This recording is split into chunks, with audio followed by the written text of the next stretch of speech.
You can measure the size of an elephant. You can clock the speed of a cheetah, but you can't quantify the heart of a kings, queens, and in-betweens. Welcome to Dr. Boxing Talk. Stream starts now. The champ is here! The champ is here! The champ is here! The champ is here! The champ is here! The champ is here! The champ is here! The champ is here! If I tell you I'm good, probably you will say I'm boasting. But if I tell you I'm no good, you know one line.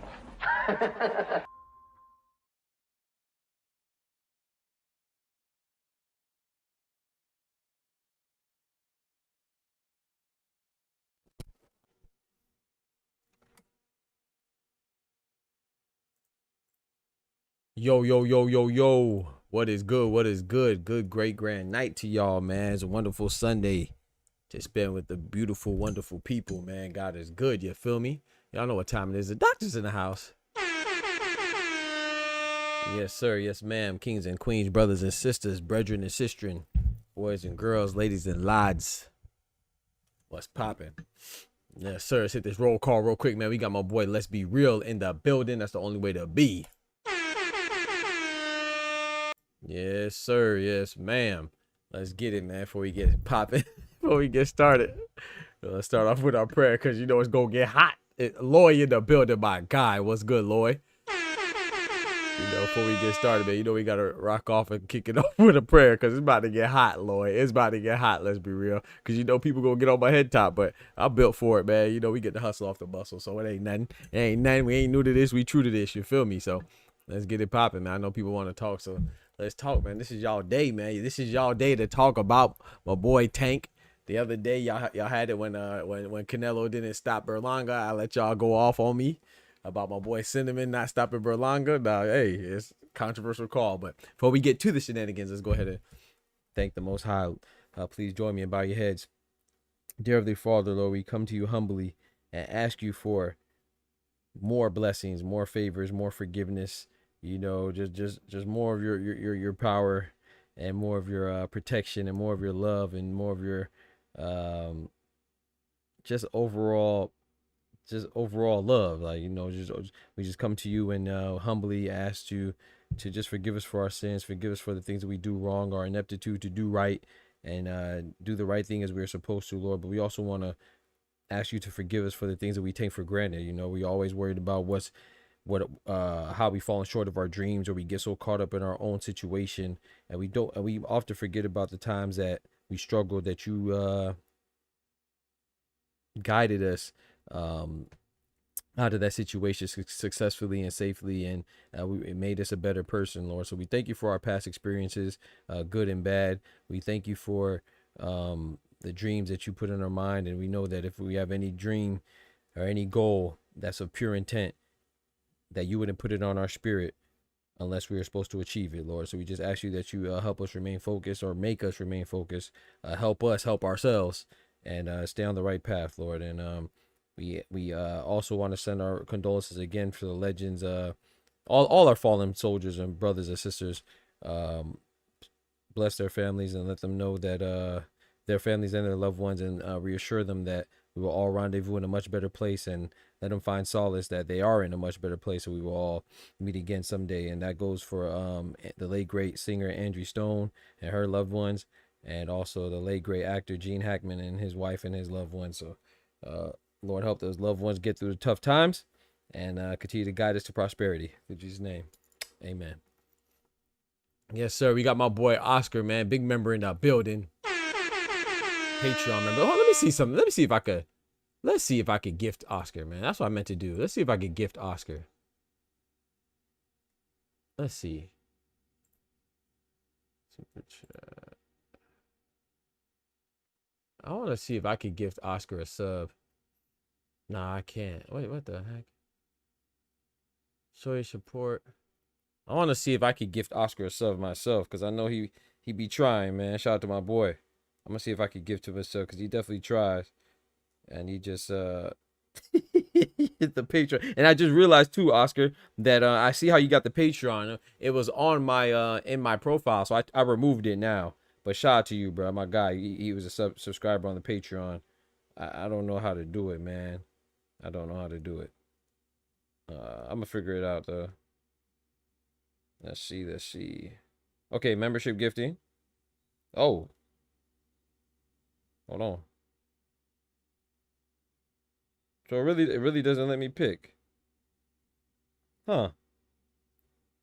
I thought I could pick. Oh, it doesn't let me pick. I thought you could pick who you wanted to gift. Anyway, I don't know.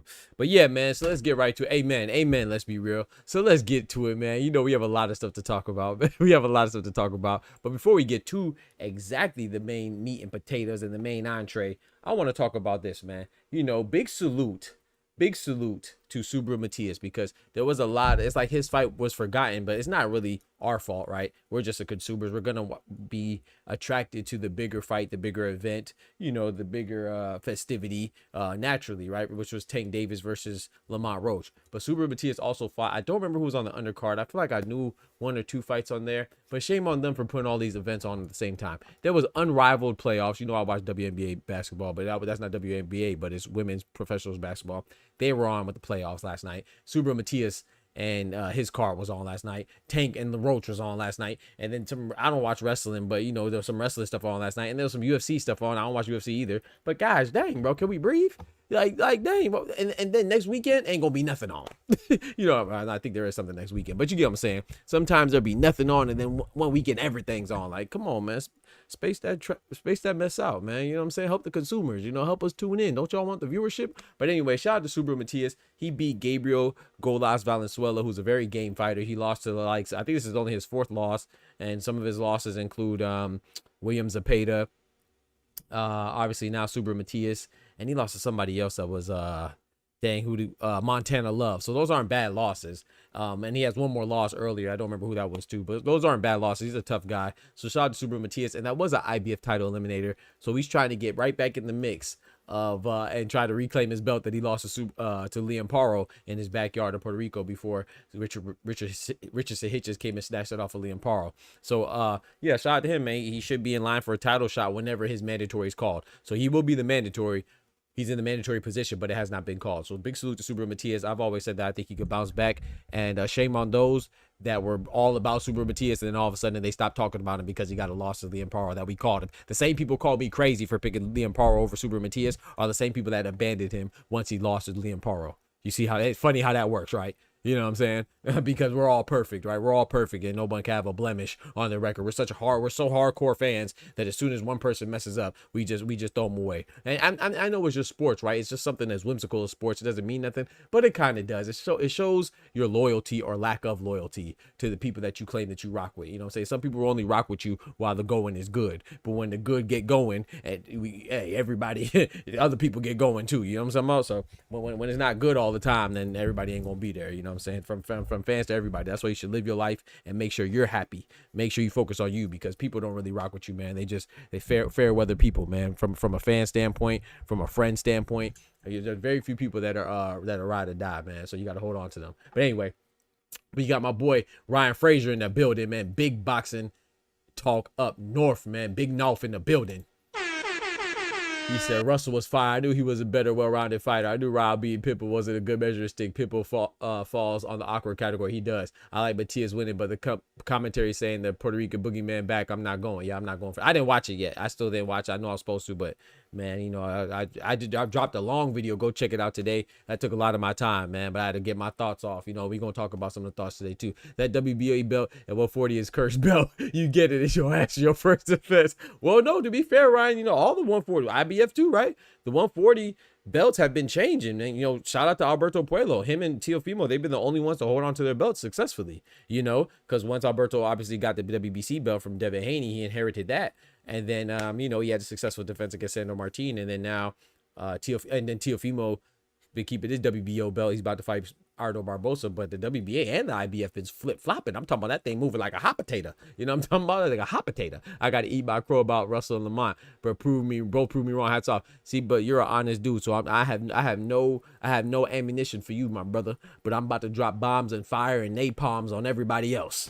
You better believe it, because I'm coming for their head top. Because you know Paulie Malignaggi, yeah, you know that guy. Go look at his page, because you know I don't watch Paulie Malignaggi. I think he's a sucker. I'm not gonna lie. I liked him as a fighter, and I like him as a commentator sometimes. But when he talks about certain people, primarily Gervonta Tank Davis and Saul Canelo Alvarez, it's like they make it cool to not like the guys because they're high. Like, if you don't like the two biggest stars in the sport, that's fine. But when you continuously knock them down, you're kind of knocking down the sport. You see what I'm saying? So when you come out and say, oh, Canelo and Gervonta Tank Davis are the kings of fighting second-tier fighters, and then one of those second-tier fighters comes out and he actually does well because this is boxing, like Lamont Roach did against Gervonta Tank Davis, you can't then turn around and compliment Lamont Roach because you just called him a second-tier fighter, despite the fact that Lamont Roach only has one loss to a champion in Jamel Herring, and he's also a champion right now himself, and he obtained his latest championship on your network of Pro Box, and you had the audacity to call that man a second-tier fighter, bro. He called him a second-tier fighter. You dumbass. But then I guarantee you, next time you see him speak, he's gonna be praising Lamont Roach like it's all good. I'm sorry, I just can't rock with people like that. That just demonstrates some fakery and some fuckery. And if you demonstrate fakery and fuckery as habitually and do it repeatedly and do it frequently, then I think that Nigga, you's a bitch. I'm just saying. They fraudulently, the fraudulent Rolly 140 WBA belt has had more horrible trickle-down effects. And nah, shout out to Rolly, man. But let's get right to it, man. Also, I want to shout out to Clarissa Shields, because, you know, Clarissa Shields and Gervonta Tank Davis, both phenomenal fighters. You know, they had their back and forth. But, you know, I want to salute Clarissa Shields because she did praise Lamont Roach, but she didn't go crazy on Gervonta. She was like, no, he's still a great fighter. People calling him overrated. It's funny how one bad night, people will change their tone on you. Like, boxing is unique in the fact that it's a sport where we don't like people to have losses, but at the same time, it's still, anybody can have a bad day, and you happen to have a bad day on fight night, then it sucks. But I will not say that, though. I don't think Tank didn't look the same, but I got to give that respect to Lamont Roach. I got to. You know, it's crazy because if you go peep, bro, this is why I love YouTube. See, people don't like VODs and people don't like accountability.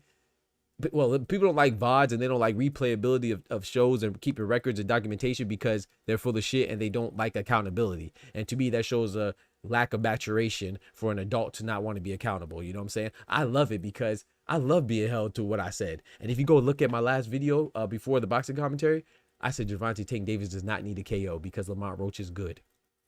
I literally said that, bro. I was literally trying to tell people how that Lamont Roach is going to be competitive. Now, I did think that Tank was going to win. Don't get it twisted. I definitely thought Tank was going to win, and I definitely thought he was going to stop him late. But I never overlooked Lamont Roach. I never disregarded Lamont Roach. I never was dismissive of Lamont Roach because I respect fighters and I respect champions. And because if you're able to become a champion, which every boxer is not able to do so, then you demand and you deserve respect.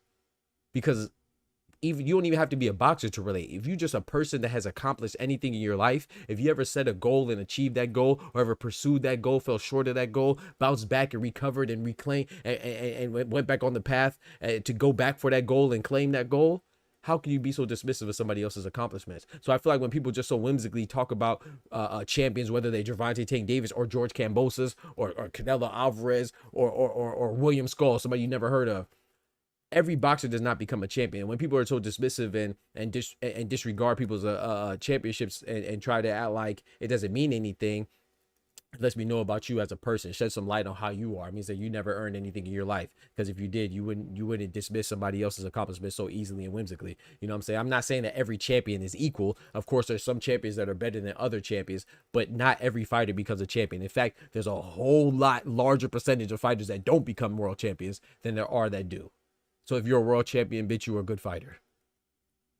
And that's just a fact. If you can't understand that, then I don't know, man. You know what I'm saying? You might need to go back to school or something. But anyway, shout out to Clarissa Shields, man. She praised Tank. And she was like, you know, Tank fought a good fight, but she also gave some praise to Lamont Roach and said, man, he fought a hell of a fight. And that you know, he deserved that knockdown. You know, that knockdown was definitely a robbery. Oh my goodness, that was a bad robbery, you know what I'm saying? But in my personal opinion, I don't think the result was a robbery, but I do think that knockdown being missed was a robbery. And according to the scorecards, it looks even worse, because if he would have got that knockdown, that he would have won due to the scorecards. But I want to be very clear. You know, we got Q in the building. My guy Q, what's good, brethren? You know what I'm talking about? Shout out to my boy Q. Like, we got my boy Philly J. He said they robbed because how you a timeout in boxing. It's not a timeout. So I mean, it's a missed call. So of course it's not a timeout by Gervonta Davis. It's a robbery because he missed the call. But if you actually watch boxing, and it's so funny to me that people will say silly stuff. Shout out to Philly J. You know, I'm not knocking you, but you're not the only person that says that dumb shit. So I want to address that dumb shit. So when people say that dumb shit and repeat it, doesn't make it any more true, right? It's so funny that people will constantly say, oh, I watched the best fight of boxing, the biggest event on boxing, which was the Riyadh season card, February 22nd. Well, if you really watched that, like you claim you did, I'm not just talking to you right now. I'm not saying you. I'm speaking in general, not individually. My boy Philly, but if it's inclusive to you, then it is what it is. But it was a similar situation when Zhang fought Ajit Kabayel. Didn't Ajit Kabayel get knocked down and it wasn't called a knockdown? Oh, okay, but you never seen that before, right? Oh, but now it's Tank calling a timeout, right? No, the referee regrettably had a massive blunder in Steve Willis, who's otherwise a fantastic ref. He just had a low light, and unfortunately for him, for the next coming weeks, that's going to become his highlight of his career. He made a terrible mistake, an amateur mistake. It was horrible. That should have been a knockdown. Anytime a fighter voluntarily decides not to fight, whether you turn your back, whether you drop a knee, whether you put your hands up or whatever it is, or bend over, whatever it is, then it's called a knockdown. You know what I'm saying? Anytime the fighter determines for themselves that they're incapable of fighting, or they get knocked down voluntarily, it's still a knockdown. You know what I'm saying? So that was a knockdown. It was a knee. You know what I'm saying? It should not have been disregarded. But how was that Tank's fault? So if he would have took the knee like he did, or he took the knee, and then if the referee would have said it's a knockdown, would that be Tank's fault still? Since when do we put the responsibility on the fighter as an authoritative figure to call a knockdown or not call a knockdown? Then if that's the point, there's no point of having a ref in the gosh dang ring. That y'all make it seem like you would think, if you didn't watch the fight, that Tank persuaded the referee not to make it a knockdown. Even the referee started counting, and then he pulled it back. So that was his blunder. You know what I'm saying? And then also with the interaction where people say, oh, you know, he touched his face. Of course, that was also another illegal play that should have been called when he was able to get his face wiped in the middle of the fight, where there was no stoppage of time. But again, that's not Tank's fault. The onus is not on the fighter to tell somebody when to take a point. Do we blame Zhang for the referee missing that slippage? Do we blame Floyd Mayweather for his glove touching against Zab Judah? Or do we say the ref missed the call? I'll wait. Because I think we say the latter. I think we say the ref missed the call. When Terrence Crawford knee hits the ground, do we say that, oh, it's Terrence Crawford's fault? Or do we say or do we say the ref missed the call? When Alexander Usyk, we say, oh, Alexander Usyk, that wasn't a real low blow from Daniel Dubois. Do we blame Usyk? Or do we say the ref missed the call? So why is this different? Because you're emotional and you don't like Tank so much that you're blinded by your own emotions and your own hate for a fighter. And to me, I'm perplexed, bro. I really don't understand what these fighters do so personally to some people that you just disregard all judgment because you want to see something happen. Like, shout out to Philly J. He came to my comment and he said that Lamont Roach won regardless of the knockdown. Well, actually, no, he kind of lost without the knockdown. I mean, it was a draw without the knockdown because did you see the scorecards? Last time I checked, one judge scored it in favor of Tank and the other two judges scored it as a draw. And that's without the knockdown. You dumbass.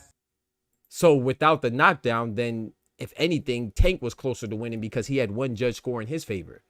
Lamont Roach had no judges score in his favor. But then again, you so thirsty and you so emotional that you don't even look at the scorecards of what they really were.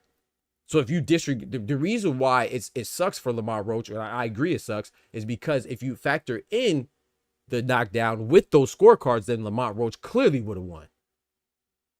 You know what I'm saying? But if you actually score the fights like I do, you don't depend on what the judges say, you know? I definitely think that the judges are the determining factor, obviously. But for me, I'd score every round by round and then go look at my VOD, and I have my scorecard here. I scored at 8-4. That's a score reflecting 116 to 112. But if you give Lamont Roach that knockdown, then it would have been 7-5. And guess what that 7-5, inclusive of a knockdown, would have been? The score would have been a 114-114. It would have been a draw. Even if I would have counted the knockdown on my scorecards, if the ref would have called it. So at best, on my scorecard, for me personally, it would have been a draw for Lamont Roach. But I'm not the one that determines these things, right? It's the three judges. And guess what? 2 of the 3 called it a draw for Lamont Roach. And 1 called it in favor of Tank. It's once again, it's up to the referee's discretion to determine these things. So if you've never seen something like this happen before, it's because you don't really watch boxing as much as you claim you do. It's just a fact. We just saw this a week ago, where a referee missed not 1 but 2 calls. You know what I'm saying? Hamza Shiraz was a beneficiary of a bad judgment call, right? With a draw. No one blames Hamza Shiraz. We blame the judges. So just make sure you set aside your emotion and you somehow keep a reasonable amount of objectivity and be like, dang, make sure you're pointing the blame at the correct person and don't sound goofy. You see what I'm saying?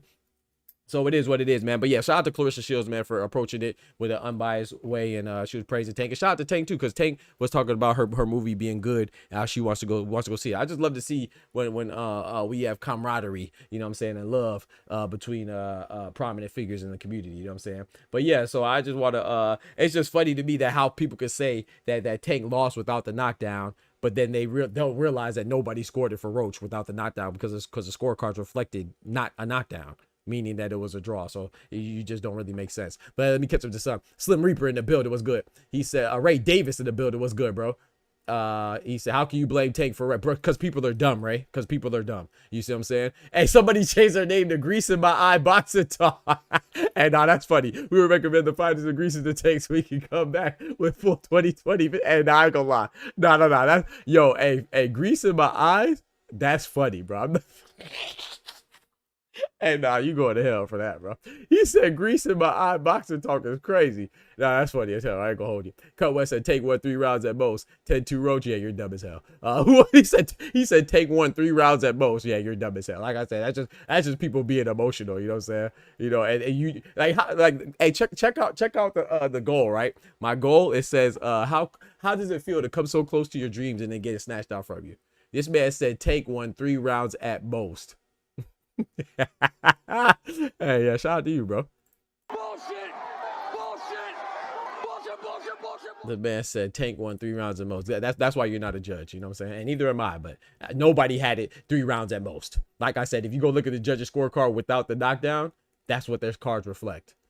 So I don't know how you would get 3 rounds at most. It just shows that you just you know what you are, Cut West. You just a Tank hater that you can't even score judge. You don't know how to score boxing. There's no way you can have that Tank only winning 3 rounds. You dumb as hell. Who was the opponent that was in Tank's locker room? I don't know. I'll Booger in the building. What's good, brethren? Let me see. He said, let me see what Ryan says. Nah, we blame Big Turk. We blame Big Turk. Yeah, facts. We blame Big Turk. So once again, okay, so blame the appropriate person. Facts, Ryan. So we got to blame the appropriate people. I'm not saying that was a terrible call. I've always said, if anybody feel this was a bogus decision, Tank clearly lost. Pancho, it was a bogus no call. And if you feel like it was a bogus decision, that's on you. If you can say it's a clearly, I mean, judges get it wrong all the time. But if you say he clearly lost, what's your scorecard? You know, it's easy to say, oh, he won 3 rounds at most. That goofy that said that, I guarantee he didn't even score the fight. He probably watched the highlights on TikToks. First of all, I know he didn't watch the fight because it was $80. You know what I'm talking about? That's number one. Number two, I know he didn't watch the fight because there's no way he could only give Tank 3 rounds. And if you say he clearly lost, that's fine. It's your scorecard. What's your scorecard? What's your scorecard, bro? Just like Canelo lost to Triple G. That's fine. What's your scorecard? I love when people say these things so definitively and they don't have no scorecard. You know what I'm saying? They go off of feelings. He said it was 5-7 Roach. 5.7. Are you saying 5-7? So 7 rounds to 5. Okay, I mean it's fine. I mean, hey, that's a score of 115 to 113. Do you know that, right? So that's a close fight. So there's no clear that sometimes you can have a close fight, a close competitive fight with a clear winner. But if you actually scored it 7-5, that's a scorecard of 115, 113. You know that's the only difference of 1 round, right? But you just told me before it was a clear win. So which one is it, bro? Is it 115, 113, 7 rounds to 5, or is it a clear win? Is it a clear loss for Tank? You got to tell me. But it doesn't matter. You know, it's up to the 3 judges, and 3 judges, 2 of them scored it a draw, and 1 scored it for Tank. Nobody scored it for Roach. Because then people will say, I've literally seen people say, somebody came in here and said that Roach didn't need the knockdown. Well, if he didn't need the knockdown, why are you mad? Because it was a draw without the knockdown. And not one of the 3 judges, the only people that are qualified, the only people that have the authority to decide who wins and loses the fight, not one of them gave it to Lamont Roach without the knockdown.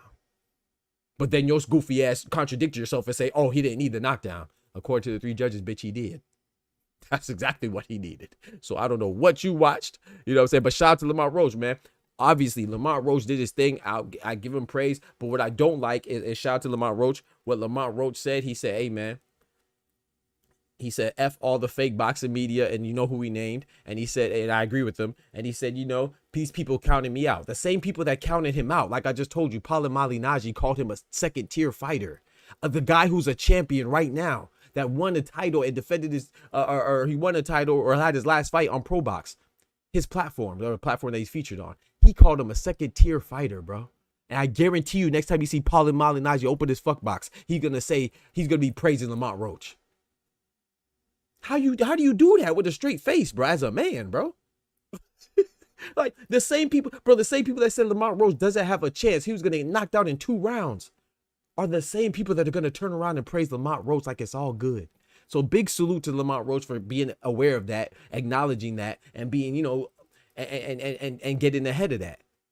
I picked Tank to win. But I told people, I said, man, it's going to be competitive, bro. This is going to be a good fight. I know it's not a fight that we want to see. I know it's not a fight that we're intrigued by. I know he's coming up, but this is going to be a good fight because Lamont Roach is a good fighter.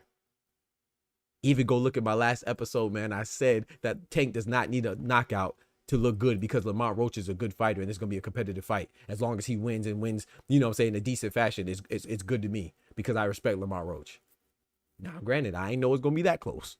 You know, I thought Tank was going to win. I thought Tank was going to stop him late, though. You know, I thought Tank was going to stop him. I think I said 9. In round 9, he was going to stop him, I thought. And he didn't happen because Lamont Roach is a good fighter. So shout out to Lamont Roach. Now, let's go ahead and review this entire fight card, man, because Tank and the Roach was not the only fight on the card. And we're gonna double back and get back on Tank and Roach. He said 7-5 Roach for sure. I'm not mad at that, Joshua. I'm not mad at that. 7-5 Roach, that's not bad. That's not a bad call, bro. That's a good card. That's different from what I had. I had 116, 112 for Tank, 8 rounds to 4. But if he would have won that 9th round, it would have been 7 rounds to 5, and it would have been a draw for me because that 9th round would have been a 10-8 round score for Roach, and it would have been 114, 114. You know how I know that off the top of my head? Because I actually score the fights. Every fight I score, bro. I don't just be talking out the side of my neck. like most people do. They just say they think that fights are won in their mind. No, fights are won in the ring, and you have to score every single round. You know what? A lot of people don't know like this is very simplistic and it sounds very fundamental, but a lot of people don't know this. Shout out to those that do, like my boy Al Booger, like my boy Ray Davis, like my boy Ryan, like my boy Oscar, Legacy, even Pancho. Shout out to Pancho. You know, he scored the fight, and I respect that. I don't question anybody's scorecard. But what is the point of boxing, right? You look at a 12-round fight, if it goes the distance, it's not just one fight. It's literally broken up in 3-minute rounds, 12 of them things. That means you're supposed to score every round as an individual fight. So in actuality, you're watching 12 3-minute fights, and you're supposed to score who won each round. So basically, you're watching a full fight in 12 increments of 3 minutes. Each one's supposed to be scored separately. So if you knock me down in the first round, you're not supposed to then carry that knockdown and say, oh, I lost the second round because I was knocked down in the first round. That's not how it works, bro. The only thing that carries over is like my fatigue or maybe an injury, but your scorecard should never reflect what happened in the round before.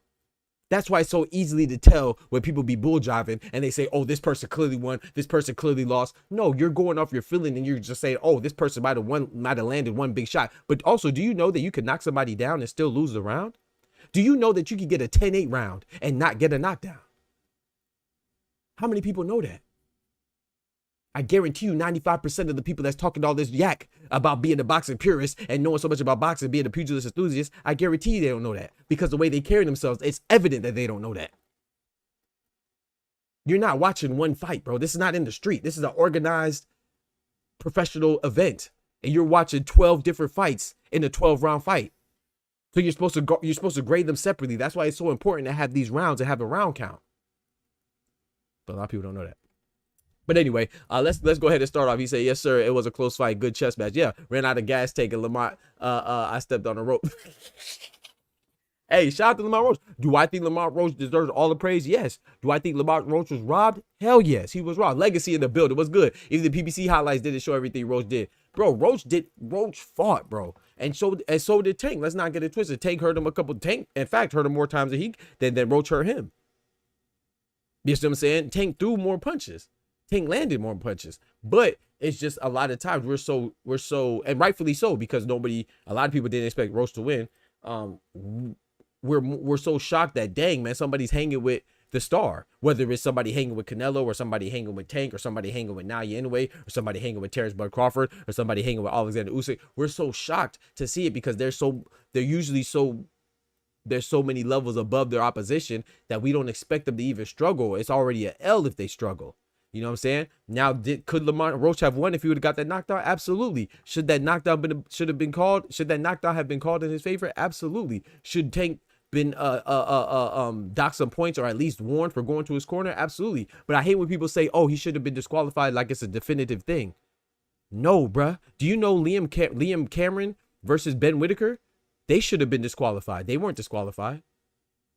Because even if you fall out the ring and go check, if you think I'm lying, go check out on Clarissa Shields' last card where the two guys fell out of the ring and nobody touched them. Because if you touch them, it'll be a disqualification. People touched Liam Cameron and Ben Whitaker. They should have been instantly disqualified, but they weren't because it's human error involved. You know what I'm saying? There's human error in these things, and nothing is called consistently, especially with boxing. It's on to the discretion of the ref, right? So let me give you a case in point. When you're not supposed to interact with your corner, but guess what? If you have too much Vaseline on your face, who wipes it off?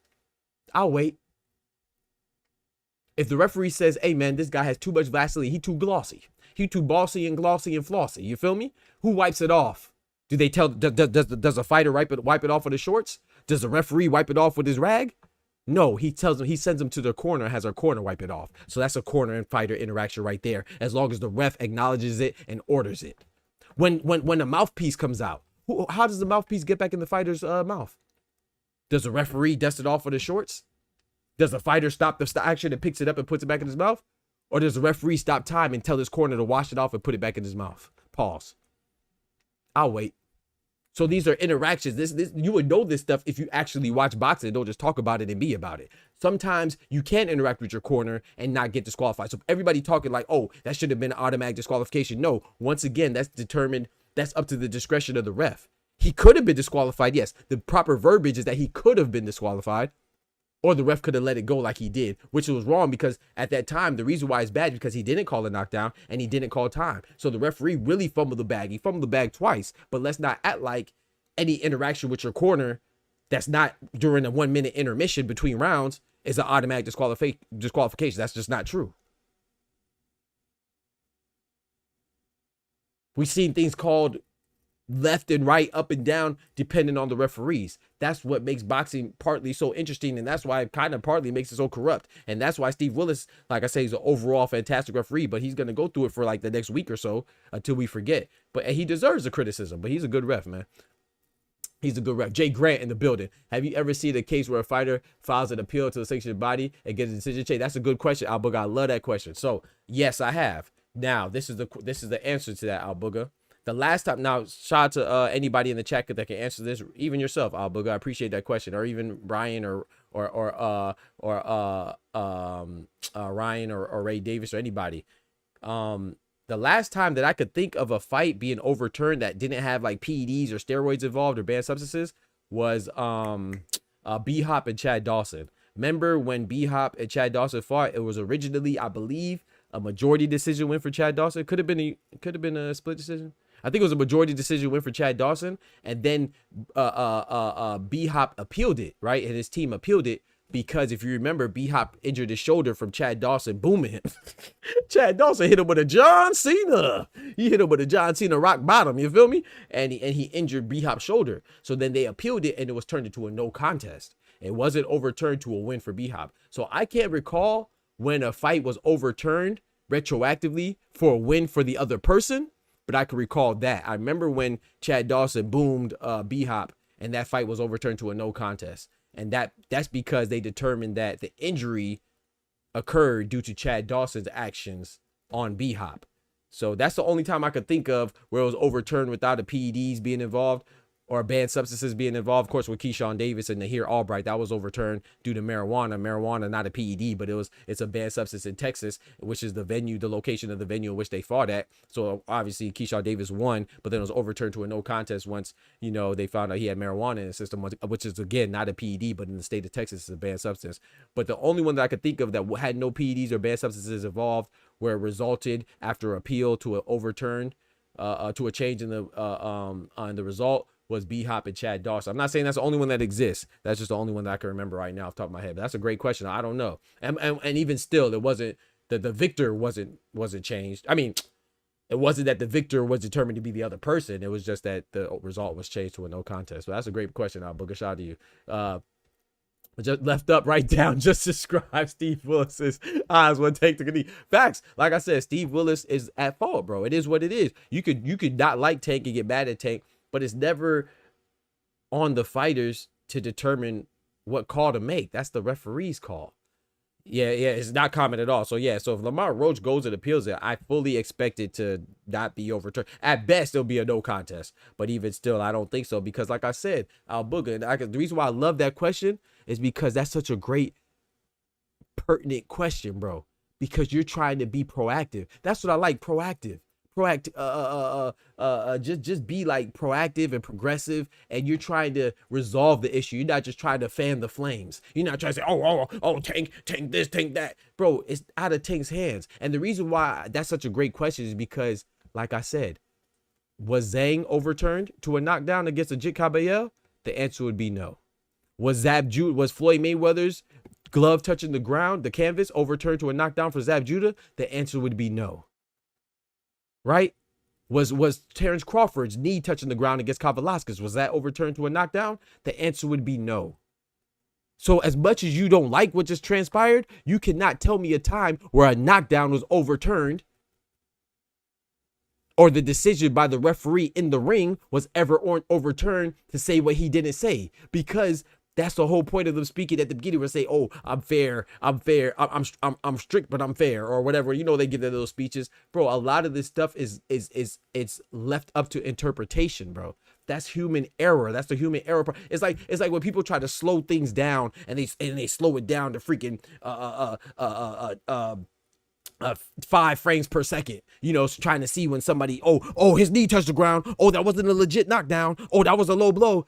Bitch, you're reviewing it 300, 1,000, 50, 11 times on a replay. You're expecting these people in real time, these men and women that are referees, which is a difficult job. You're expecting them to catch this in real time when it took you 15 camera angles and 30 different cameras and resolution levels to finally see that it was a knockdown or an illegitimate knockdown or a low blow. They're doing it in real time, bro. But that's the thing. People don't know how to use their discretion and have common sense. They think because they see something after replaying it 50, 11 times, that means that, oh, that's a bad call. Of course it's a bad call after the fact, because now hindsight's 2020. You ever heard that statement? Hindsight's 2020 mean that you see everything after the fact clearly, but in that moment, it may be hard to see. So you tell me another time that a knockdown that was called or wasn't called was overturned in the history of boxing. Then I'll be like, okay, you might have a good point. That's why that question from Al Booger was so good, because at the end of the day, this just results as a knockdown that was missed. How many times do we see missed knockdowns? Oh, I can tell you a recent time. Go back to Zhang and Caballero, which was just literally last week. 7 days ago, we seen another knockdown not called. Where's everybody gangbanging and blaming Ajit Caballero or blaming Zhale Zhang for that? No, we blame the ref. So when you're mad at somebody, like with Canelo and people like stupid behind Paulie Malignaggi, yes, he's great as a boxer. You know, I rock with him as a boxer. In fact, him and Adrian Broner's back and forth was dope. I like Paulie Malignaggi and you know, his fights with Ricky Hatton and Miguel Cotto and all that. But as a commentator, he values his feelings over the facts. And I don't respect anybody like that, especially somebody who's supposed to be an aficionado and an actual analyst and know the game as well as he does. He blames Canelo for not fighting David Benavidez. I think Canelo should fight Benavidez. I like Canelo. I think Canelo wins. But Dave Benavidez is a monster. I love to be some Dave Benavidez too. I don't see how people don't like the young bull. But we have to tell the whole story. Benavidez may have been in the mandatory position, but he was never ordered. You see how quick the WBC just ordered Benavidez to fight Bivol? Why did they do that for Canelo? You know why? Because the sanctioned bodies are playing the game too. Matter of fact, they're making the game and they're playing it too. So you're getting mad. You ever heard the old adage? A wise man said from the hood, don't hate the player, hate the game. Put that on. Paulie Malignaggi is the epitome of hating the player and not the game. He always talks about what Canelo doesn't do and what Tank doesn't do. He doesn't talk about what the sanctioned bodies don't do. Look how fast President Mauricio Sulaiman of the WBC just ordered Benavidez to fight Bivol. Why did he have the same energy when it came to Canelo fighting Benavidez? Because he didn't want to make Canelo mad. Why didn't he want to make Canelo mad? Because Canelo is a face of boxing. What does that mean when you have a face of boxing? When you have a belt, there's a 3% fee, sanctioning fee for every belt that you have. And notice I said 3%, meaning it's not a flat fee. It's not $300. That means that if I have a belt and I'm the face of boxing and Ray has a belt and he's not the face of boxing, they charge me more. They get more money. Sorry, not that they charge me more. They get more money from me because I generate more money. So Canelo, it behooves every single sanctioned body. Every sanctioned body wants Canelo to have their belt. Because every Canelo event, he's making buku loads of money. So please believe that IBF is losing money by having William Scope be the champion as opposed to Canelo Alvarez. That's why Mauricio Sulaiman never order Benavidez, because he was scared that Canelo would either A, not fight Benavidez and vacate, which they wouldn't have a sanctioning fee, or B, he'd piss him off and he would never go for the WBC belt again. That's the truth. But Paulie Malignaggi never mentions that. He just mentions about, oh, who's this person I fight? Same with the WBA and Tank Davis. Tank Davis, whether you like him or not, he's the face of the lower divisions. When it comes from weight classes from 130 to 147, Gervonta Tank Davis is a cash cow. So the WBA loves that he has their belt. When you go to 126 to 115 or 112, now you're anyways a cash cow. That's why they're taking so long for the WBA to enforce the fact that MJ Akhmadaliev is the mandatory, because they don't want to piss off Naya anyway. Because they make the most money when he's the belt holder. Just like in the heavyweight division, you saw what Anthony Joshua just did in Wembley. You think 98,000 people were in the stands because of Daniel Dubois? Or because of Anthony Joshua, the guy that's on GQ magazines? The guy, if you go to the grocery store buy a box of Frosted Flakes, you're going to see him naked on your... you going to see him naked on your cereal box. Am I lying, chat? You know what I'm talking about? When's the last time you see Daniel Dubois on a GQ magazine? When's the last time you see Alexander Usyk on a GQ magazine? When's the last time you see Tyson Fury, flabby, soggy body behind on the GQ magazine? No, you're going to see Anthony Joshua, bro. Even though he's not a champion, he's still the cash cow. So it benefits these sanctioned bodies. They know what they're doing, bro. So when you get mad at a certain person and you ignore these factors, that's on you. And when you listen to these goofies who should know better and they ignore these factors, then that's on you. You fool me once, shame on you. You fool me twice, shame on me. Now that means you're not trying to learn. It is what it is, man. He said, no debating Loma the King at 135. He stops Tank. Yeah, sure. He said Gary Russell had it, what, 11-1. Am I tripping for that? He said, why Roach do with my man like that at the presser? Oh yeah, when he said that stuff, yeah. Now shout out to Roach, man. He called it like he saw it. You know what I'm saying? But he talking trash. I don't respect that stuff. I know it's funny and people get likes, but shout out to Roach for pointing that out. For all those goofies out there, because they're gonna say, you know what I'm saying? All the goofies out there, like I said, they're gonna do exactly what I said. They counted Lamont Roach out, and then now tomorrow or the next day or today, they're gonna be acting like, oh man, Lamont Roach is so great. Bro, you literally just called him a bum. You called him a second-tier fighter, Paulie Baldaggi. You said he's gonna lose because he squared up. And you saw that. He said, oh, you watched the media workout, said he's going to lose in 2 rounds. And he saw that.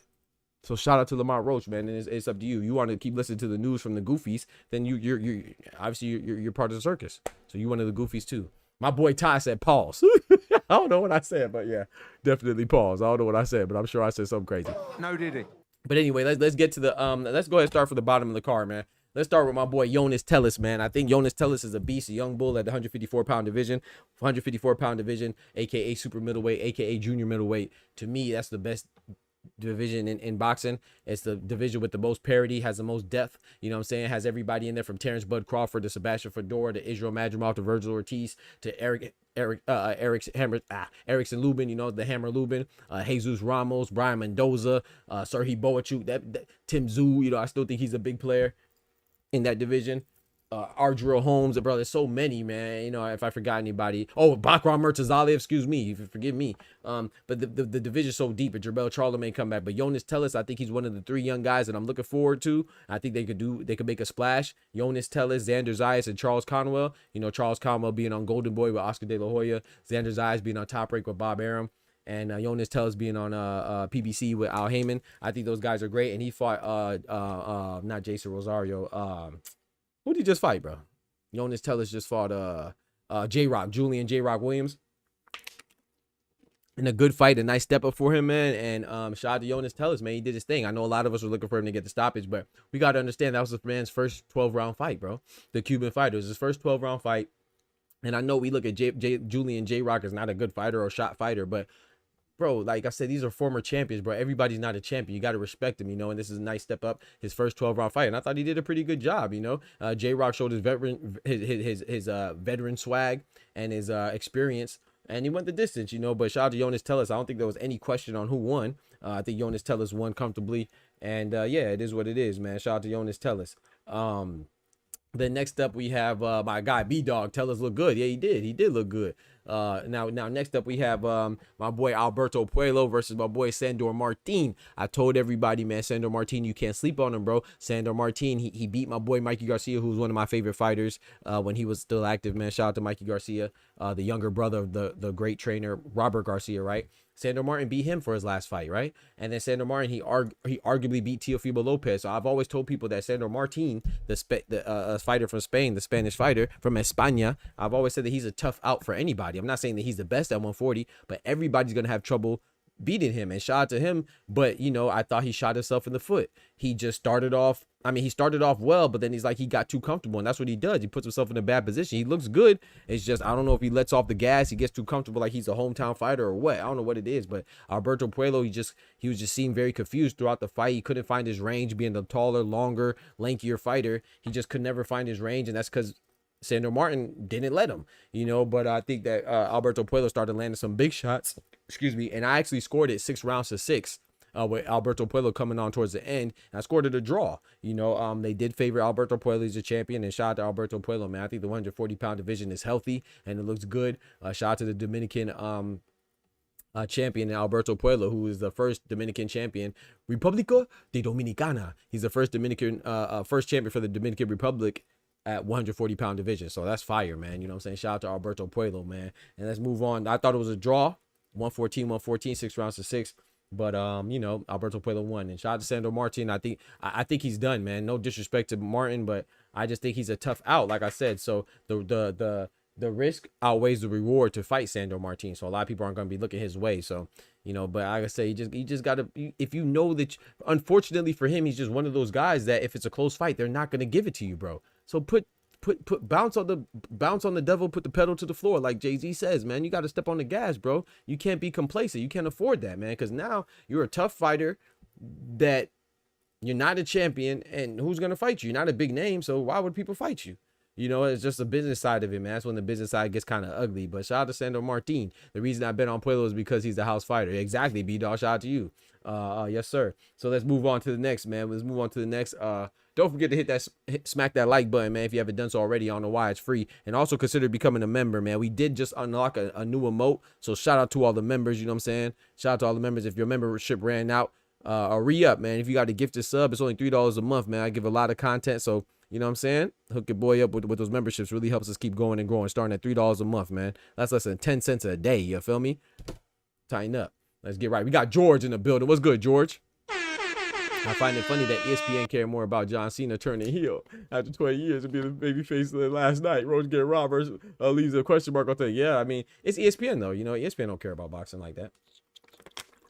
Remember, their top ranked contractors ran out, so they about to really not care about boxing. Boxing's not a big sport in America, bro. It is what it is. It sucks to us, but you know that's why we got to get this channel popping, because we gonna do what ESPN can. We gonna keep up with the boxing and give you a real, genuine, meticulous, thorough, educated, unbiased, and real opinion. You know what I'm saying? And give you the facts. You know, I have no problem telling y'all who my favorite fighters are. It's Canelo, Tank, and Junta Nakatani. I like Dave Benavidez a lot, Caleb Plant a lot, Terrence Crawford a lot, Alexander Usyk a lot.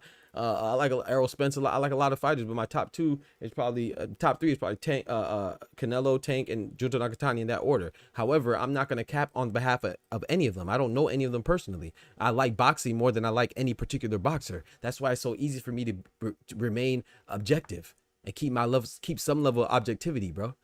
And respect every fighter. And if a fighter that I like loses, it is what it is. Two people are in there throwing punches and getting punched on. Let the best person win. That's how it should be. I'm not gonna hate a fighter because I'm not gonna hate Lamont Roach because he did good against Tank. That's stupid. That's silly. You know, that's why I can't. That's why I do what I do, and a lot of the goofies do what they do. That's the difference right there. Because I'm not. We all have our preferences, but I have an innate bias, of course, but it's not a overwhelmingly biased to the point where I can't speak the truth. You feel me? So let's move on to Rayo Valenzuela, man. The Lightning. I actually got this one wrong, man. I thought the Lightning was going to pull this one out against Gary Antoine Russell. Shout out to Gary Antoine Russell. I know it ruffled a lot of feathers. A lot of people thought Gary Antoine Russell shouldn't even be in a title fight because he just had a title fight against Alberto Puello and he lost, right? But I tell people all the time, once again, you would know this if you watch boxing. This is not right. I don't think it's right, but it's not foreign. It's not something that is completely abnormal for a fighter to come off of a loss in a title fight and get another title fight. This is why I love boxing, because it's so easy for me to prove my point. If you watch that Monday card in Japan that was headlined by Junta Nakatani and he put David Cuellar in the dirt, you would know that Daigo Higa was fighting another champion, Isaiah Tsutsumi. You might be thinking, what relevance does this have, Doc? The relevancy is the fact that Daigo Higa, his last fight, help me out, Oscar. His last fight, Daigo Higa fought Yoshiki Takei for a title shot at 118 bantamweight, and he lost. Then he turned around and got another title shot against Seiya Tsutsumi, his very next fight in Japan again at bantamweight. Where's everybody mad now? But you're mad at Gary Antoine Russell, right? Because you don't really watch boxing. You just like to hear that outrage from goofies that have a big channel and are animated and have fake emotion and want to be polarizing for likes, and you want to fall for it like a dumbass. You know what I'm saying? But if you really pay attention to boxing, I'm not saying it's right, once again, but if you're gonna get mad at Gary Antoine Russell, his opportunity, then you got to get mad at a whole lot of boxers that fall in line with the same opportunity, have a lot in common. That's not it. You know who else was a beneficiary of a back-to-back title shot? The guy named Tim Tszyu. Yeah, he lost to Sebastian Fedor, and then he fought Bakram Murtazalia for another title shot back-to-back. You know who else is getting another title shot? TJ Doheny. TJ Doheny just lost to Naoya Inoue and got knocked out, and he's moving up to 126 and getting another title shot against Nick Ball. Where's all the outrage? You know who else was going to get another title shot? Joe Cordina. Remember Shakur Stevenson? Before he hurt his hand, he was about to fight Joe Cordina. Joe Cordina's fight before was against Anthony Kakasi at 130. He got knocked the freak out. and he moved up and was getting a title shot against Shakur. Where was all the outrage? But you want to say it's a PBC thing, right? The fight I just told you was Matchroom. The other fight I told you in Japan was Top Rank. Oh, okay. Oh, okay. Oh, another guy? Oh, Sebastian Fundora, when he fought Tim Tszyu, he was coming off a knockout loss to Brian Mendoza. It wasn't a title fight, but it was a knockout loss, and then he got a title opportunity. Where's the outrage? Where's the outrage? Oh, okay. Well, I thought it was a PBC thing, though. Oh, okay. Okay. So it shows me that it's not about the action that's being done. It's about who the action benefits. That controls people's outrage. That controls people's attention. People don't care that somebody cheated in a fight. They only care that somebody got beat up that they don't like, and they don't care how it happened. Because if you're really mad and you don't believe in the validity of these tests that are being administered, and if you don't believe in the protocol of testing, then you would be mad that Alexander Povetkin just got suspended for a total of 14 years for having the same substance of ostarine that Ryan Garcia had. But you don't care because Alexander Povetkin didn't beat up Devin Haney, who you don't like. You feel me? Or you don't care because you're not in love with Alexander Povetkin like you are with Ryan Garcia. It's really sad, bro. It's really pathetic, bro. You're like freaking 13-year-old schoolgirls. Pull your skirt down. You feel me? The same ostarine that Ryan Garcia popped dirty for is the same ostarine that Amir Khan got 2 years for. Ain't nobody else is go over there gang banging across the pond. Ain't nobody over there gang banging and eating crumpets. ain't nobody mad, bro. But you're mad about Ryan Garcia, though. Huh. You tell me how that works. So it's not about the action. It's about who does it. That determines who people think is right or wrong, and that's some whole shit. I can't relate. You know what I'm talking about? It's either right or it's wrong. Doesn't matter who did it or who done it or who ain't do it. It's the action that should be wrong. It don't matter if it's a black person, an old person, a white person, a young person, a male person, a female person, a Christian person, an atheist person. It doesn't matter. Wrong is wrong. It's the action that we should be judging, not the person or their complexion or their nationality or their religion or their status or their following. It's the action. So if you shut up about, if you were quiet about Daigo Higa getting a title shot back to back after coming off a title shot loss, you should be quiet about Gary Anton Russell getting a title shot against Rayo. And if you're quiet about Ryan Garcia, if you're outraged about Ryan Garcia getting popped for ostarine, you should be outraged about Alexander Povetkin and Amir Khan and everybody else that popped dirty. So if you weren't, then you should shut the hell up.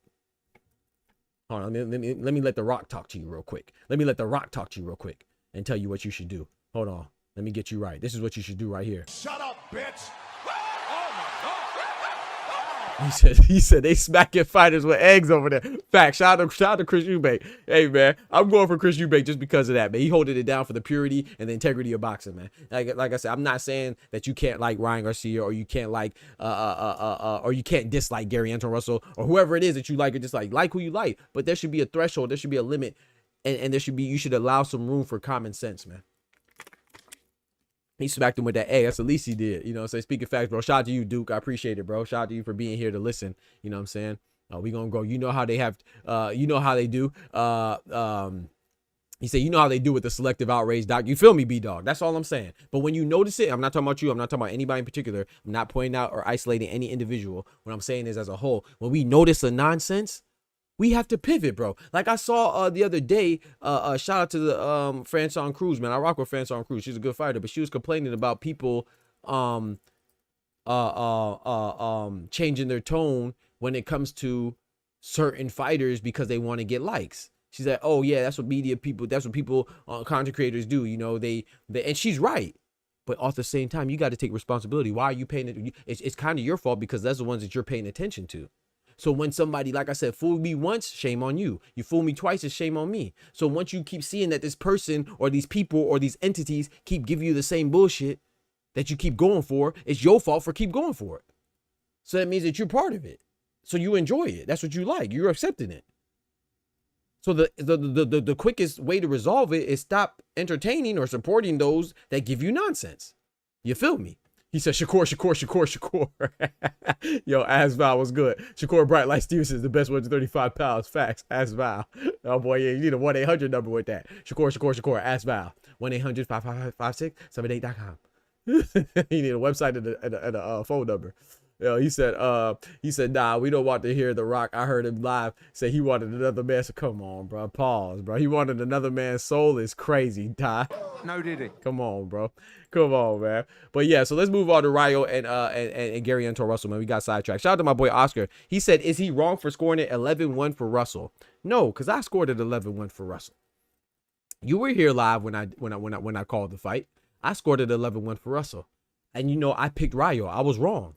Y'all know me, man. I have no shame in my game because I love boxing so much. I don't feel like I lose because I got to pick wrong. There's literally a category called upset of the year. You're not going to get every pick right because they don't fight up here. They don't fight in our heads. They fight in that square circle in the ring. That's why I always respect the winner and the loser, you know, but I always respect the person that wins. I don't make excuses for them winning or losing. You know what I'm saying? Let the best person win. I picked Ryo and I was wrong. I was wrong. Boy, was I wrong. Russell showed out. He showed up and showed out. You could tell he implemented the game plan during training camp and he executed it in the ring. Shout out to Gary Anto Russell. I thought Ryo was going to do a little bit better than that, but Ryo just seemed very overwhelmed. He seemed like he wasn't ready for the angles and the agility and the intelligence that that Gary Anto Russell was going to demonstrate and exhibit. You know, Ryo demonstrated some a hell of a lot of intelligence with Robert Garcia and against Isaac Pitbull Cruz, but this time it was just Gary Anto Russell, man. You know, he just had him confused. It had him uncomfortable in there, man. Like I said, Gary Anto Russell, I'm not saying he's as good as Pacquiao, absolutely not, but to me that performance was like it reminded me in spurts of like a Pacquiao performance because the way he makes his opponents look. If you remember how many Pacquiao used to do, he used to hit you from what? From angles you don't even see. He'll hit you, ba ba boom. He'll go over here, hit you at the side, boom boom boom, go over here with the massive calves he got. You know, he'll be bouncing around. I feel like Gary Anto Russell was hitting Ryo at angles he wasn't ready for. He wasn't able to anticipate it, you know, and Gary Anto Russell was not only anticipating what Ryo was going to do, he was also reacting very well, man. I thought that Ryo was going to be able to win because, in my opinion, Gary Anto Russell, I always said this, he's a great fighter. He's a complete fighter. He has all the tools, but sometimes he gets a little reckless and he goes back to an amateurish style, right? He'll just throw punches just to be throwing them, it seems like. But he did his thing, man, and congrats to him. You know, I was wrong about that. I had Ryo going in by UD.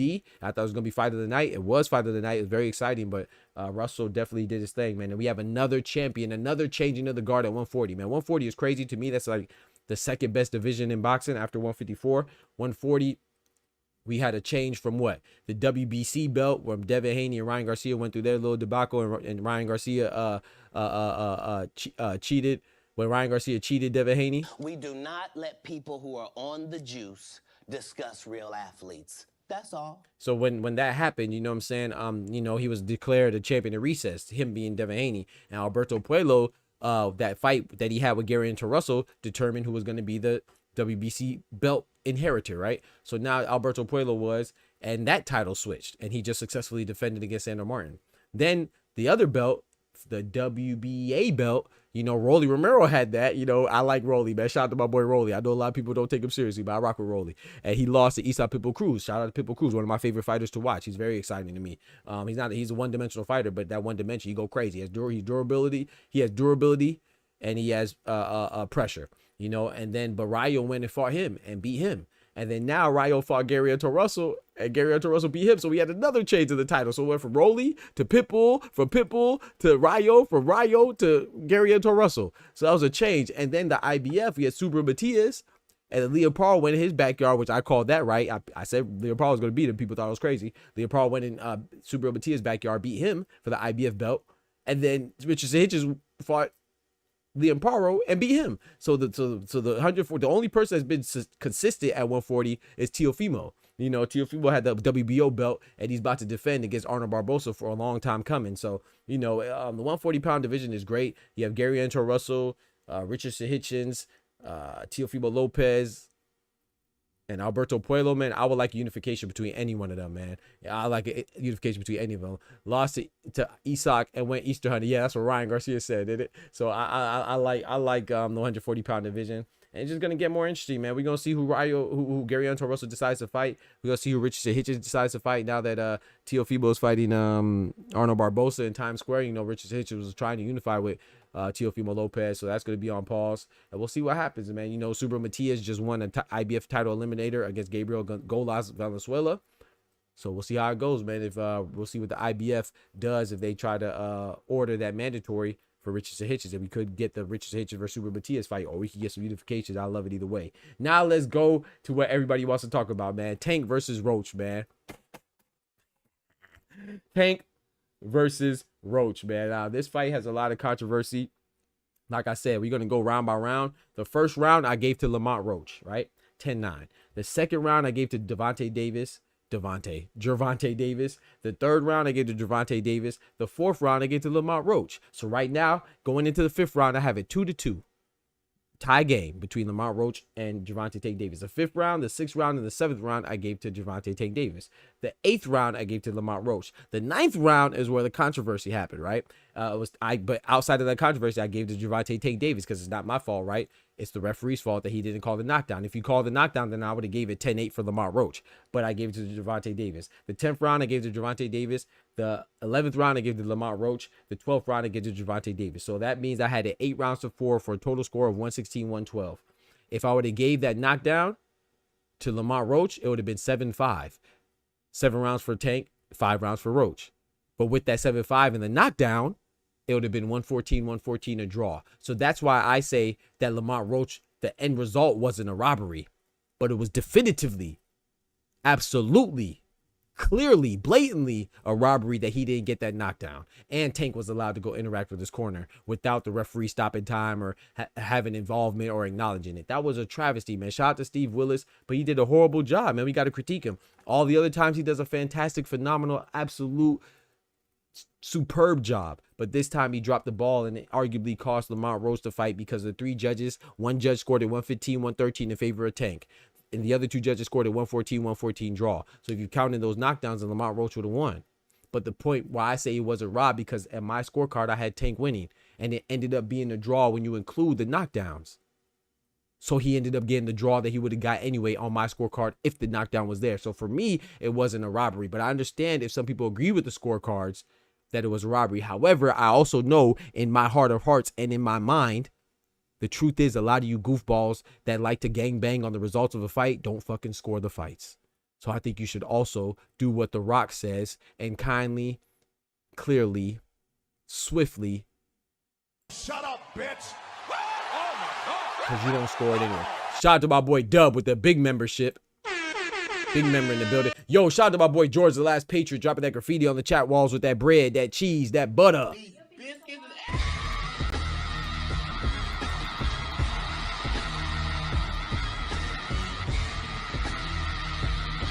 He said Tank got rocked multiple times round 9 though. That's cap. That's a lie. When he got caught with that big right hand, that wasn't in round 9. I mean, show me, Dub. Maybe I missed it, but I don't remember him getting rocked multiple times. I don't even remember. I think people are over exaggerating. I remember him getting rocked one time where he stepped back. That wasn't in the 9th round, if I'm not mistaken. And then the other time they exchanged punches. I only remember him getting rocked once. I remember them exchanging punches and them rocking each other. In fact, like I said, I got to look at the copy box numbers and stuff like that. But if I'm not mistaken, I think Tank landed more power punches. So I don't think that he got rocked more than Lamont Roach. I just think that, like I said, when something happens to somebody that has a big stature, we're gonna act like nothing else good happened. You know what I'm saying? Like, so if Canelo drops Edgar Berlanga, it's not gonna hit as hard as Edgar Berlanga dropping Canelo. Or if Lamont Roach punches Tank cleanly, it's not gonna hit as hard as Tank knocking Lamont Roach cleanly, because one we expect to happen and the other one we don't expect to happen. So I don't believe that. I don't think he rocked him multiple times. He definitely got him though. He definitely caught him, but I wouldn't say multiple times, especially not in round 9. I mean, if you scored it for Tank, I mean, if you scored it for Lamont Roach, I'm not mad at that. But I looked at the judges' scorecards and I believe the majority of them scored it for Tank. But hey, just because the judges did it and just because we might have that in common doesn't mean that I'm right or they're right. I mean, if that's on your card, that's on your card. So no, the Discord's not open yet. So yeah, so I just want to say that I think Lamont Roach is definitely deserving of all the praise. I think the focus is wrong. I think the focus that we have is on Tank's. You know, we're looking like some people that are the Tank groupies, right? There's Tank haters and there's Tank groupies. The Tank haters are gonna say, "Oh, Lamont Roach clearly won." Okay, we already know that. The Tank groupies are gonna say, "Oh, Gervonta Tank Davis, he didn't have his trainer, or he had an off night. No, I'm not saying none of that. I'm right up the middle, bro. I think that the knockdown should have counted. But I think even with that, at best for me, the scorecard was a draw with the knockdown. The referee definitely missed that. It's not Tank's fault. But at the same time, I could also say that, yes, that other stuff played a factor with, Coach Calvin Ford not being there for a significant amount of time. Barry Hunter taking the helms, even though he's already familiar with Barry Hunter. But it's still a change. It could knock you off your pivot. But at the same time, I feel like if I say that stuff, it detracts from what Lamont Roach and his team were able to accomplish. And Lamont Roach had a great fight, man. So I'm not mad at that at all, man. I'm not mad at that at all, bro. So he said, round 1, I gave it to Roach. Round 2, I gave to Davis. Round 3, I gave to Roach. 4, I gave to Davis. 5, I gave to Roach. 6, I gave to Davis. 7, I gave to Roach. 8, I gave to Davis. He just went back and forth. 9, I gave to Roach. 10, I gave to what? He said 9, 10, 8. I mean, well, you're already wrong then. I mean, you can't call it a 10. Bro, I don't know, like, that it's up to the ref, right? You can't just call a knockdown because you think it is. So I don't even need to read anymore. But I mean, shout out to you for your scorecard, but you're already wrong. If you called it if you call round 9 a 10-8 round, you're wrong, bro. It's up to the ref, bro. Like I don't know if y'all just learned boxing or something like. I just gave you an example where Terrence Crawford knee hit the canvas against Kavaliauskas. You can't call it a 10-8 round because you feel like it was, no matter how many replays you saw, no matter how many times your best friend told you that was it, no matter how many times your favorite YouTuber said, oh, that was really a knockdown. The judges decide if it's a knockdown or not. The referee decides if it's a knockdown or not. Not even the judges, the referee. So whether you think it was a knockdown or not, I'm sorry, bro. It might hurt your feelings, but it's inconsequential. It's irrelevant. If the referee didn't call it a knockdown, just like with Usyk, it's not a knockdown, brother. That's how boxing works. Sorry. So, I mean, it is what it is, but I think it was a knockdown. Should it have been called a knockdown? Yes. Those are two different conversations. The referee definitely messed up. The referee should have called it a knockdown. In actuality, anytime you take a knee, it's a knockdown. The referee messed up. You can't just say, oh, it was a knockdown, so I'm going to score it a knockdown. That's not how it works, bro. Just like, it don't matter, bro. You got it. I can't explain it anymore, bro. You feel me? It is what it is, bro. But shout out to you, bro. I don't think that's a bad card, except for the round 9 that you called a knockdown. Yo, what's good, Locked? He said, yo, peel out, what's good? Just wanted to mention that as far as effective power punching goes. He said, I watched it back today. The hard punches Tank landed that had a sweat fly off a Roach head didn't buckle his legs or buzz him at all. On the other hand, I saw Tank buckle 3 times in the fight. Nah, I didn't see that. Yeah, show me that, peel out. What rounds? Or rounds? Ask for specificity, man. I need to know what rounds, because I saw him stumble once, and I saw them exchange. Going backwards from a punch is not the same as stumbling. You know what I'm saying? So taking a good punch doesn't mean that you stumble. Like you just said, you could hit somebody with a good punch and sweat falls off. Doesn't mean that they stumbled. You know what I'm saying? And you could be out on your feet. You don't even have to fall to get knocked smooth out either. So there's things in place for us to judge these things. So I didn't see him get rocked or like stumble 3 times. I didn't see that. But like I said, I could be wrong though. I don't remember that. I didn't score it, but I do trust those judges' scorecards. Shame on Steve Willis and PBC. Anywhere else, Tank possibly would have lost. Facts. That close fight that should have been that close in the first place. Facts. I don't. A few means 3. 3 or more is a few, right? I don't remember him getting wobbled 3 times. So I don't. And to be fair, when he got caught with that right hand and he stumbled backwards, that was a good shot. That was he rocked him there. I count that as a wobble. I don't remember that happening 3 times. But I mean, if you say so, I mean, I don't know. I mean, show me. Show me. Join the Discord. Join the Discord and drop it to the Discord. Join the Discord. Drop it to the Discord. But yeah, we can open up the Discord now. Speaking of Discord, you can join the Discord now. But yeah, join the Discord, drop it in the Discord. Show me where he got rocked 3 times. I mean, I think that sounds good. You know, I feel like people are hearing people say that, so they're going with that. I don't remember that. I don't remember him getting rocked 3 times or stumbling 3 times or anything like that.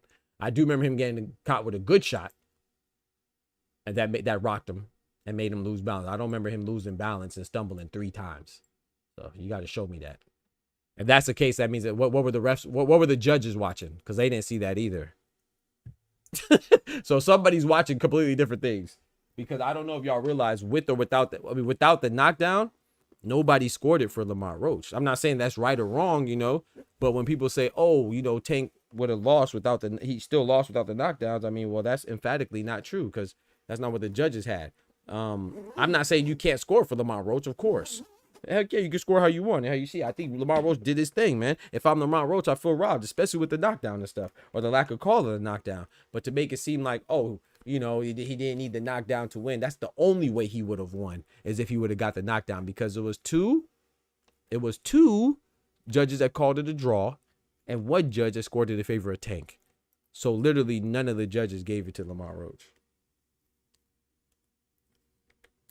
So I got memes. Yeah, show me, please. Yeah, I want to see. Cause I don't remember him getting rocked 3 times. I think people like to stress the truth. Like, you know what I'm saying? Now, next thing you know, today he got rocked 3 times. Tomorrow he got knocked out.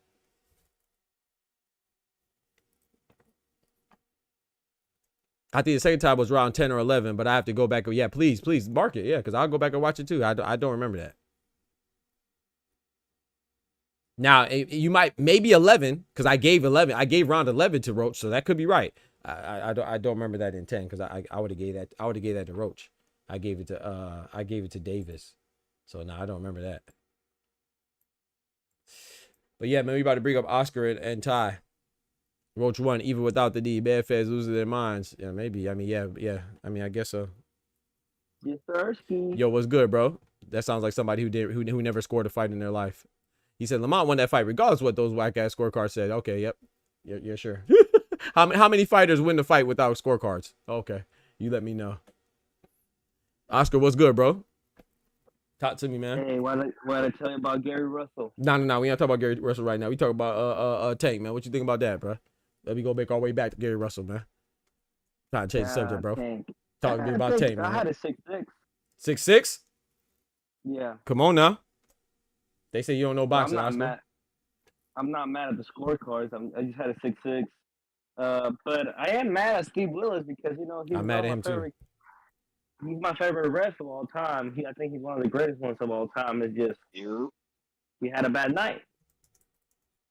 There's not much I can say about it. I mean, it is what it is. I'm not mad at the scorecards though.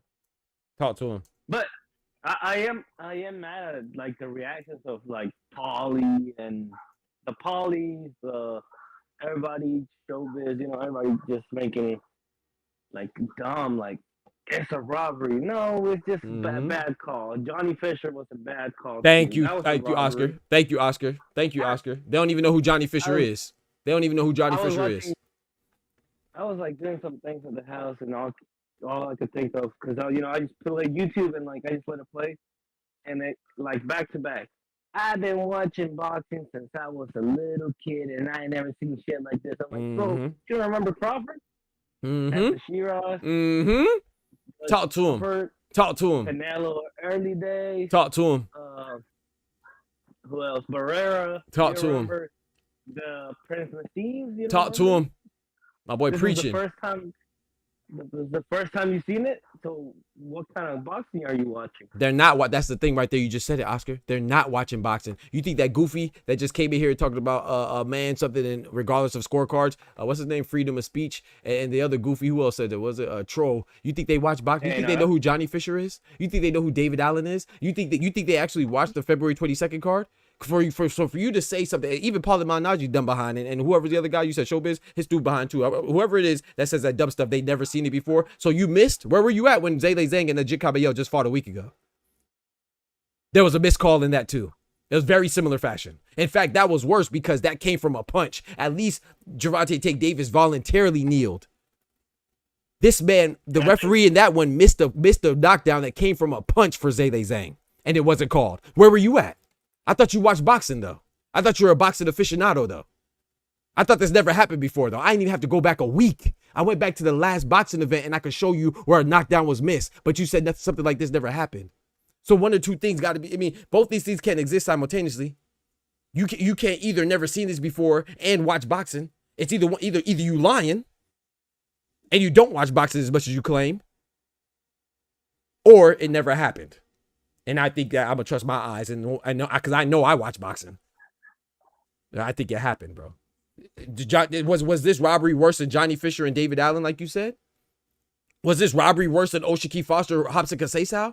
Was this robbery worse than Michaela Mayer and Natasha Jonas? Oh yeah, I know we don't watch women boxing. What am I talking about? We don't watch women boxing. Yeah. People are dumb, bro. Even me, I'm like, who? Come on, bro. People just say stuff for the reaction because it's cool to not like. It's been socially accepted to not like whatever Canelo does, whatever Tank does. Like if you're a big name, it's almost the popular thing to do to talk trash about certain fighters because you know you're gonna get certain clicks. I'm gonna give you some pushback on that. I don't think Pushback. it's so much on Tank. I don't think it's because of Tank. It's because they had no expectations for Lamont Roach. Facts. They were calling this a bad fight. So in order for them to cover their behinds, instead of saying like, you know what, I was wrong on Roach. Not here though, because I remember me and you talk about it. Thank you. Was here too, Thank it you. was like Roach is gonna come in at his best. It's gonna be the best opposition coming into a fight from Tank in his last 4 fights because everybody else they so-called been drain weight. Like Frank Martin, he couldn't drink water. You know, there was that excuse. Ryan Garcia, he was holed up in weight. You know, Oscar. It was like.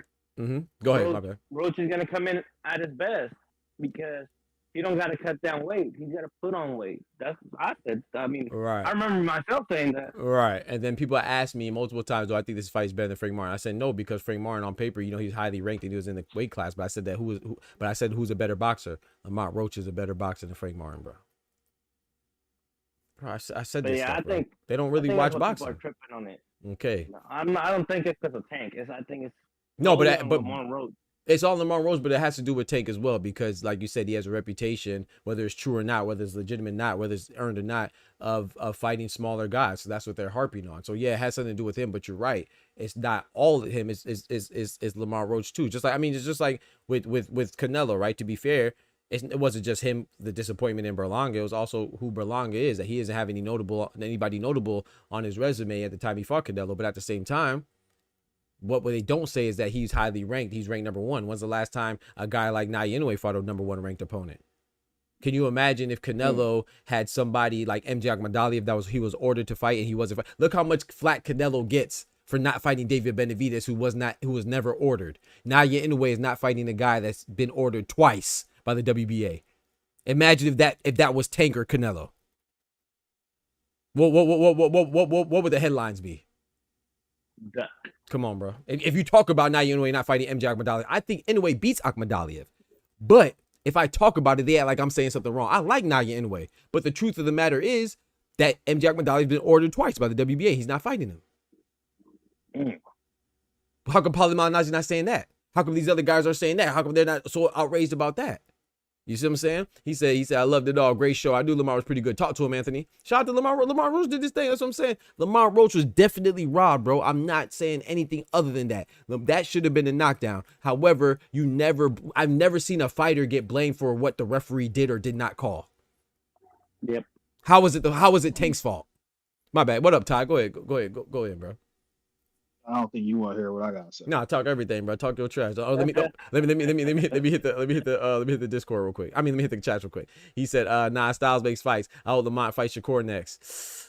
I kind of want to see the rematch, but I wouldn't mind, however it goes, man. He said Tank has always been an overrated height job. True? Yeah, sure. The question is, did this spark Tank's motivation for boxing? I hope so, Kendrick. Yo, shout out to Kendrick, man. Big member in the building. Yeah, saying his record. Yeah, he said somebody's overhyped that but let me who's not overhyped? Freedom of speech. Tell me something. Tell me. I know you said that Tank is overhyped, so tell me somebody who's not overhyped that you like. I guarantee you Tank is better than them, as long as you don't say somebody like Canelo or Terrence Crawford or Usyk or Inoue or something like that. Junto. Even Junto, I mean the hype will have to be at the very least the same. I can't say that Junto's done more than Tank. I mean, well, you can if you want to say 3-division champion, because Tank, one of his was a regular belt when he went to 140 and stuff like that. But yeah, Tank overhyped is crazy, Ryan. 3-division? 126, 126, 130, 135. 126? Who at 126? Tank? Who did he fight at 126? Champ. Yeah. He held a belt there. Super belt? At 126? I don't remember that. Yeah, tell me who he fought. I don't remember that. Yeah, I know one. Okay, so I know that know he belted 140 for Barrio Bars, but it wasn't a super. So I know some people would discredit that. I know 135. I think he first got it from Ryokas Gamboa. Oh, never mind. It was a Mickey. Okay. I'm about to say, you about to put me on game. Hey, I'm about to say, ain't time to put me on game. I'm about to really talk my trash now. Yeah. Yeah, I know 130 and 135. I know he got the IBF and he had the WBA at 135. And I know at 130 he had a belt. All those are super. And I know 140 he had a regular joint. But yeah, I didn't about to say, boy, you put me on game on that one, boy. Hey, shout out to you. Bivol also better than Tank, so it's better be. Of course, yeah. Okay, champion, who cares? Better be even Bivol. Those are two undisputed guys. 4-weight champion. Talk to him, Tank. I mean, talk to him, Ty. Like, that's what I'm talking. Why? Go ahead. I'm about to go in on champion real quick. They credit other guys like Triple G for holding a regular belt. Come on now. Talk to him. He didn't beat Nar Hopkins' record. Hey, wait. Can you fix your mic? Because you preaching right now, but we can't hear you preach, man. They got to hear you at the pulpit now. Because you preaching right now. There you go. Now you good now. You better now. You better now. Because they give other people credit for regular belts. I'm so glad you said that. Thank you. Okay. But go ahead. Oh, you're like the legend Manny Pacquiao, who was one of my favorite fighters. Oh, yeah. They give him credit for regular belts. That's how he got the 8 division. Okay. The actual belt, 6 because we have to really know boxing to know that, though, Ty. We're expecting too much of these goofies that just go with the narratives that these big channels or these people that are unaccomplished. Other than a lot of likes, so big salute to them. If you're a content creator, you get a lot of likes, they get a lot of love. That's dope. You know what I'm saying? I respect that. But as far as put out the truth, you know what I'm saying, and put it out what's real, you're at the lower end of the spectrum. So it's funny how we move the goalpost or we change the criteria where we're talking about somebody's good. They would tell me that Lomachenko is a Hall of Famer. I have no problem with Lomachenko being a Hall of Famer. But Lomachenko is 18-3, 21 fights. He lost 3 of them hoes. He lost 1 to Devin Haney and he appealed it. If Devin Haney appeals something, they're going to say that Devin Haney's a pussy and all types of stuff. Right or wrong?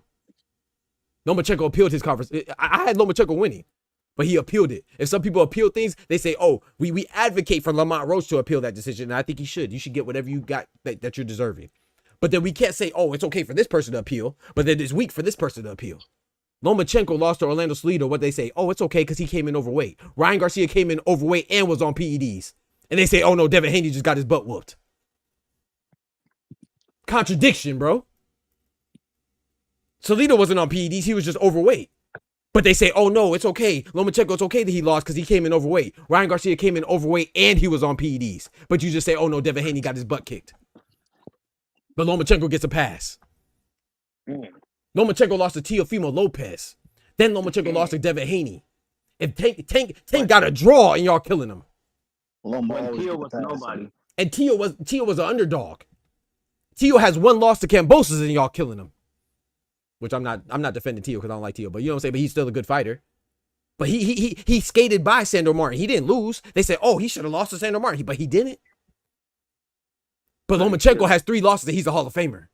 Shakur Stevenson has no losses. Oh, but you're mad because he's not a knockout artist and it took him 9 rounds to knock out Padley, so you're knocking him. But Lomachenko has 3 losses and he's a Hall of Famer. Fuck out of here.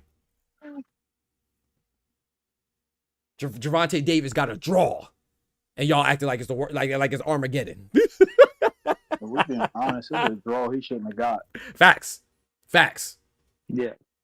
Yeah, exactly. Champy said Tank has 2 losses. Pitbull and now Roach. Yeah, you stupid as hell. Hold on, let me play it for you. All right, and you can go ahead and go in. I was gonna give you attention, Champy, because you know I like arguing with you because you're my guy. You be saying some crazy stuff. I like arguing with you because you funny and you retarded. But I can't argue with that. If you say he has 2 losses, that's just your feelings. Because he like 2 seconds away from throwing in bananas and doing that monkey shit. Get him the fuck out of here. Oh no, you can't be doing that. No. I didn't know you'd be doing that, Champy. I know you be doing. I ain't gonna lie. I'll be lying. I see you do that in other streams, but I try to give everybody a clean shit. Clean slate. You come in here, but you can't be doing don't be doing no derogatory racist stuff. We don't play that. Not towards anybody. You know what I'm saying? Not towards anybody. My black, white, Hispanic, Asian, whatever. We don't do that. But he said Tank really lost a Pitbull. That's crazy. He said Tank trying to run to retirement before 50-50 fight starts straight. Trash. He said. Now that's funny for you to say. I'm not mad at that. If you want to say that, bro, I'm not mad at that. But let's talk the truth, bro. I don't mind you saying that, but you can't tell me that some other nonsense, bro. If you tell me that he's running to retirement, boom, hey, that's your opinion, and I'm not mad at that. That's valid. You want to say he's running to retirement and he's straight trash? Know your fucking place, trash. I'm cool, bro. Say that, but let's be reasonable, bro. If you're saying that, then say the same thing about Lomachenko. You won't say that though, huh? You gonna say it's his neck and his back. Conveniently, right? Just keep the same energy, bro, and I'm gonna catch you because I have a good memory, man. I hate that I'm so observant, but I am. So it's just a matter of time before I catch you slipping, because it's so easy, bro. Because y'all can't be consistent. Y'all can't be objective and consistent. Y'all struggle with that. What's your thoughts on the fight? Like what you think Tank did, good or bad? He did almost. I think, and I'm gonna let you go, Ty. Sorry. Shout out to Lock. I scored at 116, 112, 8 rounds to 4 for Tank. I said that before, and go check out the videos. We're gonna let my boy Ty talk now, but I'm gonna tell you, I scored if it would have been a knockdown, I would have scored at 114, and it should have been a knockdown. However, it's up to the judge's discretion. I cannot control what's called a knockdown. So just because I see and I think it's a knockdown, it should have been scored that. I acknowledge that. We can't say, oh, I'm really going to score a 10-8. Bitch, the judges would do that. The judges don't do that for a reason. It's up to the ref, bro. So you have to realize that, get out your feelings. So whether or not Terrence Crawford's knee touched the ground, I always defend Terrence Crawford. Say, hey, it doesn't matter because it wasn't scored a knockdown. When people say, oh, Daniel Dubois hit Usyk and it was in a low blow, I say it doesn't matter because that's not how the ref called it.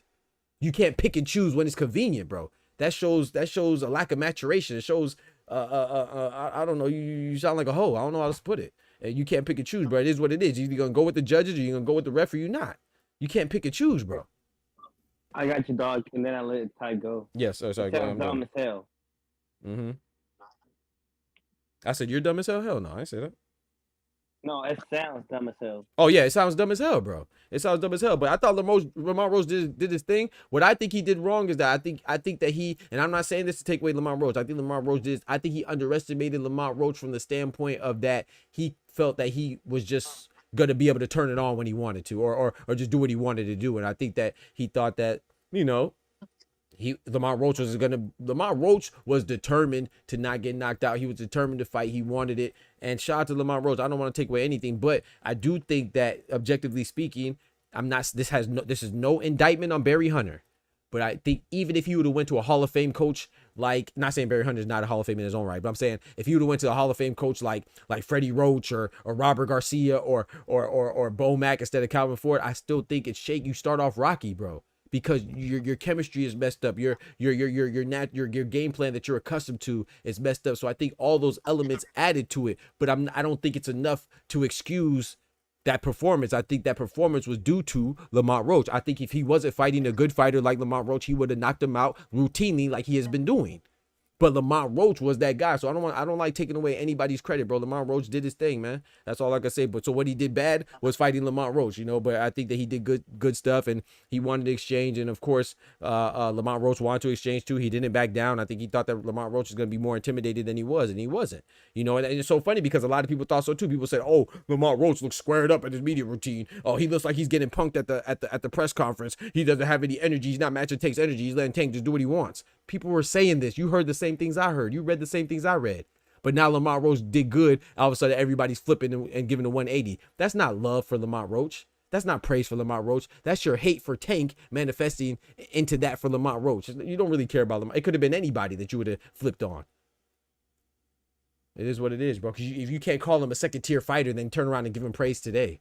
Go look at, bro. I will pull it up. I just stumbled upon it. Thing, you know. I don't watch any of Paulie Malignaggi's videos, but you know when it goes to your recommended, he said Canelo and Lamont Roach, Canelo and Gervonta are the kings of fighting second tier fighters, and that same goofy is gonna turn around and give Lamont Roach praise tomorrow. Come on, if he hasn't done so already, how can you respect that? How can you respect that? At least I said it's gonna be a competitive fight. I never said Tank was going to knock him out in 2 rounds. I never said this was a bad fight. In fact, I said this is it's a bad fight on paper because he's coming up. But I said this is going to be a good competitive fight. Which like I said, I didn't even think it was going to be that competitive. But I thought it was going to be a good competitive fight that Tank would win towards the end. I think I said I had a 9-round stoppage for Tank. I think he was going to get to him in 9 rounds. I didn't say something disrespectful. Oh, he's going to knock him out in 2 rounds, 3 rounds, 1 round. Come on, bro. But go ahead, Tom. I'm done now. Unless y'all want to say something, I'm done. I'm not sure where to start. Whatever you want. And then we gonna go to the Gary Antoine Russell for Oscar, so he could talk his shit because he called that. I don't know if I want to start with the Mickey Ficky stuff that PBC got going on, or just Tank underachieving. I think it's a both. I think it's a combination of both. Because people sitting here saying he's overrated. No, man is an achiever. That's a good point. Shout out to Clarissa Shields for saying he wasn't We, overrated. we see this time in and time out with his fights. Folks come in there, Tank is all lethargic. People will rack up rounds early, and you know he got that eraser where he just knocks dudes out. Bam, we forget what the scorecards was. Lamont did what he was supposed to do. But at the same time, I'm not bigging him up because he was the fighter I thought he was. He's a B+ guy. This guy's a champion. Yeah, but he's not elite. We know Tank to be elite. Facts. We can sit here and hold on to, you know, the missed knockdown, but shit, Daniel Dubois allegedly knocked out Usyk. I'm sorry to interrupt you. I apologize. Can you please say that again? Let me turn you up real quick. Hold on, because I don't think people heard that. Because this is the first. Because no one saw missed knockdowns before, Ty. This is the first time people saw missed knockdowns. That's what I'm getting from today. You know, that's what I'm getting. The consensus around the boxing landscape is that nobody has seen a missed knockdown before in their life. Can you please repeat what you just said? People just discount stuff like this. Like, remember, Daniel the Dynamite Dubois allegedly knocked out Usyk. Okay. But after whatever happened, what did he do after that? He still ended up losing. Okay. You can't sit here and talk about, hey, I know he's the A side. He probably gonna have rounds over me, this, that, and the third, and then come out here and cop a play. You know what the fuck was going on. Oh, so let me make sure what you're saying. So what you're saying is that just because you missed a knockdown doesn't guarantee you a win? If you would have called it. Oh, okay. Because the way that people are saying it, like we assume that if they would have got the knockdown, Tank would have automatically lost. What if Tank would have turned up and knocked him the freak out? What if that knockdown helped Tank make it to the final round? This is hypothetical now. I don't know for sure. But what if he would have been down by 2 points, he would have turned to Terrence Crawford and got a stoppage, like Terrence Crawford did against Sean Porter. So when people speak so definitively, my bad, I'm supposed to be shutting up. Go ahead, bro. You preaching. My fault. Go ahead, bro. Thank you. What was the scorecards of them judges again? Because I know one was in favor of Tank and the other two was what? Draws? 114 draw. Two judges scored it a draw. One judge scored it in favor of Lamont Roach. Gervonta Tank Davis. Let me repeat that. 2 judges scored it a draw. 1 judge scored it in favor of Tank, meaning no judge scored it in favor of Lamont Roach. So when people say regardless of the knockdown, Lamont Roach would have lost, Lamont Roach would have won, that's a freaking lie because the scorecards that we see today reflect the no knockdown. You stupid bitch. I'm just saying. But go ahead, bro. I can hear some people say, hey, if he would have got the knockdown, maybe those 2 cards that said it was a draw, he would have got. Yeah, that's 2-1. Yep. But at the end of the day, he was in the ring and he saw that the ref did not count that as a knockdown. His corner saw that wasn't counted as a knockdown. And y'all chose to continue to fight in the same fashion you did. Yeah. He fought well, he counterpunched, but there wasn't no sense of urgency. This might sound like a cop-out for some. As much as I like kicking Tank, because I hate the fact that he underachieves. Like, it makes me sad to say I'm a fan of him. Right. But what did Lamont Roach do to, secure this win? We seen what Gary Antoine did. Yep, facts. He put out that extra effort. Facts. 1:30 left on the time clock in the last round. He punching on shit. Talk to him. What was Lamont doing? The Funky Watusi with his homeboy from Baltimore. That's crazy. The Funky Watusi is crazy. Let me hit the but my bad. You got more to say? Or I can hit the chat. Oh, no, I'm cool. Man, I'm boy preaching, man. Y'all subscribe to my boy right now. You know what I'm talking about? How you subscribe to my boy Ty? He ain't got the channel, so you got to subscribe to this channel. You feel me? He said, Peel Out says, my thing is, what proof did the ref have to what Tank told him? Can someone just take a knee and get it? That's the thing, Peel Out, and that's a good question because a lot of people are of that confusion. It doesn't matter what Tank told him. It could have been Tank's ankle. It doesn't matter, bro. If you take a knee, it's a knockdown. So that's what I'm saying. That is not Tank's fault. Even if Tank was pleading to him, which he wasn't, you saw the footage. He was from Willis's mic. Right. He starts calling the knockdown. Right. So it's not that Tank persuaded him not to call it a knockdown, bro. It doesn't matter what the guy said. If you take a knee, it's a stoppage of the fight at your own call, and it should be a knockdown. So that's what I'm saying. It has nothing to do with what Tank said or didn't say. The fact that he took a knee should have been a knockdown, bro. So there's nothing that a fighter could say. But I want to show because Ty brought this up. Look at this. So shout out to freedom of speech. He said that boxing is corruption because Tank won that fight. So is this corruption too? Let's keep the same energy. Freedom of speech. Were you mad about this too? This happened a week before. This is Zayday Zhang and the Jit Caballel on the quote-unquote best boxing card ever. Did you miss this? That means you don't really like boxing. Was there a knockdown? There was no knockdown. When it started counting, that indeed was a knockdown. Facts. And then look, I'm so glad you said that too, because if you listen right here,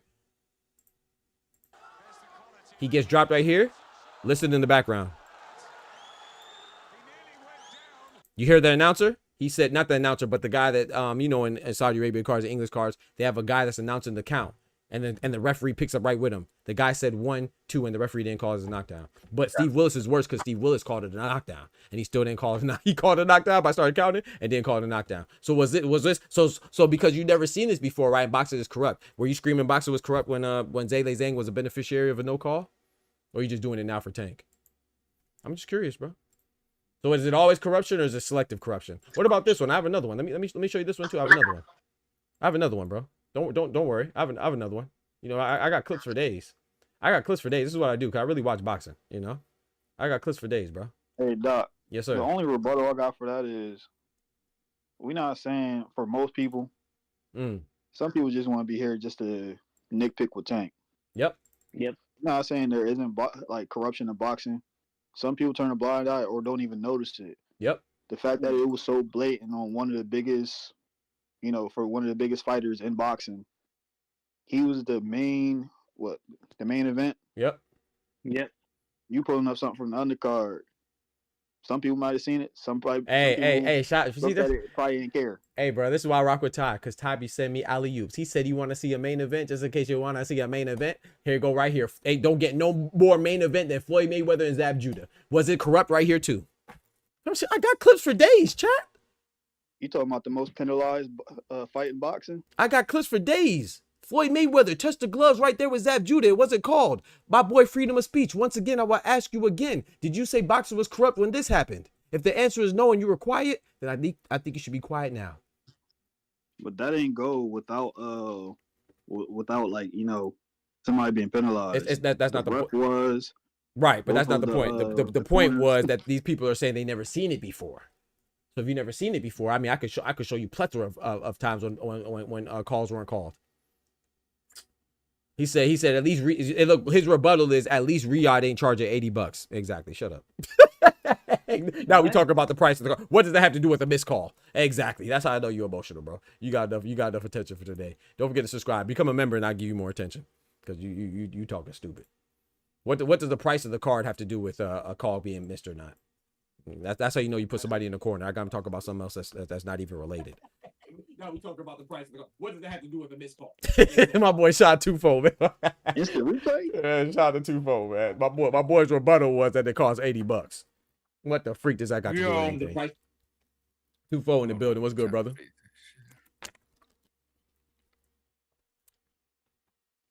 That's what I'm saying, Anthony. That's what I'm saying, Locked and Ryan. I'm not saying that, but once again, I will say it again. People hear what they want to hear, so I can say this till my throat falls out. I'm not saying that was the right call. I'm saying that it was a missed call. I'm saying it's not the fighter's fault. It's never the fighter's fault when the referee misses a call in any sport. If it's basketball, it's not the basketball player's fault. If LeBron wants to flop and the referee wants to call a foul, it's not LeBron's fault. That's the referee's fault. He had to have better judgment. Use their discretion. You're saying, oh, it's Tank's fault that the referee didn't call it him taking a knee. When Miguel Cotto took a knee, it was that if the ref wouldn't have called it, would that have been Miguel Cotto's fault? No. What do you want them to do? Should Tank jump up and down and say, no, take my points, take my points. You're supposed to take my points, ref. Who does that? It wasn't Floyd Mayweather's fault or Zab Judah's fault when his glove touched the canvas and the ref didn't call it. It wasn't Zayday Zhang's fault when the referee didn't call that knockdown. It ended in a knockout anyway, or a stoppage anyway, but that was a missed knockdown. There's been plenty of missed knockdowns. Terrence Crawford, is it Terrence Crawford's fault that his knee touched the ground against Kavaliauskas, or his knee touched the canvas and the referee didn't call it? So it's not, and I like Tank, but people try to use that against me like I'm not fair, bro. I always defend Terrence Crawford in that. I always say, hey, his knees touched the ground, but it wasn't a knockdown. Same with Alexander Usyk. I always defend Alexander Usyk with Daniel Dubois. I think that the punch was not a low blow. I thought it was a fair blow, but the referee called it. So I always salute Usyk for being on point and being aware enough to milk the clock and recover. You feel me? So why can't you do the same? I'll tell you why you can't do the same, because you're an adolescent. And you're emotional. That's why you can't do the same. That's why. I mean, am I lying, Oscar? The man came in here and told me y'all don't know boxing, and you had the same scorecard as me. Well, essentially, me and your scorecard was only 2 rounds different. You had it a draw, but I don't know boxing because I had Tank. Yeah, you wild. Come on, bro. I don't know boxing because. So if I have the same person that you like, I'm unbiased. You know what I'm saying? If I say something good about a guy that you like, I'm unbiased. But the minute I say something good about a guy you don't like or a girl you don't like, all of a sudden I'm biased. You see how that works? That's why I don't care what people say. I just speak my truth. Bro, even professionals, I'm about to ask you something. Like, even professionals, like Paulie and Tim and Pro Boxing, whatever. How many of them do you know that Tajiri is gonna fight Akuni next March 13th? Thank you, bro. Thank you, bro. They don't even know those names. Then when you recognize them as boxers, freak out of here, bro. It's crazy. Bud said he ain't never seen nobody take a knee not get counted. Like, Hey. he ain't never fought his knee. Hey, twofold. That had me crying, bro. I said, you know I like Bud. One of the best fighters to ever do it. Bud full of shit for that one. That joint had me crying. Go check out my video, bro. I put it in the video. I put it in my last video. Y'all go check it out, man. Go smack that like on that video, man. I know it's a long video, but I'm breaking it down from the top to the bottom of this whole Tank situation and the missed call by the ref, man. I break it down and I show that. But like I said, in Terrence Crawford's defense, he didn't see it. You know, he was in the ring. He felt it. So I said, let me go check out the video, bro. I thought it was pretty funny.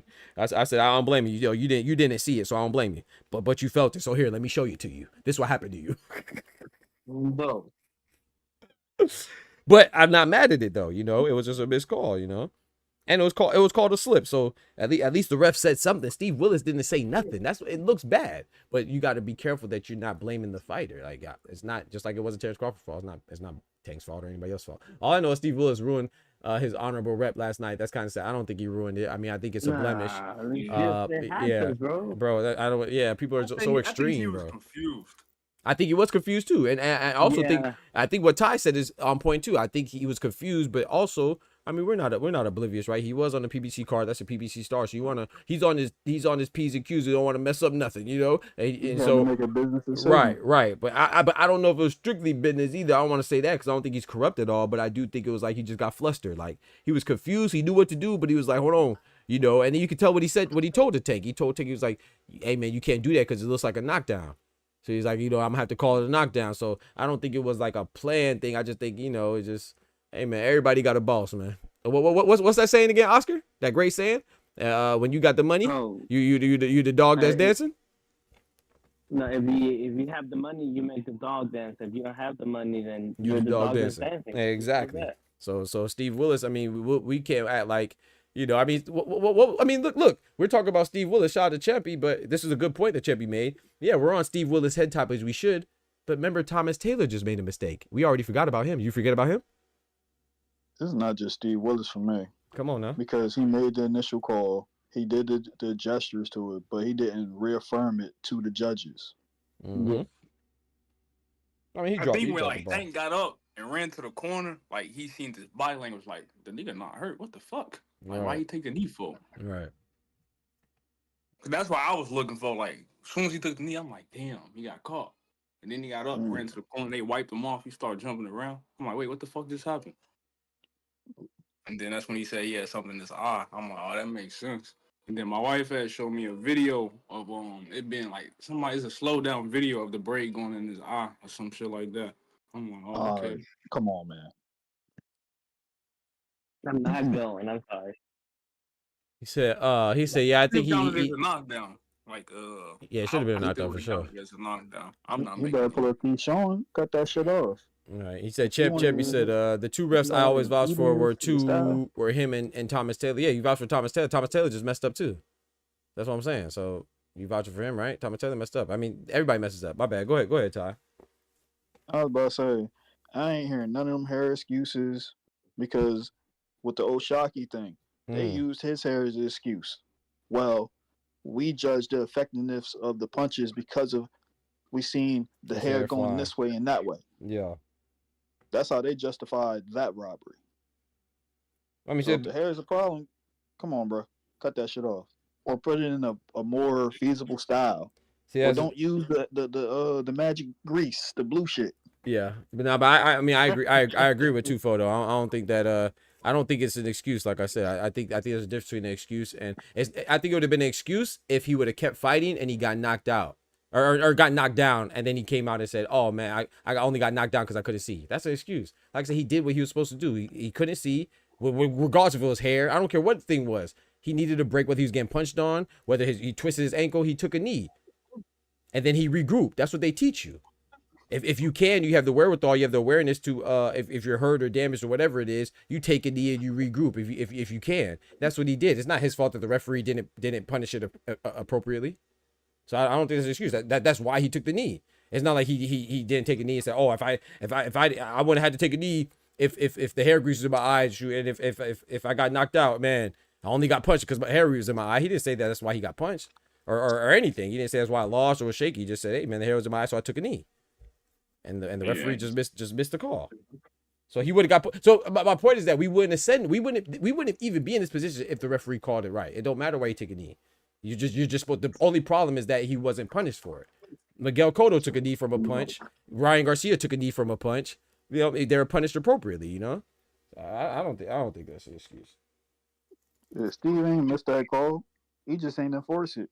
No, I mean, either way you want to cut it, it's semantics. You know, whether or not he just, like you said, whether he missed it or didn't enforce it, it didn't count, right? So he didn't press the issue. He said, "I think the take knocked out was simple gamesmanship on his part." I don't think that's game. What do you mean gamesmanship? Taking the knee? How's that gamesmanship, bro? Like, are knees considered gamesmanship? No, you lose points, bro. Like that's the thing. Like James, shout out to you, James, but you know boxing, you know better than that, bro. So if you say it's gamesmanship. If it's gamesmanship, you're implying that he knew he wasn't going to get points deducted. That's a crazy proposition at best. Nobody knows that the referee's going to miss a call. I mean, if they do, hey, this is 2025. I'm not gonna say nobody.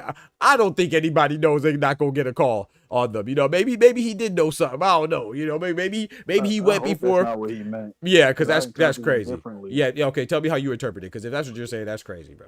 As far as gamemanship, like you said, he was irritated or he felt something, so he did the proper thing to do, to cause a break. He took a knee. Right. I agree with that. But taking knees, we can't just because this one resulted in no point deduction. We can't act like taking knees doesn't normally, historically, or traditionally result in point deduction. It just so happened. You know what I'm saying? So that's why that's a hell of a risk to take for some gamesmanship.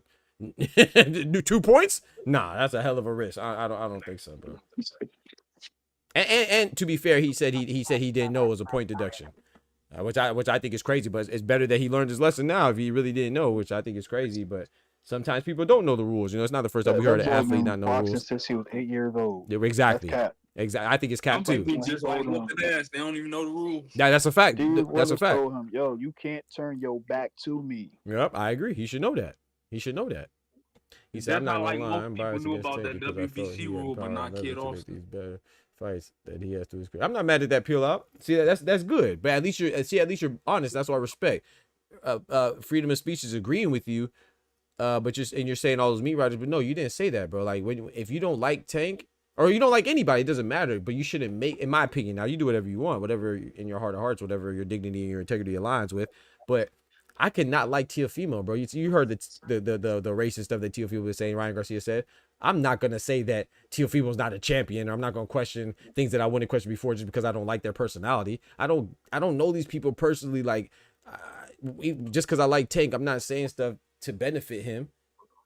I'm saying, if you listen to me, I'm telling you that he should have been deducted. But I'm not going to go overboard like you and say, oh, he's not a champion. He's not a real champion. He doesn't have any skills. He's overhyped. How is he overhyped? There's literally 4 champions in his division right now. I just told you one of them is 18-3. He's not overhyped. But the guy who's undefeated is, and the guy that he didn't want to fight most recently is. What's the difference between, let's say, 135? Shakur, Tank, Stevens, Keyshawn Davis, and Lomachenko. If Tank is overhyped, then I think the whole division is overhyped. The only way that you could tell me that somebody that's probably better than him is if you go outside of his division. So if you're not doing that, that means I guess the whole 135 is overhyped. So Lamont Roach doing good, you're just as shocked as everybody else. So if somebody's overhyped, how could he be overhyped if you had him whooping on Lamont Roach? I guarantee you, if you tell me the truth right now, if I could go look at your history throughout YouTube, I guarantee you would say you thought Tank would knock out Lamont Roach in 1 round. But now you're telling me you're overhyped because he didn't knock out the guy that you didn't believe in anyway. You can't, how you have it both ways, bro? The same thing happened to Brian Norman Jr. Come on, he got dog. drunk and shit. Oh, he overhyped. Woo. Come on, he bro. Came back and put it upset. Yep. And now they're mad that he didn't unify in his first defense. The same guy that was overhyped against Boca Chica. Shout out to George, 1 round with George, man. It was good, bro. He said it was but I do agree. It was like these things they're not mutually exclusive, right? He can be a good fighter, and Lamont Roach had a good competition, and Lamont Roach got robbed. I like Tank, but Lamont Roach definitely got robbed, bro. It was a missed call. It was one of the worst calls that missed ever. But when people say, oh, they never see nothing happen before, bro, like I said, just go back a week, man. February 22nd was kicked as the best card in boxing ever. If you missed that card, that means you're not as big of a boxing fan as you claim you are.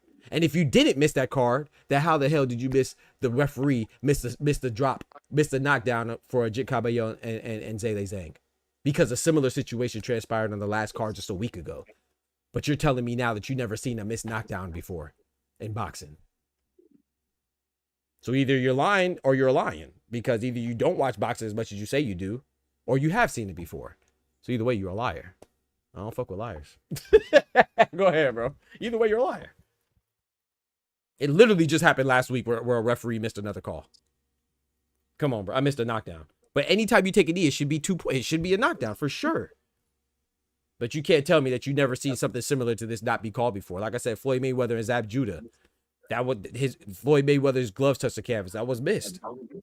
Zab Terrence Crawford and Kavalaskis, his knee touched the ground. That was missed. It was between the slip. The other day, Benavidez and Morrell, a lot of people said that shouldn't have been called a knockdown. So to some people, that was a missed knockdown, even though it was in Morrell's favor. Some people said it wasn't a legitimate knockdown. Bro, this happens quite often, bro. Not often to where it happens every day, but I'm saying that it happens before. So if you've never seen it before, that just means that it happens often enough for you to witness it before. And if you haven't witnessed it before, that means you don't watch boxing as much as you're saying. So you should be quiet. I think the difference between those situations was there was no initial call. The other ones was deemed slips. This one was called a knockdown from the get-go. So the people you got to blame is the commission that was present. Right. Steve for not standing on business and, enforcing his call. Yep. And the PBC. Well, I like I said, to me, yes, it matters, but to me, that's just like the finer details. The point of the matter is that people say that they never seen a missed knockdown. You know what I'm saying? And to me, that's just crazy. And now I know that there's different types of knockdowns, different types of missed calls, but my point is that you can't tell. I mean, even with Usyk and Dubois, like some people say that wasn't really a low blow. Some people say that was missed. So the fact that this is a missed call, it's not, like I said, it's bad. Because you could argue that there was 2 infractions that were missed. The first one was a knee. The second one was him going to his corner. He should not have been allowed to interact with his corner without the referee, without the referee acknowledging something. But even then, I've seen people say, "Oh, I've never seen a person interact with their corner mid-round." That's a lie. Because if you have too much Vaseline on your face, as long as the referee stops time, he sends you back to your corner and they wipe your face. If your mouthpiece falls out, not all the time, but sometimes the ref will stop the time, give the mouthpiece to your corner, have them wash it off, and pop it back in your mouth. Pause. So we have seen, exactly, but those were within protocol because the referee acknowledged something and then it happened. So the proper verbiage would be that, hey, I haven't seen it like that. And that's why it was even more egregious and even more wrong because the referee didn't acknowledge and let the people know and the judges know what exactly is going on. So once again, it goes back to the referee dropping the ball. But a lot of people are kicking it like Tank had some big old convoluted plan and some what's the word? Preconceived plan. Premeditated was what I was looking for. Premeditated plan to take a knee, and he knew Steve Willis wasn't gonna call it. That's never on the fighter, bro. It's on the ref. That's what the ref is there for. What are we talking about, bro? New York had horrible night. Yeah, they had a terrible night. Facts. He said not only did the ref miss the knockdown, the replay officials did facts. The replays too. Is this corruption or ineptitude? I think it's ineptitude, but with New York, it could be corruption. But to me, George, what it is not, it's not the fighter's fault. That's what it's not. That's all I'm saying. I'm not saying a wrongdoing did occur for sure. That Lamont Roach should be irate, but we have to be in control of our energy and direct our disapproval and our criticism to the appropriate place. You feel me? How is blaming Tank going to change anything? Because whether something's called a knockdown or deemed a slip or whatever, or not a knockdown, it's on the judge.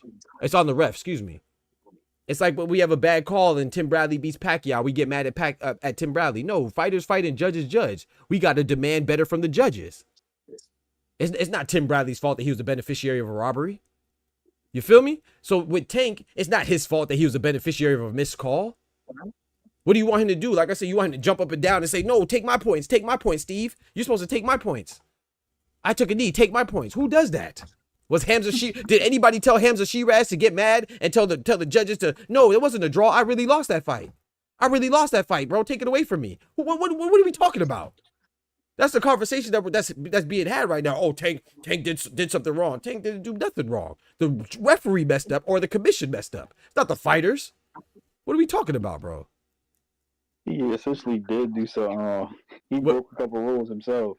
Like what? And Tell me when he went to the corner? The ref was actually leaning with. He did do something that was wrong in that moment. I disagree with that 1,000%. How did he do something wrong? It's just that he wasn't punished. I mean, yeah. That's wrong? Yeah, he turned around and did something and then said he didn't know. I mean, whether you know, that's what I'm saying. That doesn't matter, though. Anywhere else, he'd have been either disqualified or whatever. But look what you just said, though. You said anywhere else. So how can you blame the person for not being punished? So yeah, he did something wrong, but it's not like he tried to sneak into. He didn't pull up an invisible cloak and take a knee, bro. He took a knee right in his face, bro. It's not his fault that he didn't get punished. Do I think it was intentional? No. But I'm not going to turn a blind eye to it doesn't privilege in the situation. It doesn't matter if it's intentional or not, though. That's what I'm saying. Whether you take a knee purposefully or accident, like I don't get that. Like if Miguel Cotto took a knee against Margarito and the referee didn't take a points, that's not Miguel Cotto's fault. If we wouldn't, my point is that Tank could do the same exact thing. If he would have lost points, we would not be talking about it. We're talking about it because, like you said, if it was somewhere else, maybe if it was a top rank promotion, maybe if it was in the commission of Nevada. But that's the problem there, though. That's not a Tank problem. Explain to me, really, bro. That's really his problem, though. What's the problem? Two ways, though. I see how both of y'all looking at it, right? No, I absolutely don't see how Ty said. I absolutely don't see it. How I mean, you're not going to see it. I wouldn't say from my perspective because of certain biases. No, it's not a bias, bro. I just gave you an example. So is it Miguel's Cotto? So tell me another fighter that takes a knee and we're blaming him for taking a knee. Look, this is boxing. Instead of actually pointing the finger at the people we should be, the blame always falls on the fighter. Whether if you win a fight by robbery, we're looking at the fighter that won. What does that have to do with the action being wrong? The conversation right now is about Tank doing something wrong because that's what you said. You said he's to blame. How is he to blame for not getting penalized? Let me answer that. Look, go ahead. I think this is what Ty's saying. Him not being penalized doesn't change the fact that he did something wrong. He turned his back in that situation he shouldn't have. Didn't. So what? If you do something wrong, you get a foul.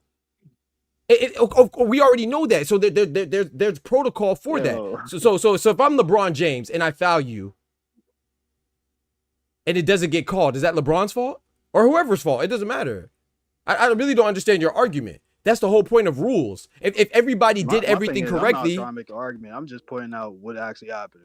And I am too. And I'm doing the same thing. So I'm asking you when is you're from your perspective, it's like you're defending. No, that's what you. No. That's what you hear. From your perspective, that's what you hear. That's how you're receiving. No, that's what you're actually doing. That's not what I'm doing. I'm not defending him. I said he should have lost the point. It's not his fault that he didn't lose a point. When does a fighter take away points? When does a fighter give or deduct points? When does a fighter award points or deduct points? If you could tell me that, then I'll say that I'm defending him. when does a fighter actually award or take points? Yes, please tell me. No, not them directly, but they cause the fouls.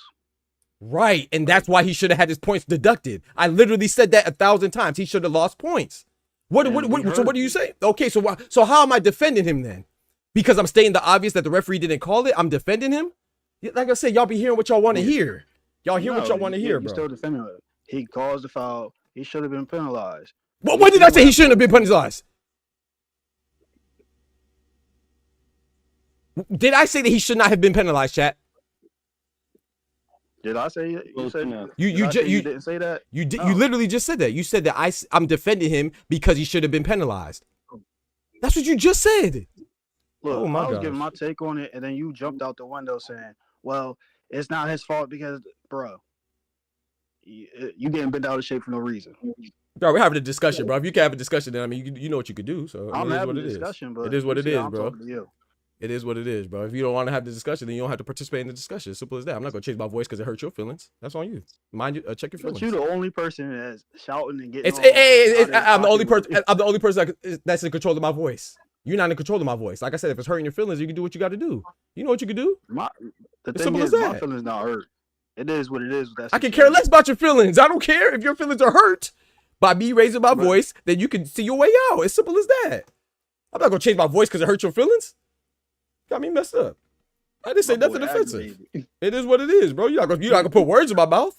It's simple as that. Let me say something real fast. Look, go ahead, bro. I never once said that it wasn't Tank's fault. I never said it wasn't that Tank should have got a pass. Never said that. Yeah. But he got to be trolling P-Lop. He got to be trolling P-Lop. Hold on, time, Doc. Go ahead, Tufo. My fault. Like, all right. I'm not saying what Tank did was wrong, right? I agree with you, Doc, on that part. Right. But by him saying he don't know, right? I would just look back to the Hector Garcia fight. Right. He couldn't focus because of the crowd, and he gave the ref a timeout signal with his hand. He didn't take a knee. But I would say it's different situations. But you know what's crazy about that, Tufo? But we already came to that conclusion. When I said that Tank said that he didn't know, I said I think that's cap. So even from that angle, I don't know what Ty's talking about. And then Kendrick saying Doc under pressure, he fighting back the whole world against him. No, the whole world's not against me. Y'all just like to hear what y'all like to hear. I said that it's never the referee's opinion. How am I hearing what I want to hear? You literally just told me I'm defending Tank, and I'm asking you have not been able to tell me how I'm defending Tank. You just keep repeating yourself. How am I defending Tank if I said that he should have lost points? Because I said the referee has to call the points. I'm defending Tank. So I guess I'm defending Terrence Crawford too. Or is it because you think I'm defending Tank because you think that I like Tank? So when I say the same thing about Terrence Crawford's knee hitting the canvas, no one says, I'm defending Terrence Crawford. And Kendrick's goofy behind talking about somebody's under pressure. I'm saying you defending Tank because before I could finish my statement, you started flying off with the deterrence. Because you said I'm defending Tank. That's why I started flying off with whatever you said, deterrence, whatever you said. You started flying off before I could finish my statement. No, because right, because you said I was defending Tank. That's why I said I disagree with that. How am I? So I asked you. You said I'm defending Tank, and so I interrupted you and said, "How am I defending Tank?" Re-listen to that part. I'm not re-listening to nothing, bro. You have a voice right now. You're using it. Tell me how I'm defending Tank. You still have not told me, bro. In the middle of me trying to give my little take on it, as far as who I place the blame on, is it on the fighter? No.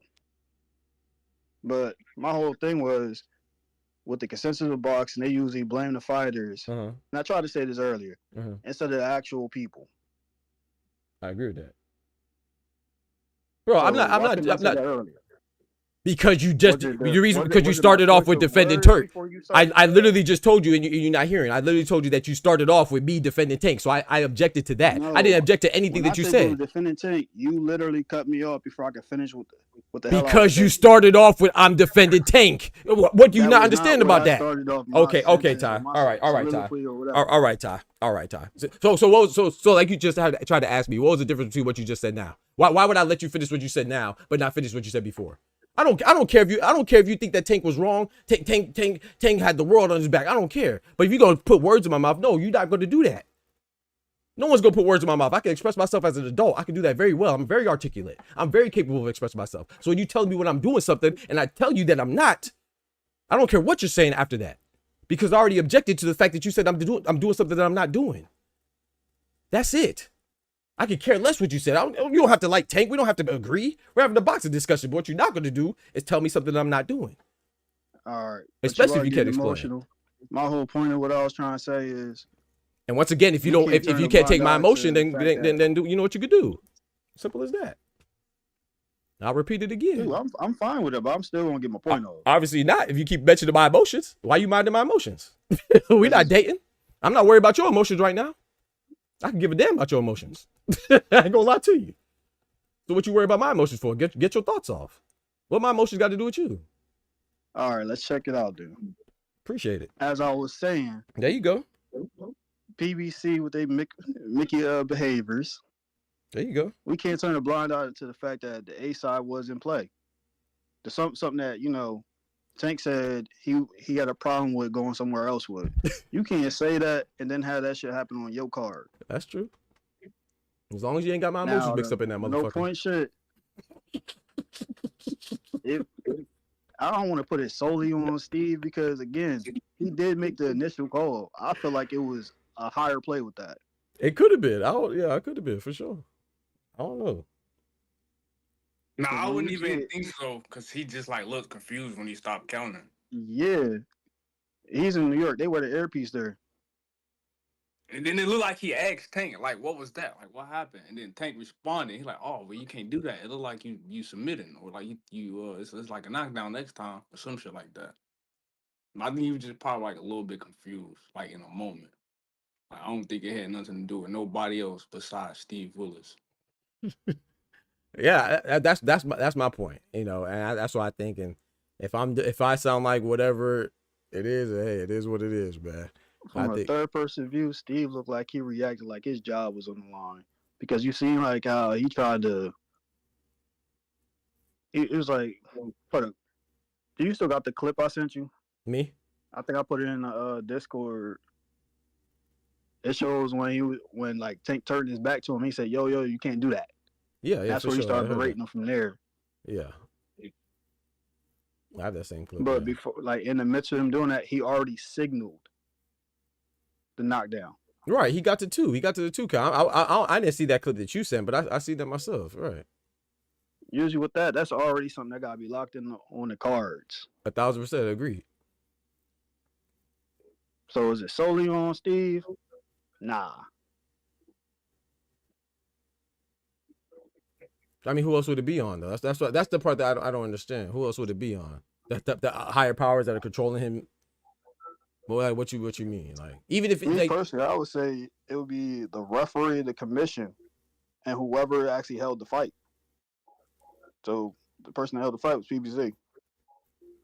Yeah, I don't know. I don't know. I mean, I agree with that, but the commission that was there was the WBA. They all allowed that to happen. I agree with that. But it's like when Thomas Taylor messed up. Now, this is my opinion now.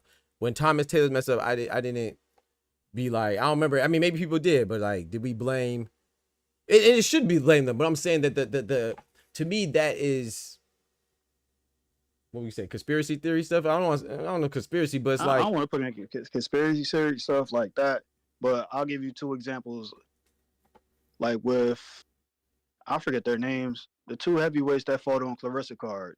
The difference between how that was handled, because the commission stepped in and said, "Oh, don't touch them." Right. Versus what we seen at Riyadh with Ben Whittaker and the old boy and Liam Cameron, right? But yeah, I don't know. It's like, okay, so if someone, like I said, I get that, you know, I get that you're influenced. I would say that's the referee or whoever is being influenced by the. Like, it's not just a referee in certain cases,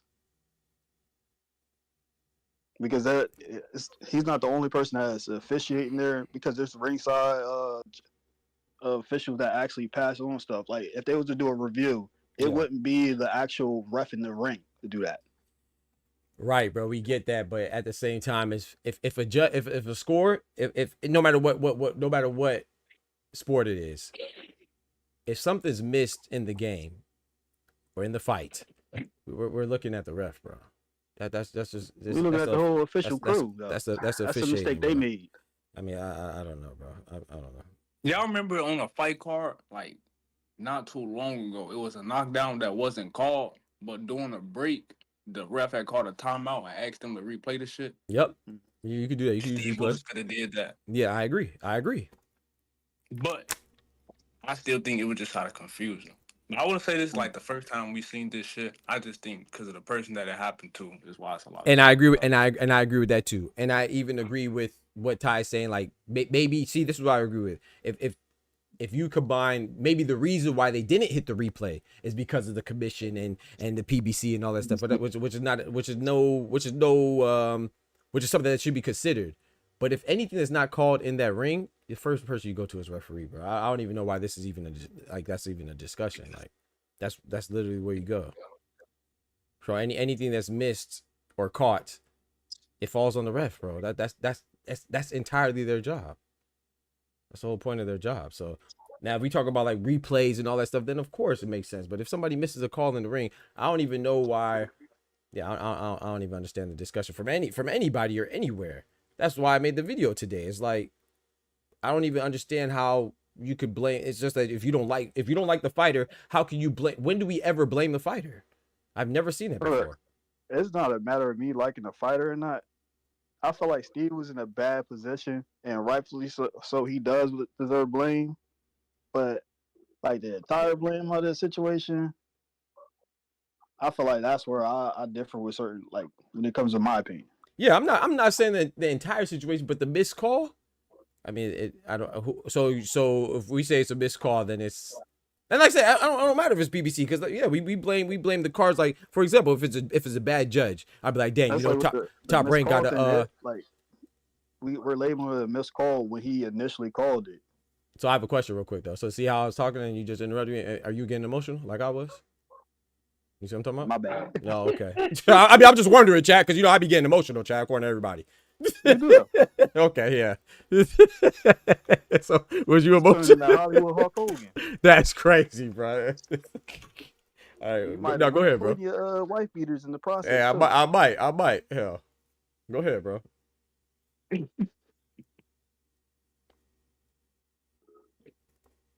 Okay? So what I was gonna say is he said James, that all takes opponents usually get knocked out, then the stock rises, roll. Yeah, facts. But I think the Roach is gonna I think the Roach is gonna go up too. But I was gonna say that if we watch judges, right, like a Top Rank or whatever, or PBC or whoever it is, we'd be like, okay, those judges are bad, so that's something they could do. But what I'm saying is I don't know if it's ever appropriate to say like, oh, you know, those judges are exempt or even have to share the blame with somebody else. Like now we get it that they're going to do that or like have a referee that's favors them or whatever. But okay, like for example, Jaime Munguia, when Jaime Munguia had the quick count, that's the referee chose to count that quick. It's like no commission could control that. I mean, the commission could be like, okay, you know, we want you to count fast or something like that. But in that moment, it's on the commission, no matter how much pressure he's getting. I don't feel like I said, I'm not arguing with you. That's your opinion, but I'm talking about the masses. Like I said, I made a video about it before we were talking, so I'm not just talking about that was Utah. a good one though. But because there was people calling for his job. Didn't Jaime say? Yep, he had to save his job. Want him fired or suspended or whatever. Right, but that's after the fact again. So like during that moment, it's like I don't see how you can't. Unfortunately, because I like Steve Willis, but I don't see how it doesn't fall on anybody besides Steve Willis. Like that's why we have officials there. Because I understand what you're saying. You know, I'll be an asshole earlier, but I understand what you're saying. But you're saying that it's Tank's fault because he's the one that took the knee or he's the one that did the infraction. I'm not saying it's Tank's fault. I mean, not only his fault, but you're saying he had to do with it, right? That's what you said, right? No. What that thing was, you said something to the lines that he didn't do anything wrong. He did in that moment. He turned his back. But as far as so what's the difference? Thing, that's not his fault. He's a fighter. Right. So what did I just say? Okay. So he did. he turned his back or whatever. I don't see what the difference is with what I said, but okay. So he turned his back and he took the knee. That was the wrong thing to do, right? But that's what the referee's there for, to enforce that the fighter it adheres to the rules, because you're supposed. It's like that they're there as the judging factor. So I can't say that if a fighter, and to be honest, I don't think that taking a knee is wrong, to be honest. And even turning your back, that's what you're not supposed to. I agree with that one, but taking a knee is the same as a knockdown. I mean, that's in place. You're supposed to get a count. It's just that the ref didn't count. And I agree, turning your back and going to the corner is you're not supposed to do that either. That's wrong.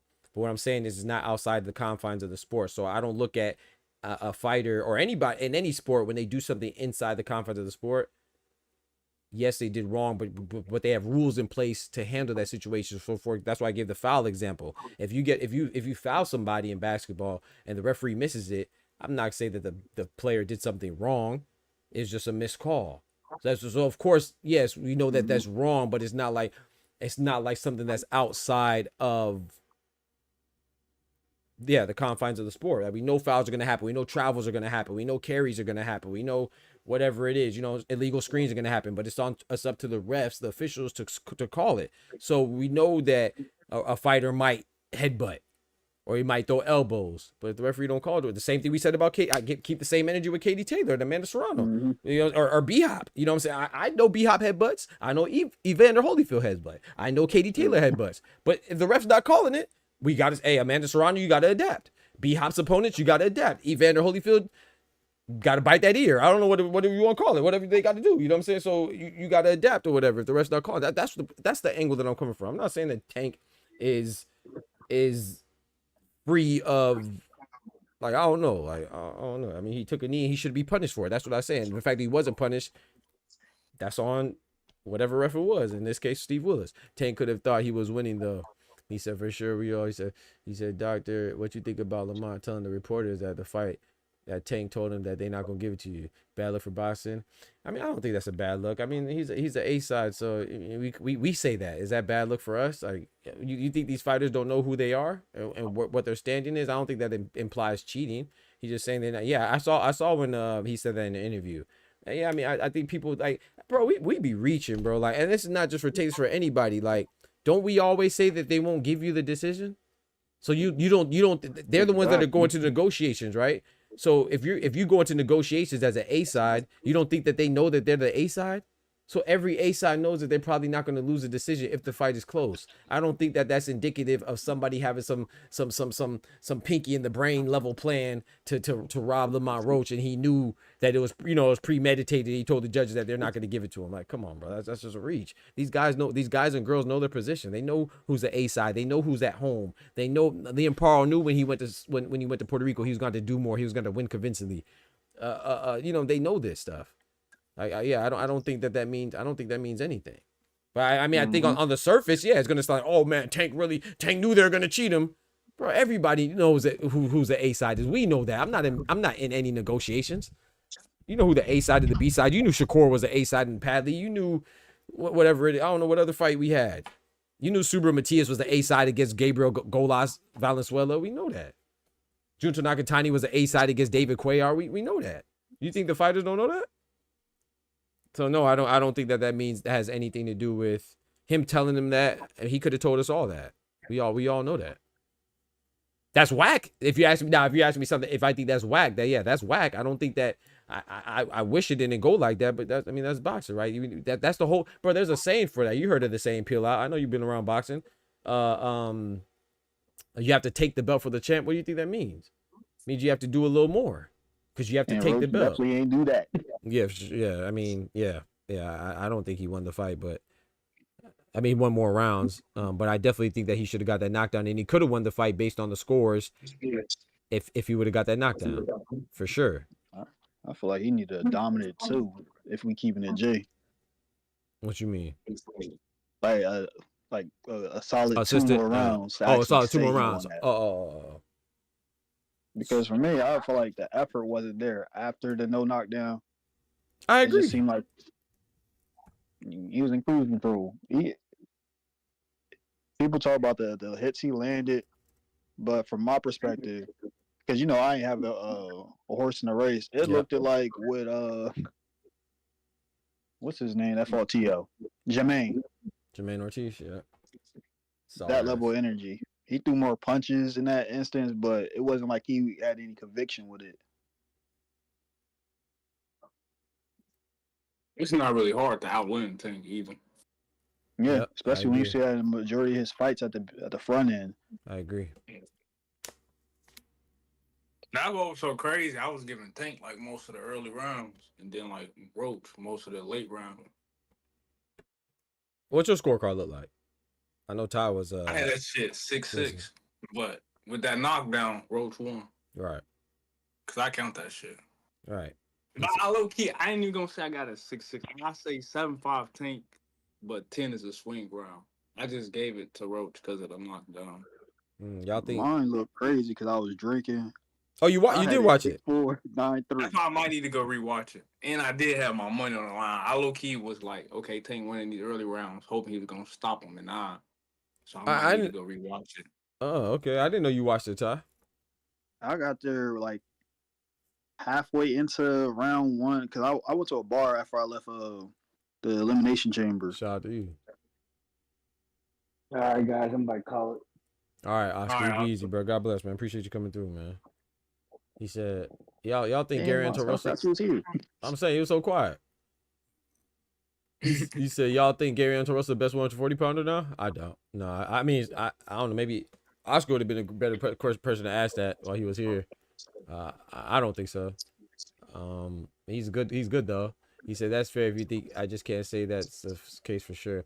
Supergirl is back. Hey, I don't know if he's back, but that was a good win. Hitches will avoid Matias for Cambosas. I don't know. I wouldn't say avoid because Matias is number 1, right? He just won the title eliminator, but is he the mandatory? I mean, has he been called? We'll see what the IBF does. I don't think he's been called, so he should be next. So in theory, right? He's an IBF eliminator, but Irony is here. Eddie Hearn has said what, right? Eddie Hearn said he wants to make that fight between Cambosas and Matias. I mean, sorry, Cambosas and Hitchens. And he has both fighters, right? So I wouldn't say Hitchens is avoiding him. Yo, YD, what's up? All Casino, what's good, bro? The only reason why I feel that it should have been counted a knockdown is because I watched it back. Roach hit him with a stop it. It should have been a knockdown. That's what I'm saying. Like, and this is what I think Ty was saying. This is what we've all been saying. It doesn't matter why. It doesn't matter if it's if you take a knee, it's a knockdown. It doesn't matter if you get hit or not, bro. Like, that's the thing. It could have been what he said, hair grease in his eye. It could have been a twisted ankle. It could have been his gloves were messed. That's why you got to go watch the video, bro. I can't keep saying this. I'm gonna get frustrated. But I showed you a video where Floyd Mayweather against Hernandez, he hurt his hand. And he takes a knee.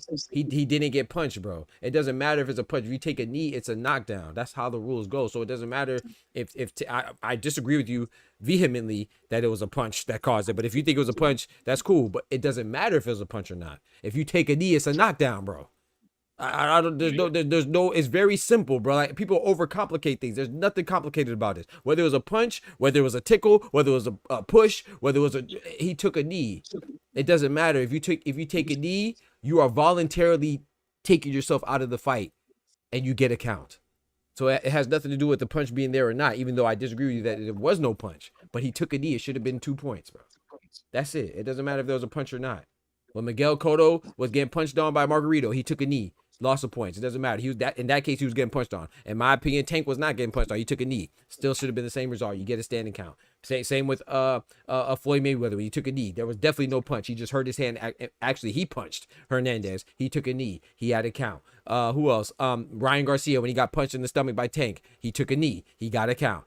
So it doesn't matter if it's by punches or not. Like, people overcomplicate stuff because they need to become more familiar with the rules. So that's why I don't understand. Yeah, and that's the thing that kind of is annoying because not you or anybody in particular, but I'm saying with the boxing landscape, like, people will be mad and they don't even know the rules. Like, you're gonna be like, people will say, oh, it should have been a knockdown or shouldn't have been a knockdown. That's the furthest. That's the thing that should not be a question. It absolutely should have been a knockdown. That shouldn't even be questioned. If you're questioning that, then that means that you probably shouldn't even really get mad because you don't even know what you're mad about. You feel me? There's another reason why I don't think it was because of the punch is because of how he jogged to the corner. You feel me? Not even that. He looked at the ref first, got more space, backed up, created more space, then took a knee, then like you said, jogged to the corner. If he was a little wobbling to the corner and then did that shit and then wasted a little bit of time before trying to get back in the fight, I would have been like, yeah, he was definitely hurt. Right. But I don't think he was hurt at all. Right. He said Roach ain't even land nothing that would have caused a delayed reaction in the first place. Thank you, bro. Thank you. You see, I think he low key rolled with it. Bro, you see the kind of like pulling out. Let me show you right now. Let me show you exactly the punch. And he said if you get pushed down, though it's not. No one said to push. If you get pushed down, you're not taking the knee, are you? We're talking about taking the knee, brother. Don't change the conversation now. We just said if you're taking a knee, it's not. If you got pushed down, you're no longer taking a knee, are you? Come on, man. Keep up now. We're talking about taking a knee, bro. We're not talking about touching the canvas. Yeah, but you're right. If you get pushed down, no, it's not a knockdown. If you get tripped, it's not a knockdown. Look. Here it is right here. Look at that jab. Did that hit? Come on, bro. Did that hit? And that's where he blinked and he looked at the ref and then he took a knee. Where was the punch, bro? You talking about that jab is what caused him to take a knee? Now that jab may have hit his eyelash and trickled to whatever it is. I don't know whatever got in his eye. You could say maybe that was a catalyst for that, but there's nothing to question there. It was not from a punch, but it doesn't matter. He took a knee. It should be called a knockdown. Come on, bro. What are we doing? What about that was a landed punch that? Come on, bro. But like I said, once again, I don't even understand the basis of that conversation because that's a irrelevant conversation in this case. We're talking about him taking the knee and taking the points. When you take a knee, it doesn't matter why you took the knee. The fact you took a knee, you should lose points. He said, "No, you're not seeing the punch." Oh, you're saying a punch before that? Come on. I mean, maybe. Like I said, I don't know. It doesn't matter if he got punched or not. It's still he took the knee. It doesn't matter if he got punched or not. He could have bit his tongue and took a knee. He should lose points.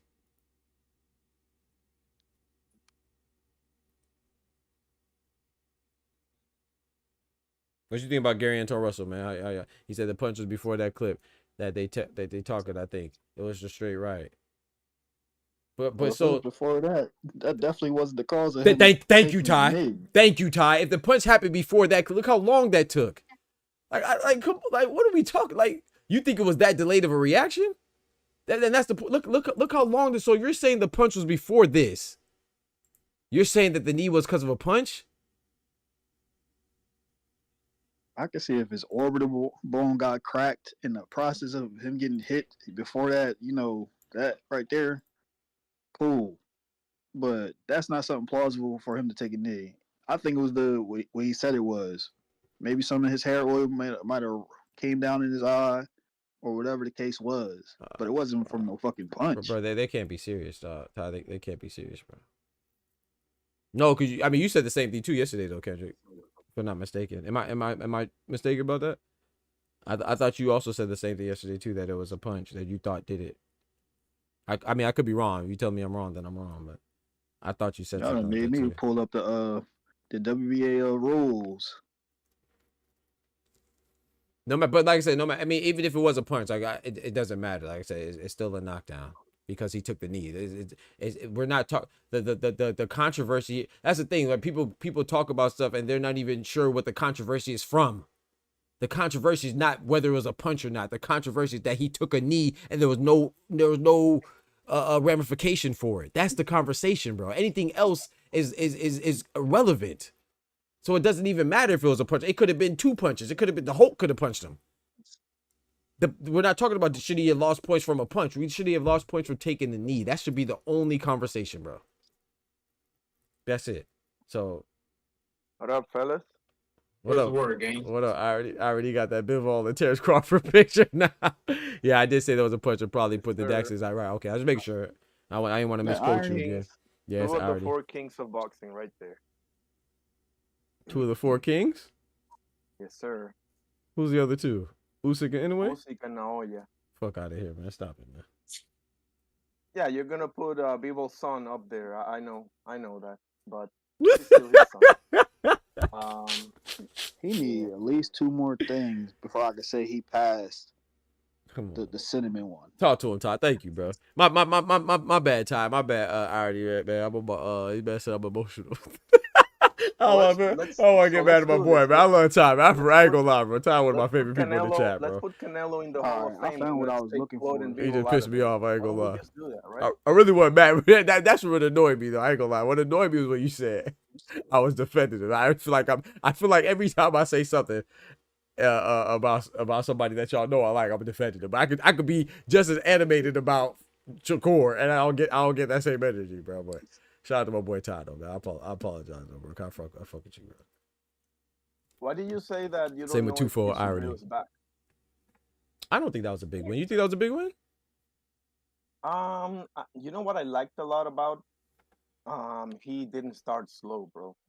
For the first time ever, he was like engaged and forcing the issue from the first bell. That was a pleasant surprise. Now I don't know if that's because he left Pandana hot or not, but man, I was like, he's fighting again. Like, I had a bad feeling, bro. Honestly, I had a bad feeling because I'm like, man, you're fighting Puerto Rico again, and you're 0-1 in Puerto Rico. I'm like, hang on a second, bro. Like, that's dangerous shit. But he was good, bro. Like, I thought that was a great win personally. But I don't know. Maybe you think maybe he needs one more to prove himself. That was your point, maybe, or No. So to be clear, I never thought he was done in the first place. You know, I always thought that he would come back. I just don't think that's what made me think that he's back. You know, I don't really. Okay. So I guess my point is that, and I guess this is kind of similar things for why people are so disappointed in Tank's performance, because they don't expect Lamont Roach to keep up with him. I expected Subriel Matias to win. You know, I think it would have just showed me more if he would have lost than it did if he wins. Like, so I guess the reason why I'm not sure, because I don't know who he beats at 140. You know, I still have the same question that I had going into that fight about Subriel Matias. But it is good. That is a good win, though. It's a good win, though. Yeah, I'm not saying it's a bad win. I just don't know if he's back, because to me, being back is him being a champion. I don't know if he's a champ. I don't know if he's a champion. Or at least being a top contender. He did, yeah. I think that was 3 and 4, right? Irony. That was a fight between number 3 and number 4 ranked, I think, for the IBF. Yeah, because they were like not rated on the 1 and 2. Yeah. Number 1 and 2 is voided. Yeah. Nobody there is vacant, because remember, what's the name was because remember Liam Parle and Richard Edges were 1 and 2. When they sorry, not 1 and 2, but he was number 1, and then Liam Parle was was a champion, and then I can't remember what the other thing was, but yeah. So it makes sense that nobody's there, though, is what I'm saying. Yeah, absolutely. Damn. I think I changed my opinion on Steve. Steve Willis? Yeah. After reading the WA rules and then looking at what the New York State Athletic Commission got in place, nah, it's bad. Bad on who? Bad on Steve? Or bad on the Steve commission, or bad on Tank? the WBA. Oh. What's the rules? As far as how they play the knockdown, the minute a referee signals or calls it, it has to be logged. So if like Roach goes to, protest this, or, put a petition in, Steve could actually lose his license to referee. And they either have to compensate him, because it doesn't say if they will actually award him a win. It might just be ruled a no contest. Ooh. That's the part I don't really understand. Hey. Like how they would change the ruling. I think, so I thought, I think Albuga asked a question. I think that was a great question. He was like, could I remember when the last time, even if he appeals it, when's the last time a victor they changed the victor, you know, not just went to a no contest. I can't think of it. I know the last time I remember a change that wasn't PED related was, correct me if I'm wrong, Ty, I was asking if you were here. This was earlier though. You weren't here yet, but or if anybody knows, Tufo or was it the Bernard fight? Exactly, B-Hop. That's the one. That's the last one I remember. And when Chad Dawson boomed him on his shoulder, or whatever he did, and then it was Chad Dawson won by majority decision, if I'm not mistaken, and then he appealed it, and then it went to a no contest. So I can't think of a time when it changed the victor. You know what I'm saying? So I think even if they do it, at best it'll be a no contest. I don't think it'll go, oh, Roach won. I don't think so. Not saying that it shouldn't, but I just don't think that'll happen. I can't think of a time that transpired. For, you know, the WBA rules, subsection 11B, for a down boxer, they don't really specify. It just says extreme circumstances. Right, exactly. And like I say, as much as we all are in agreement that he should have lost points. I don't think that's really debatable. I think all of us agree there. But is that extreme circumstances? That's why I brought up all those times. No definitive answer. Thank you. And like I said, this is, unfortunately, it's human error, and we've seen calls missed before in boxing. That's why I brought up all those other examples. There was no change in outcome, bro. In all those examples I brought up that had a missed call and that could have been a knockdown, there was no change. So is it extreme? Is it wrong? Yeah. Is it something that should have been punished? Yes, but it was missed. Like, at some point, they accept the fact that human error will exist with officials. And I don't think that's unreasonable, but we just hope that something like that, I think it's unreasonable because that was too blatant that Steve Wilson missed that. Willis missed that.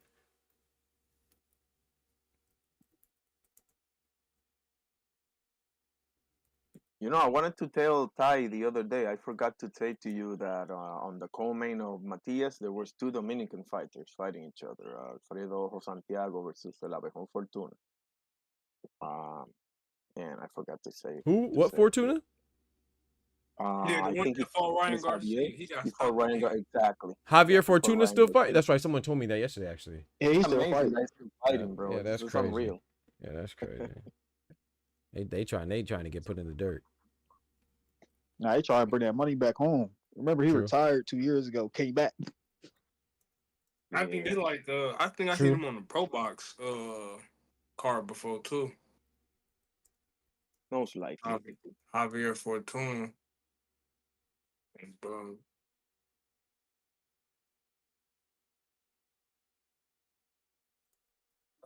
Y'all know what you're gonna say, Cito? I'm sorry? What you gonna say? My bad. No, that's good. Doctor, you said Yes, sir. earlier, you said like something about you know, if the fighter is headbutting or doing this or that, you should adapt. And now I don't want to misquote you here, right? Because I'm not sure. You said because you said you know, you be misquoting everybody. That's a fact. Yeah. I'm scared of you quoting me, bro. You're the worst quote. I ain't gonna lie, you're the worst quoter. But go ahead, bro. I'm not sure, but go ahead. I'll tell you. Come out the roost. Yeah, I'll tell you if it sounds like something I said or not.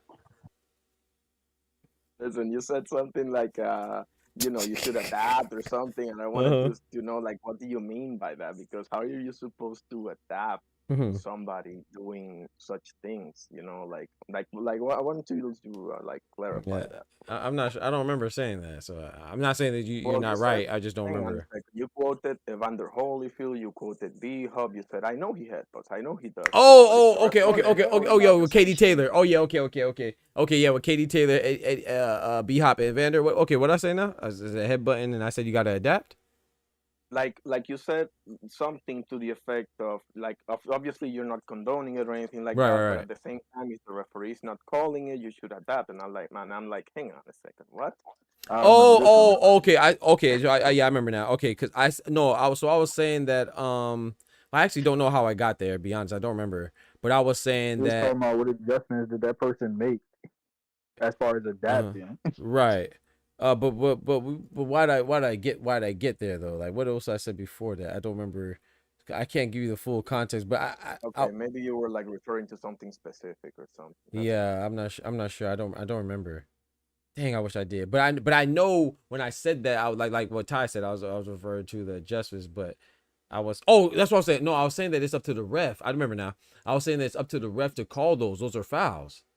But if the ref doesn't call it, then that's why I said you gotta adjust or do something to try to. Yeah, I don't know how you would adjust to it. I don't know, but yeah. That's what I no. This is what I was saying. Okay, I remember now because I was saying that that's not outside the confines of boxing. It's not like you're cheating or something. I wouldn't consider that as like doing something illegal. Like it's illegal, but the referee's there to call those things. You know what I'm saying? If you do headbutt, if you do throw elbows, if you do low blows, that's what the referee is for. And if the referee doesn't call it, then you got to try to, work your way around it. Like there's no other way to. Unfortunately, what else can you do? Yeah. But that also speaks to you as a fighter that you would do that knowingly. And for example, in the B-Hub Roy 2 fight, Roy and the referee was of course. I have a feeling, bro. I don't know, bro. I don't know. I don't know, bro. I don't know, bro. I don't feel comfortable right now, bro. I ain't gonna lie. The B-Hop Roy fight. Yeah, you brought up B-Hop and Roy. That's too far. We're one step away from Calzaghe, bro. I ain't gonna lie. I'm not going, bro. The two sons of Calzaghe. Yeah, you see, I know it's coming, bro. I know it's coming, bro. I know, bro. No, but I'm gonna keep Calzaghe out of this. Don't worry. Calm down. Okay, go ahead. Bernard knew better to headbutt Joe Calzaghe. Okay, go ahead, bro. He might have a little better chance of winning the fight if he did, but okay, bro. The Roy B. Hub 2 fight, the referee was Tony Weeks or Days or Months, whatever the fuck his name is. He was on the other side of the. Chillin' Weeks. On the. And B. Hub just hit him with this fucking low blow. Right. Holy shit. Right. Like. And I'm like, bro, I'm sorry, but that speaks volumes to you as a fighter, bro. Like, I don't rock with that shit. Oh, so you don't like B-Hop? What you saying? I love B-Hop, but I'm not mad at it. I'm not gonna give you a pass for that either. I mean, I wasn't a big fan of B-Hop back when he was active, because I liked I thought that I always thought he was kind of like boring, man. Like not just boring, but like I didn't really like the the punch, slip, headbutt, and clinch. Like that was kind of boring to watch, Exactly. So that's basically it. But I mean, I respect him. I would say that. I don't know if I like him. I probably right. I respect him too. Yeah, he's definitely a great fighter. But, I'm not like a big B-Hop fan either, though. I'd be lying if I said otherwise. But he's a great fighter, though. Yeah. I'm surprised Bernard Hopkins and Oscar De La Hoya not on Undisputed, especially Bernard Hopkins. Yeah, that's crazy. I don't know. I never played it. But Bernard has some losses, bro. He lost to Jermaine Taylor. No, I'm talking about the game, Undisputed, the game. Oh, that's crazy, bro. That's crazy. Put it on his losses, bro. That's crazy, bro. That's crazy, bro. I don't play that man Bernard Hopkins was Undisputed. Facts. I'm fucking old, bro. I'm sorry. Nah, you're good, bro. He thought he actually went to the Jermaine Taylor. That's who he lost his undisputed belts to, right? Yes, sir. If I'm not mistaken. Yep, bad intentions. Yep, that's a fact. I forgot. I remember when the boxing video game was like with Ali in the cover and exactly, bro. Like that's my shit. Fight night, facts. I be beating the shit out of them motherfuckers, boy. I love going career mode. I need to get undisputed, bro. Shout out to Clone, but I be on the game too much. He said, "Who remember when Zell got up from that knockdown, did the chicken dance? You talking about against Costa Zoo?" But nah, man, I think that what do you think about the fights, Arnie? I'm assuming that did you catch it or did you watch the I watched the Zone one. Yeah, I was so fucking busy, bro. That was a bad day for me, bro. I was like, man. Thank God I didn't pay for the tank fight, or else I would be pissed, bro. Yeah, dang. Hope everything good with you, man. It's good. It's good. It's just fucking busy, bro. I'm sorry. Okay. But Subriel and stuff, and I saw the a little bit of the Puello and Sandor Martin fight. Honestly, bro, I thought it was a UD, honestly, for Puello, in my opinion, and I like Sandor Martin a lot, but I thought I didn't think it was as close as the score make it seem. But I don't know. Maybe that's debatable, bro. Yeah, I actually scored that a draw, so I wasn't mad at that either way. Oh, okay. Yeah. Maybe. I need to see it again, maybe, because like I said, I didn't watch the whole thing either. So No, it was a good fight though, man. I could see, like I said, I could see it going for Martin or Puello. He said I didn't like B-Hop's brashness. That if anything, that's what I liked. I liked his you know, I be liking dudes that talk trash though. I mean, not all the time. You know, I like the humble dudes too and the chill dudes too. But I like the dudes that talk. As long as you good. I don't like the dudes that talk trash that don't back it up. If you talk trash and back it up, I'm cool. are you sure that you like the humble dudes, Doctor? Are you sure about that? Anyway, what humble guy I don't like? Are you sure? Or which guy do I like that's not humble or whatever way you want to take? Yeah, which guy? Tell me. It better not be Joe. That's crazy, bro. There we go. Come on. Anyway, He not humble. Come on, bro. What? Come on, bro. I knew he was gonna go here, bro. We're not going. This is coming from a Ricky Hatton fan, right? Bro, Joe Calzaghe used to dance on his opponents. Right. He used to dance and shimmy on his opponents. But hang on a second. You're talking on the mic, right? Oh, okay. I was just saying anyway. It don't matter. Okay. Yeah. In general, I'm sorry. Yeah. But I don't think that's the thing. I don't think that dancing and showboating isn't humble. Like what I'll say if B-Hop stomping on the flag, that was crazy. You know what I'm saying? That but yeah. like I like Floyd. I like John Fury. I said John Fury. Sorry, that's his dad. I like Tyson Fury. I like Floyd. They trash talk. I like Ricky Hatton too. I like I want to say Pacquiao's a trash talker. I mean I like him.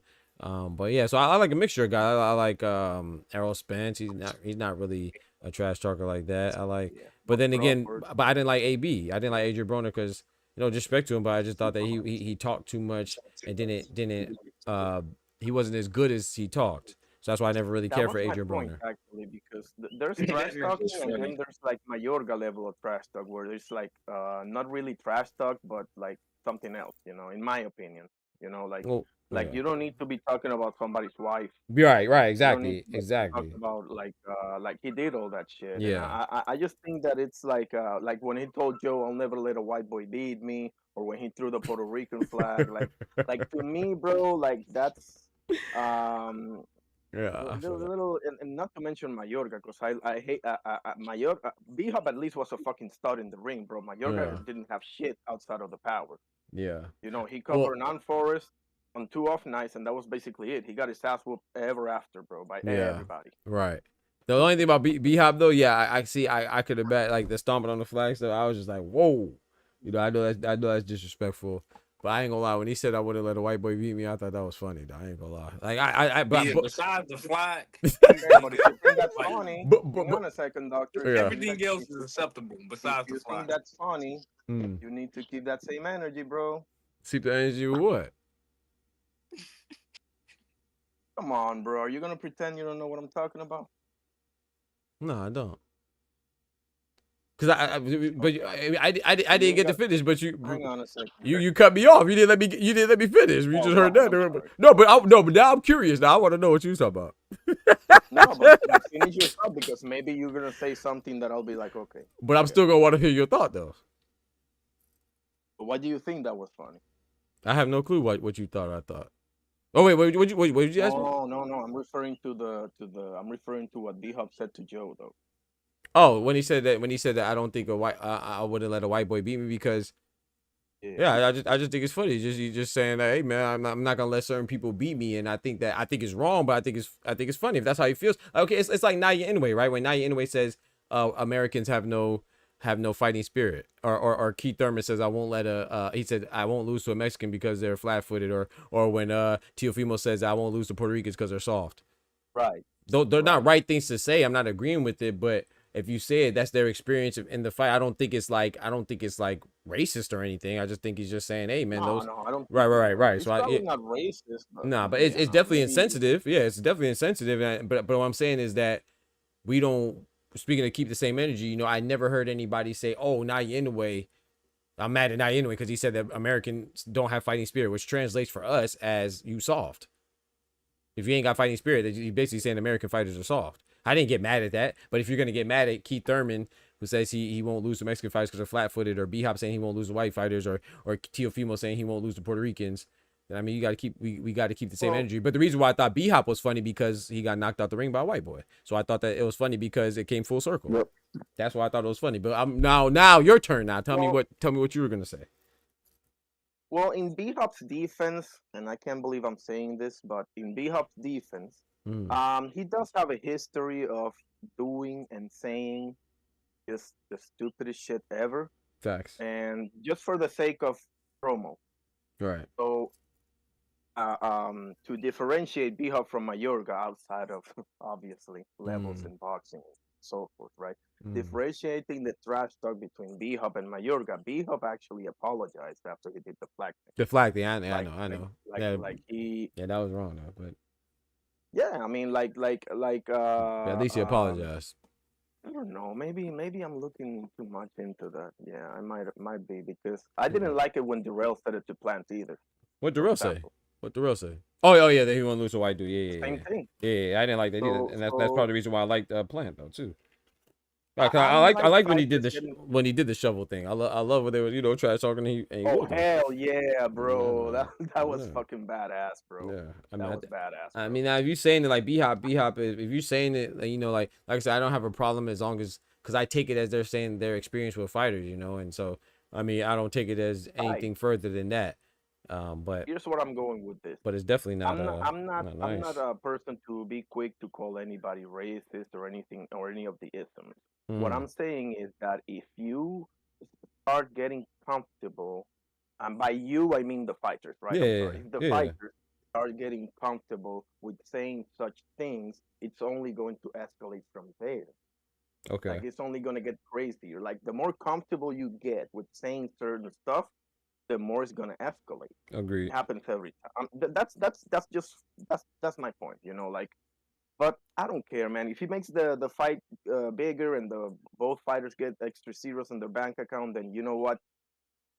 Good stuff. Then good stuff. No, but I don't think that was I don't think that's out of line. Like it's like somebody saying, "Oh, I'm not gonna let." I mean, it's like when Angel Garcia said that he wouldn't let. He said that Pakistani fighters can't fight or something like that. Yeah. So I don't think that, like, it's different if he's not saying anything outside of fighting. He's just saying, hey, I'm not going to lose to a fighter because they can't fight or whatever. I mean, it's wrong. Anytime you generalize is wrong. But at the same time, let's not act like when you're racist, bro, it's a systemic thing. When you're racist, it's like you're putting people in like a certain class and saying that they're beneath you or inferior. Like he's just saying, hey man, I'm not going to lose to you. That's different. That's fighting talk. That's like that's just trash talk, But I said, I'm done. No, cause I want to know what you were saying. You still didn't get to what you were saying. Right. So I'm curious, bro. My thing again, like in order for me to say somebody's a racist, it's gotta be way more than one or two occurrences. Like I'm not gonna just call you something like that without being sure of it. That's number one. Number two is, I mean, my bigger issue with that is if you start getting comfortable, and again, by you, I mean the fighter. Right. If the fighters start getting comfortable with saying such things, it's only going to get worse from there. Because it's only a matter of time before somebody gets crazier and crazier, and all of a sudden you're going to make Mayorga look like a fucking choir boy. Well, I mean, I agree to a certain extent. I think that people should have restraint, though. It's like when people come to my stream, they call me. I'm sure you witnessed it before. They call me things that are derogatory towards people that look like me. I don't respond with saying derogatory thing towards people that don't look like me. I make sure that I'm very specific with my insults. So I talk trash about them. I don't talk trash about other groups of people because So I think at some point that you're right. I agree. But at the same time, I don't give people a pass because you are responsible for what you say, and you should be smart enough and clever enough and considerate enough to make sure that you're insulting the person that you intend to insult and not accidentally or inadvertently insulting others as well. So it's not in my heart to be that way. So I don't care what somebody says to me. I'm not going to respond that way because that's not in my heart. You see what I'm saying? So I'm sorry, I disagree with you because I do agree with you that people will go overboard, but if it's not in your heart, you're not going to do that. So I don't care what I don't care what somebody says to me, as far as them being. I'm gonna say something directly to you, and we can handle it however whatever it goes, whatever way it goes. But I'm not gonna say anything that disrespects other people as a whole. Now sometimes you might mess up on accident. Yeah, I get it. Especially when you're talking fast or something like that. But as far as being Nah, I'm not going for that. But I'm talking That's about my what. point when I say it's gotta be like more than one or two, because I get that. in Yeah, I my get that. opinion, bro, we're all human. We all fuck up one way or another. So if you're gonna be so strict with people, and I'm not saying that you shouldn't, because there are things that I don't. For example, just so you guys know, right? One thing that I do not tolerate is disrespecting God. Like I don't tolerate that. Like I Right. tell people, please don't disrespect God in my presence. Just don't. If you're having a That's what's bad up. day, if you don't believe, that's fine. That's perfectly Right. fine. Right. Do not disrespect God in my presence. I do not tolerate that. So there are things that you shouldn't tolerate, and that's Right. perfectly fine. When you But wait. Oh, my don't you bad. Go ahead. think? No, no. Just to finish up real quick, don't you think that in the art, because I do think it's an art, in the art of trash talk, if you have to go to somebody's nationality or race, you're not really that good at it. You're not good at it, and it shows that you're ignorant, and you have a low level of Exactly. intellect. Yeah, so that's why. Yeah, that's why I made. That's my It's thing bad with on you. Mayorga. Like Mayorga, bro. Like, do you have to talk about people's wives, bro? Like, do you Right. have to fucking do that? Do you have to, bro? What are you That's his expecting? thing, Bro? though. Like, Nah, that's wrong. But you know where I'm gonna go to forward. I still wait for you to tell me keep the same energy. What were you talking about, bro? I'm still waiting for when you said keep the same energy, bro. Maybe I'm on bullshit today. I'm sorry if I am, but maybe I am. But I'm trying. What you said? Is it the race or the headbutt? Yeah, I don't know. I got lost. That's what I'm asking Irony to explain to me when you what said. was I referring to? What I said? See, that's why I wanted to cut you off, because I didn't want you to lose that thought. When I said that B Hop said I would never lose to a white boy, then you said, hold on, doctor, you gotta keep the same energy. I didn't know what you were referring to. What were you talking about? Keep the same energy in regards to what? Okay, I'll never let a white boy beat me. Yeah, and I said I thought that was funny. Okay, well, I mean that's fine. That's fine. I didn't think it was anymore. Any more that I think the Naoya example that you gave, I thought was. I mean, that's just my opinion. That's just my opinion. No, but I didn't give that example yet. You said You said hold on, but I didn't give that example yet. Before, that's just when I was finishing my thought. I was asking you when you said keep the same. Yeah. The example that I was about to bring up was the Teofimo example. See, but that's different. Like I can't stand Teofimo, and I'm very vocal about that. Well, what Teofimo example are you talking about? If you're talking about what I think you're talking about, then that's very different. Talk about Puerto Ricans, for example, because I know that he said some stuff about. Okay. Was it him or Ryan that said about Muslims? It was one. I was Ryan Garcia. Well, I mean, maybe Teofimo said something too, but I know Ryan Garcia said F Muslims and F yeah, I'm sorry. Black That's folks. Probably right. I'm sorry about that. But I know that both of them have said bad things about black people also, right? Yeah, but that to me that's different. I don't, like if okay, I'm gonna be very clear right now too. If say twofold. Well, I don't want to say. Okay, you're Puerto Rican and Italian, right? Yeah. Okay. Well, let's not personalize it. Okay. So let's say that I'm talking to. You can use me as an example. I know I can, but I'm still not going to. I don't mind it because it's you. Right, but I'm gonna just flip it. I'm gonna just flip it from B Hop and who was it? B Hop and who was it? B Hop and Joe Kazagi. I never let a white boy beat me. Yeah. If Joe Kazagi said I never let a black boy beat me, I'm not gonna get offended. I would say exactly the same thing. No, I'm not talking about you. I'm just saying I'm talking about me now. You have your own sentiments, but I can't control your emotions or how you feel. That's you. But I wouldn't be like, oh, that's wrong. I would think it's funny. But if he goes further than that, that's different. Like now, like I said, that's why I thought stomping on the flag is bad for B-Hop, no matter what flag you step on, because I know what that means. It's like, okay, like you disrespecting people's cultures and stuff. But I don't think that you're just saying, oh, a guy from this place can't beat me, and you're about to fight him. You're about to find out.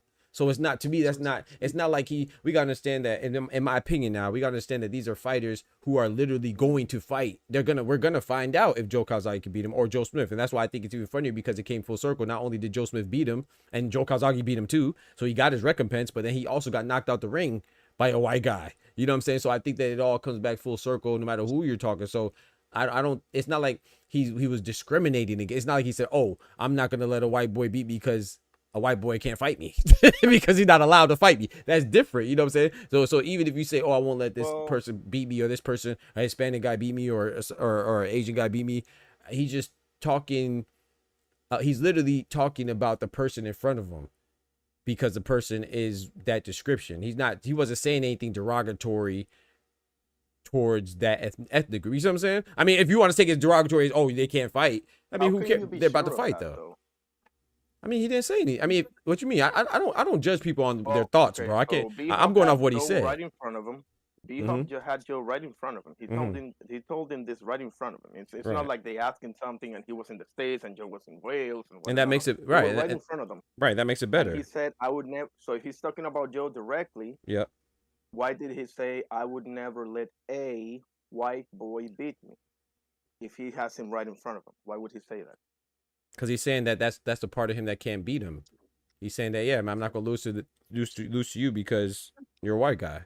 And you don't see how that can turn into something. Okay, way now worse than that. now you're making a whole other conversation. I never said I can't see it. I said that I thought that was funny, and I don't think that's racist because he's about to fight him. They're about to find out if it's true or not. And then I said I thought it was funny because he ended up losing. So I said the irony, like your name, the irony of it all. See what I did there? The irony. So I've said the irony that he said that to him and he ended up getting his butt kicked. So that's why I brought up the other examples with Naya Inoue. I said it's funny how when he says that Americans don't have a fighting spirit, why don't people get mad at him? He didn't just say Stephen Fulton. In fact, he doesn't even fight that many Americans. I think he only fought like 2. Right, but Americans is a nationality. So which one's worse, a nationality or a complexion? It's not a race. They're both wrong. I mean, well, I mean, so what's a race then?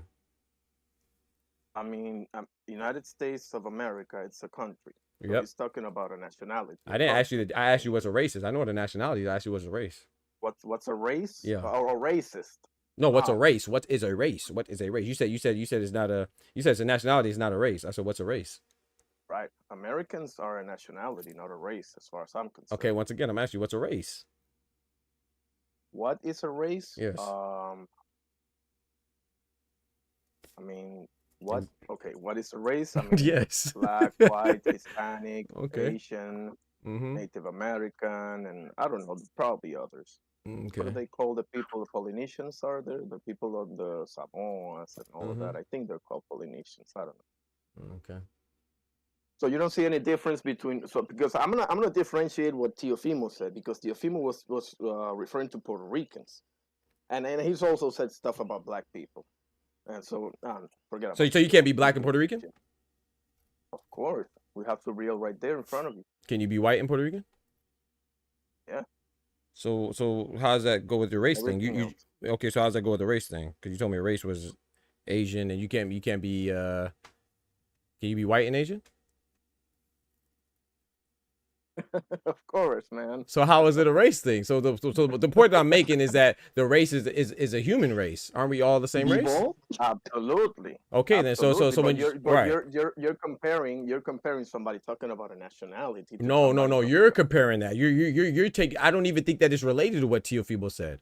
That's why that was your example. My example was no. What Right. Naoya, forget about Teofimo. No, let's bring him. No. I brought up Teofimo too because he said the Puerto Rican thing, but I didn't bring it. I don't know how you got to the Teofimo talking about the monkey stuff. To me, that's not. To me, those are two unrelated things. I don't even like. To me, it's like those guys are talking about who they're about to fight and the characteristic of a person they're about to fight. Ain't shit about me got to do with a fucking monkey. Exactly. That's the difference. Exactly. So if I'm fighting, so to me, it's I get what you're saying, but at the same time, it's like if I'm fighting you, Irony, and you say, "Oh, I'll never let a guy with long hair beat me," are you being fucking racist? Are you being? Come on, man. What are you talking about? That's my point, though. So he said the characteristic of the guy he's fighting. That's my point. So that's what I'm saying. I don't think that's that bad. It's like if it's like with crazy, dog. I think we're both right, actually. We're both right, but I don't think we should conflate those things. Like one was talking about who they're about to fight, and that's why I didn't use that as an example. The other one, maybe I'm overthinking. Maybe I'm just overthinking. Nah, I don't. I think it's a good conversation. I don't think you're overthinking. I think that people usually conflate these ideas, though. I don't think you're overthinking. I think that. Just to give you some of why I said this, right? Because I've seen in my life personally how something can start being just shits and giggles and turn into something really fucking nasty. Right, but that's why I went to the thing about individuals, and I don't give nobody a pass for that, because if you say something, you're saying what's on your heart, regardless. It doesn't matter. Like that, there's been plenty of times you've been in here and you witness people say crazy stuff to me, and I don't respond with, oh, you're blank, blank, blank based on their nationality, race, or religion, or sexuality or nothing. I just talk about them being stupid or something like that. That's based on their individual. So I see what you're saying, but I think that those things shouldn't be mixed. You know what I'm saying? I think it's different. Like, I don't get me wrong, I'm not dumb, right? So I'm not oblivious. I get what you're saying, that like, oh, you know, because he's basically saying he doesn't lose to a certain group of people. But my point is that he's about to fight him. So it's not like he's just saying, oh yeah, man. I don't think I know that's what it kind of comes off as. And you're right. So I do agree with you. He's coming off like, oh, I won't lose to this person. So these people, because it's saying that they're weak. But I don't see it like that because they're fighters. I see him saying that in his experience, I know this is much more thinking, but this is how I receive it. Oh, his experience, he's not going to lose to that type of person. So same with Angel Garcia and Danny Garcia. When they say they're not going to lose to a Pakistani, I think it's funny. Yeah. It's wrong. It's wrong if you look at it like that. But from his experience, he probably whooped every single guy that was of that had that characteristic when they sparred. I don't know. Like, these guys are fighters, but a lot of them been fighting so long. So, you know, like, same, like, I didn't get mad at Naya anyway. But what gets on my nerves is like people treat certain people when they say stuff like it's bad. But if it is bad, if what B Hop said is bad, which I get it, then what Naya anyway said was bad, regardless if it's his nationality or complexion, because he's generalizing that, right. That's the point that I'm making. So if what Teofimo said is bad, when I'm not talking about the monkey stuff, I'm talking about the Puerto Rican stuff, when he said that, oh, I'm not gonna lose to Puerto Rican because they're weak, then that means what Keith Thurman said about Mexicans being flat-footed, then that's bad too. And what B Hop said, so on and so on. But I don't really get when people pick and choose and then they try to say, oh, this is, I don't think that's a sign of I mean, let me know what y'all think, Tufo and Ty. I don't think that's a sign of racism. I think that's an overreach. I feel like it's their intent, or if they double down and what they say afterwards. I agree, which goes back to the individual and what's on your heart, in my opinion. I might be like making too much of how do you say, like making too much out of you know, like exaggerating. Maybe I'm exaggerating. No, I don't think you are, because I agree with you on the stomping the flag part, even though, you know, I think the flag, because I think that's like he's like stomping on because I think that symbolizes you stomping on a culture. You know what I'm saying? That's why I get that. But when you just say, oh, I'm not going to lose from people from the east side.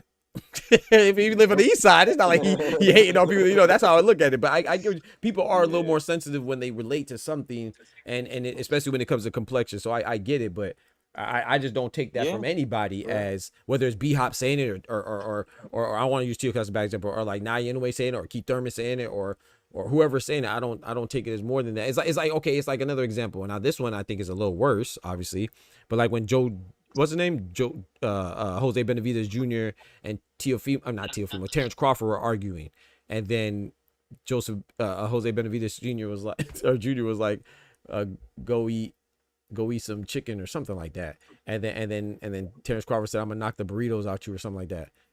Like, I think it's just like, you know, I think they're both wrong, but at least, like how you said, you know, when you said the guy was right in front of him, at least they were in front of each other to where they can handle it like men. He wasn't saying it on like a keyboard. You know what I'm saying? So like, it's like those guys are actually about to fight. So I didn't really take it as offense. I still like both of them, you know. I don't know. I just don't really get offended. No. But one thing that I don't like is to be like sensitive and shit. So maybe maybe. But no. But okay. So I know I sounded like I'm riding in defense, but I'm not. But I don't think that's sensitive. If you get offended, get offended. You know, that's your sensibilities. But what I'm saying is, at least keep the same energy for across the board. That's what I'm saying. Like, and there's nothing wrong with being sensitive about that. But I also agree. Yeah, but I also think that what Teofimo and what Ryan Garcia did, regardless of me being black, that's different, bro. Like they're not fighting any Muslim. They're not fighting any. He wasn't promoting the fight. He wasn't even fighting anybody. He said he was gonna resurrect George Floyd and kill him again. That ain't got shit to do with boxing, bro. Man, y'all know what's so crazy about that? What you said? No, go ahead, bro. Y'all remember when they was at the press conference and then Ryan dead? Come on, bro. Nappy. Come on, bro. That's different, gave him bro. a pass, right? Right. And I'm like, maybe it's mind games. Right. And Ryan went to that George Floyd and all of that shit. Come on now. Right. To me, that's different. It's like if he would have just said, "Oh, I'm not gonna lose to Devin Haney because he's black," I would have laughed. Like, you know what I'm saying? I would have been like, "Okay, man." He just said, but when you say something and then double down, like Ty was saying, and then you also say like, you know, F Muslims. Like I said, it could have been related to the Devin Haney thing because Devin Haney is Muslim and he is black. But that's not, that's like, F them though. You know what I'm saying? He didn't say like, oh, they won't beat me in a fight. He said F them, and I'm gonna bring somebody back up who's not Devin Haney and resurrect him and kill him. Because like that has nothing to do with fighting. You know what bugs me about Ryan Garcia more than anything, bro, is that you have the money to get like the best people that can help you, bro, with whatever the fuck you're going through, because you're clearly going through something. Yeah. And like you have all the resources, bro, to get you can literally go and your assistant, whoever it is, and tell him, get the best guy that can help me with this, whatever. Let's say it's anxiety, right? Let's just call it anxiety, just to say that it is, right? Right. Get me the top person on this, literally, and you won't do that shit. But yeah, fuck him, bro. Honestly. Yeah. So I mean, I'm not giving. Yeah, I just think it's different. That's all I was saying. Like, so to be with Teofimo, that's certainly true. Yeah, it's definitely different from the standpoint, and if nothing else, which I'm sure there's much else, but but nothing else from the standpoint of one instance is literally promoting a fight, B-Hop against Joe, B-Hop against Tito, etc., and the other is just like wilding out, bro. But let me say this one more thing in regards to that. Let's go to the Teofimo one, right? Where he was saying that about Tank and Terrence Crawford, right? The reason why I say it's different because once again, he didn't just say, "Oh, these black guys can't beat me." He degraded them. He said some stuff that has a history of being used to knock down a certain group of people. So once again, it's not racist to say somebody is white. Or it's not racist or discriminatory to say somebody's black. You see what I'm saying? That's why I think the key difference is. Without a doubt. Right. So him saying, oh, I won't lose to this white guy. Or I won't lose to this black guy. I won't lose to this Hispanic guy. I won't lose to this Asian guy.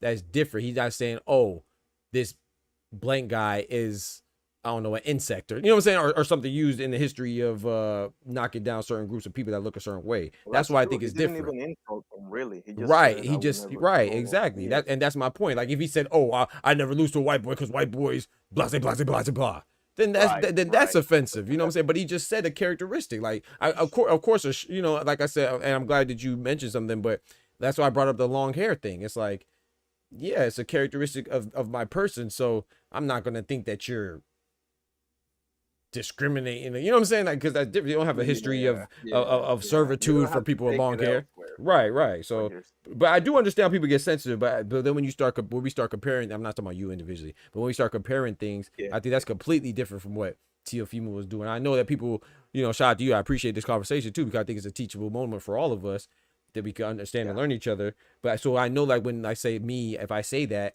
people are gonna say, "Oh, but you just getting offended because you black." Well, no, bitch, because he didn't just say he didn't just say that. Oh, I would rather him say, "Oh, I whoop Terrence Crawford because I ain't gonna lose to no black dude." And I'm cool with that. Because especially if he's about to go fight him, we about to find out. Just like we find out with B-Hop. Right. But he said, "Oh, I'm not." He's saying, "Oh, you're this and that," and come on, bro. And they don't even have a fight, so yeah, to me that's different, bro.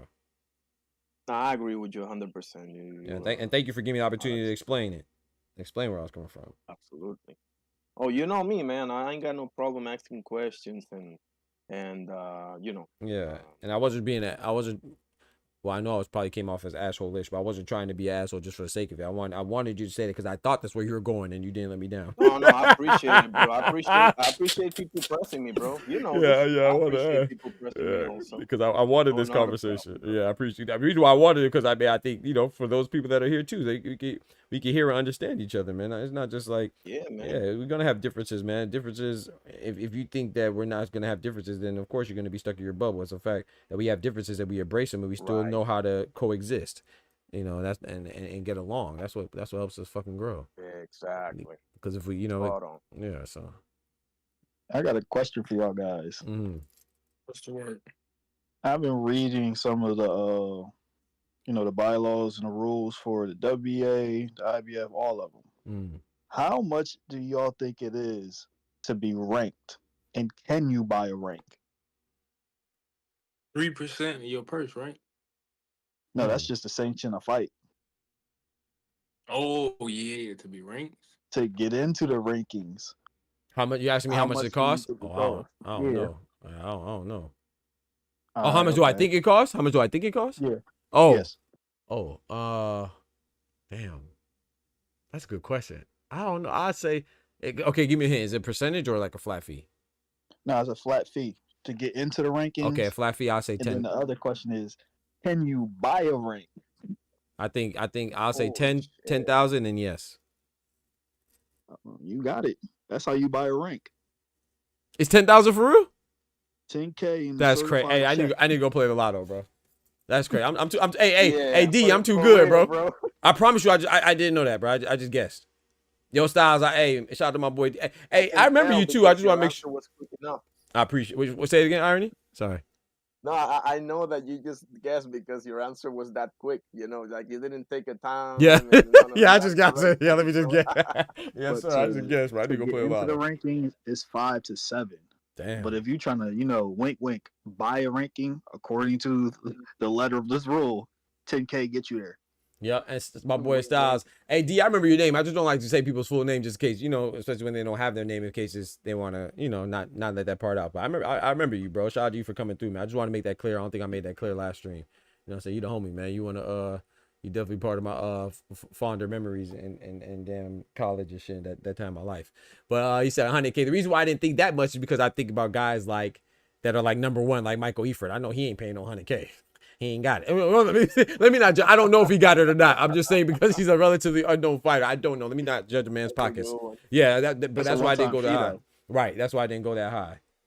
I was like, okay, I was just about to ask you if that was a one-time fee or not. Yeah, I figured. Yeah, that's to get you in the ranking. Yeah. Now, if you was one of those people that's trying to petition for a higher rank, that's when it jumps from the 5 to 7 range to 10 to 15. Yep. Like Andy Cruz petition to the WBA. Mm-hmm. I know he paid $17,000. Damn. Who was that? Isak? Andy Cruz. Oh, Andy Cruz. My bad. I just heard the Cruz part. My fault. That's all. When he was petitioning for the possibility of the number one spot or being able to jump Kid Austin. Hey. Damn. Shout out to y'all, man. Speaking of Kid Austin, bro, who's he gonna fight? Who should he fight? Nobody. I don't know who he gonna fight. Yeah, maybe Tank. Damn. I don't know, man. Hey, doctor, the other day I asked you about Caballel, who you want to see him next, and you wanted to throw my Italian brother in there, Guido Vianello, bro, to the fight. Remember we changed because he's fighting Richard Torres Jr. Remember? Oh, who, Guido? Yeah, Guido. That's gonna be a good fight next month. That's good. Good Lord willing, I believe April. I think 5th. That's a good fight, man. I'm going for Guido though. No disrespect to my American brethren Richard Torres Jr., but I just think that Guido.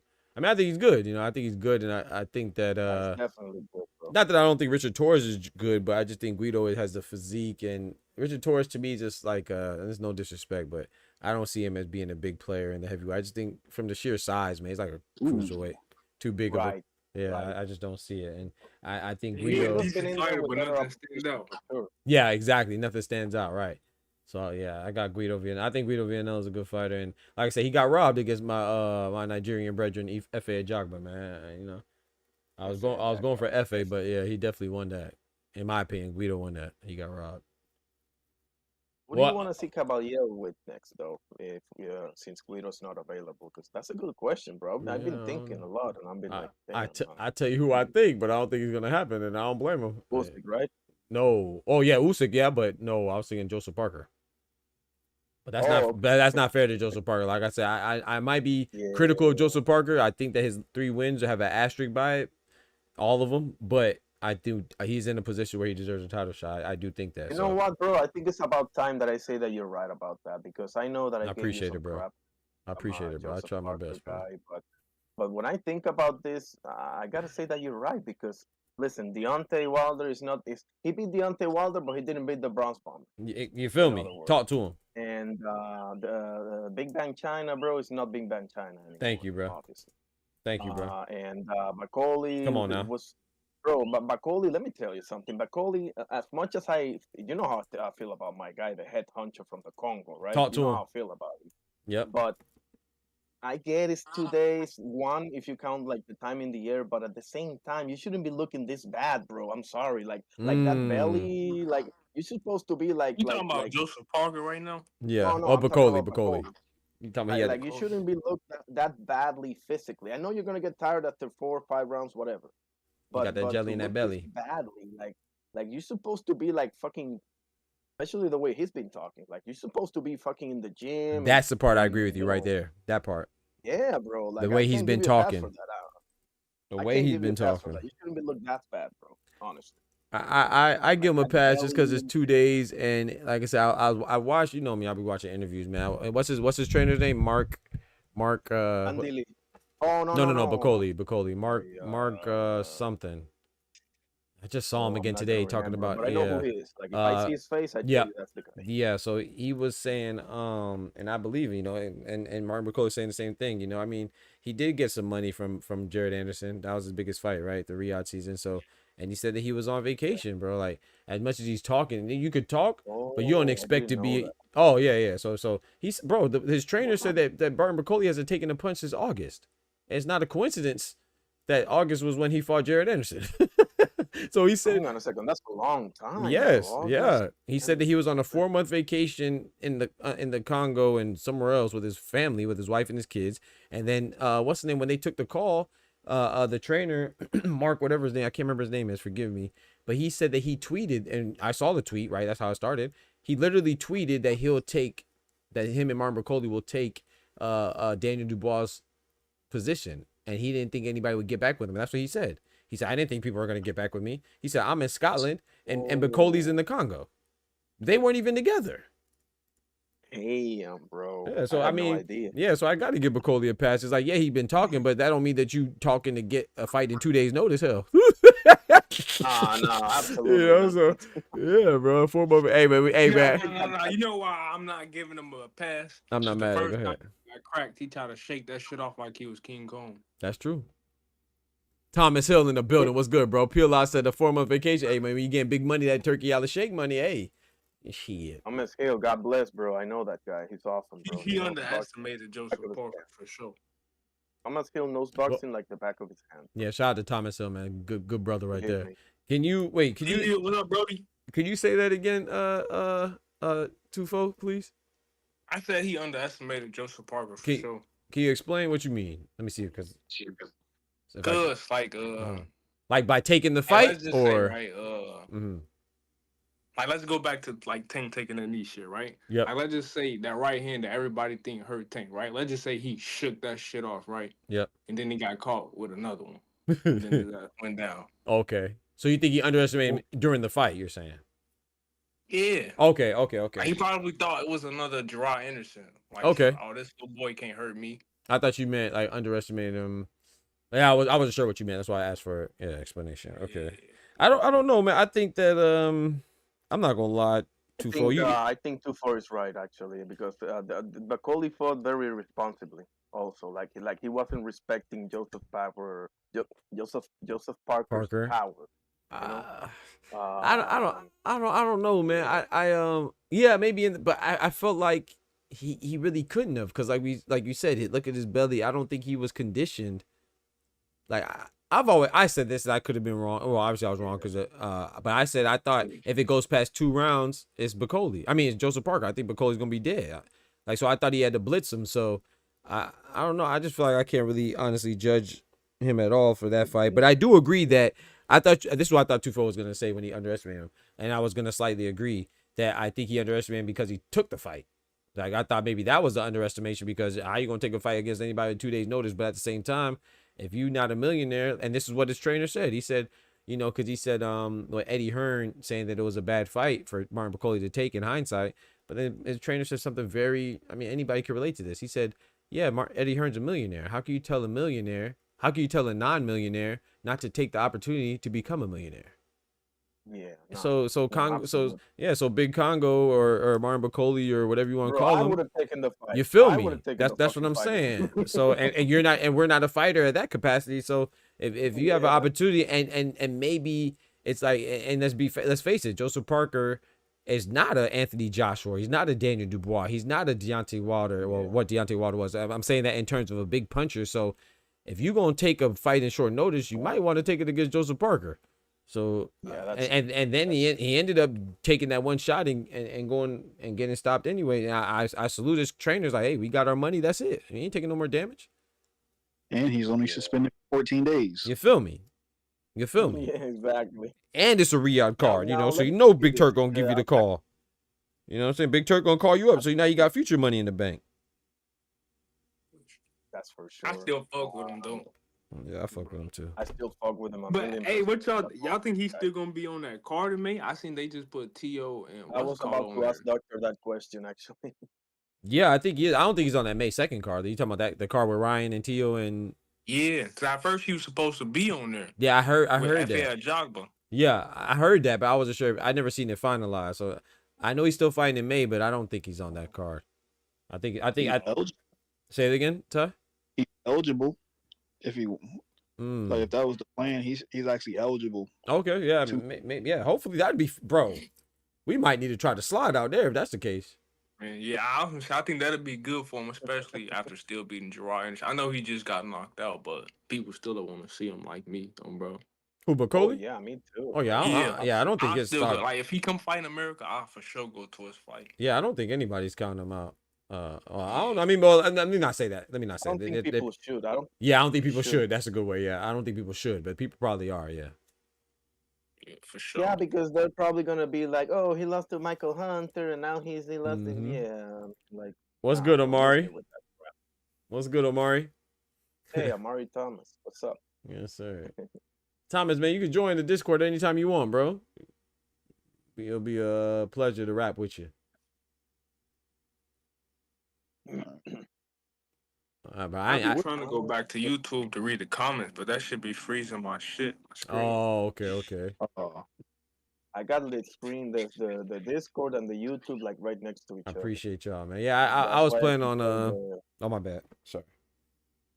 No, I was just about to say go ahead, one thing that that's how I can tell when this moron that spams the chat comes in, you know. Thank y'all, man. I don't know if we're gonna do a morning show, chat. I didn't. Shout out to y'all. I was not planning. I thought this was gonna be a short show, bro. I did not know we were gonna do a 4-hour show. Shout out to y'all, man. Honestly, bro, I'm tired as hell. Like I had a hell of a day. I just wanted to get some off my chest, and I appreciate you, bro. Oh, for sure, man. For sure, man. And 2-4, what you think about what we was talking about earlier with the tank stuff, man? About like the knockdown and shit. Yeah, what me and Ty were talking about. I think you had some stuff to say. I know you said a little bit, but I don't know if you said all your thoughts. Yeah, I agree that like that should have been a 10-8 round. But I don't think it's Tank's fault that it wasn't a 10-8 round. Yeah, I think that's what I'm saying. I think that's what me and Ty are both saying. We're just saying it differently, I think, at the end of the day. That's why I was saying I agree with both of y'all. Yeah, facts. Like, both of y'all was just going with y'all points. Thomas Hill is asking for the link of the Discord. You know, I turned into a tank sexual, ain't that right, Ty? Head ass. Nah, you turned into Hulk Hogan. Oh, okay, I appreciate it, bro. Oh, sorry, that's Kendrick. They called me tank sexual. My fault. I apologize. Hold on, brother. That's cat. No, bro. Y'all gonna be. Man Randy Savage, you know what's crazy? And I want to hear 2-4's opinion on this, because shout out to my boy Ty. Like I said, that's why I'm quick to apologize, because thank you. Shout out to Peel Out. Thank you, Peel Out. That's why I rock with you, Peel Out. I might mod you up right now. Thank you. He said Ty was trolling. Thank you, bro. They be trolling me, bro. I really feel like Ty be trolling me, bro. And not even Ty as much, for sure, Kendrick. No, when I said you was emotional, I was. I know you was trolling. I know. Doc, when you can, send the link to Tommy. Thank you. Yeah, I'm doing it right now. Thank you, sir. I appreciate it. It do make me feel like, I don't want to say sad in a sense. We'll be on the same page, but I might add a different layer to it. And then I get upset. It's like, hold up. But that's the thing. I will say this though, bro. All jokes aside, I like the conversation because I like it, but I don't like if it comes at the expense of, you know what I'm saying, like making somebody feel uncomfortable or something, like, or belittling somebody, I don't like it. But I don't mind. I Bro, don't mind the I discussion. tuned in your show. I Uh-huh. tuned in your show, and I walked to like the civil war of YouTube on TikTok. Because me and Ty used to be on the same page. But I'm gonna tell you what I objected to. I know Ty's gonna object again, but I'm not gonna get into it. But I objected to the part. I don't, bro. You know I don't care what you think about Tank as far as that. You know I don't, bro. You like Devin Haney, I like Tank, or you like Anthony Joshua, I like Wilder. I know I'm stretching. I'm just saying, like, I don't give a damn about that. I rock with you. So as say with everybody, we gonna have our discussions, but we gonna keep it civil and stuff like that. But what I did get annoyed by, and I think I said it earlier, I got annoyed when you said that, and that's when I cut you off, or at least for my recollection, I might be wrong, but for how I recollected, I cut you off when you said that I was saying something. I don't even remember how you said it, but you said I was saying something that I didn't feel like I was saying. That's what annoyed me. But yeah, my like I said, my fault. That's when I walked in, bro. Yeah. I didn't even know you were talking to Ty. I was like, who he's talking to? And then I heard Ty's voice, and I'm like, oh. Yeah. Oh, no, you said I was defending. He did nothing wrong. I was like, right. He actually did. Right. In that moment. Right.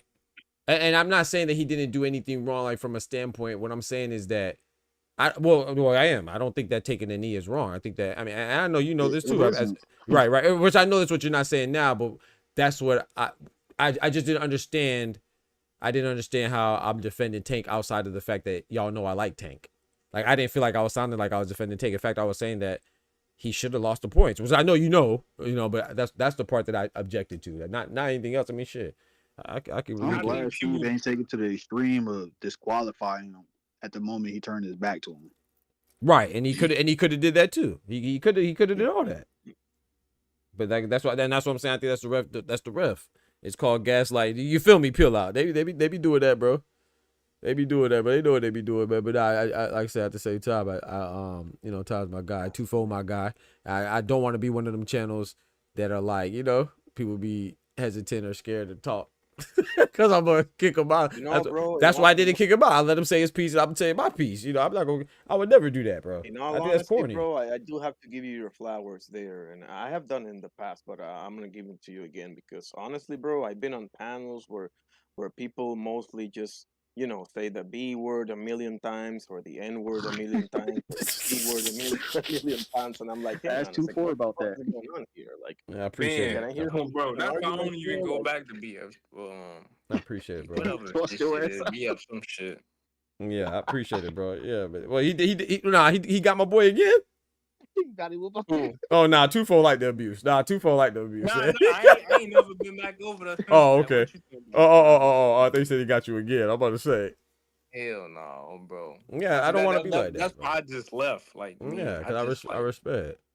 Oh, bro, like, what you getting all in your feelings for? All I said was, I don't think that was Ryan's best performance in his last 3 fights. But people like, to be fair, people like the drama though. I don't really. I like the arguing. Don't get me wrong, I love the debating and arguing. Well, I don't like the arguing because then it turns into, you know what I'm saying, something that, whatever, emotional, whatever it was. But if I'm debating with you, or if I want to hear your opinion, that means I respect your opinion. Because if I didn't even in some way, it may not seem like it, but it's really me telling you that I value your opinion. The fact that I'm even wasting my energy on it. You know what I'm saying? If I didn't, I'd whatever. You just talking stupid, and I'll just ignore you. Yeah, you know what I'm saying? You engage, bro. Like, yeah, I'll engage. Yeah, I apologize. Yeah, but I ain't. 2-4. All right, shout out to to you. you. Feel better. I got kicked out too. Hey, the nigga got mad because he gave me a graceful. He say, "Oh, you hate Devin Haney." I said, "How you gonna tell me Devin Haney? Because you fucking Devin Haney." Who are you talking about, 2-4? I'm sorry. Who are you talking about? With the Devin Haney and Ryan Garcia fight, he was saying that was Ryan Garcia. No. Which channel? I'm sorry, which channel? Oh, BF some shit. BFTV. Oh, I know who that is. Yeah, that dude. Yeah, we need to set up a counter to see how many times that dude tests curse words, bro. He be going in. Y'all gotta tighten up, man. Hey, his platform. I asked the man, I said, "How you gonna tell me I hate Devin Haney? What if I'm like Oscar Duarte?" He say, "Nigga, you just want to debate me, bitch. Some shit." He kicked me out. What I I'm like, wait, what, nigga? I'm just trying to ask you how you gonna tell me that's what I dislike another fighter because I'm giving another fighter credit. Nah, bro, I'm gonna talk, bro. I'm the only time I'll kick somebody out is if like they're trolling. It's like I think well, how long we had this channel? Like a year? Yeah, the year and some change. I think Ty was there the one time I think the only person I kicked off was Illuminati when I found out he was trolling. because he came up with like a new name or something. Like, I didn't even know it was him, and I was letting him talk, and but then he started, and that's my guy. He's actually a mod in my channel, but that's the one guy because he was trolling it. I found out it was him. I was like, oh, nah, you gotta get out. But it was also joke and stuff. But I'm not gonna.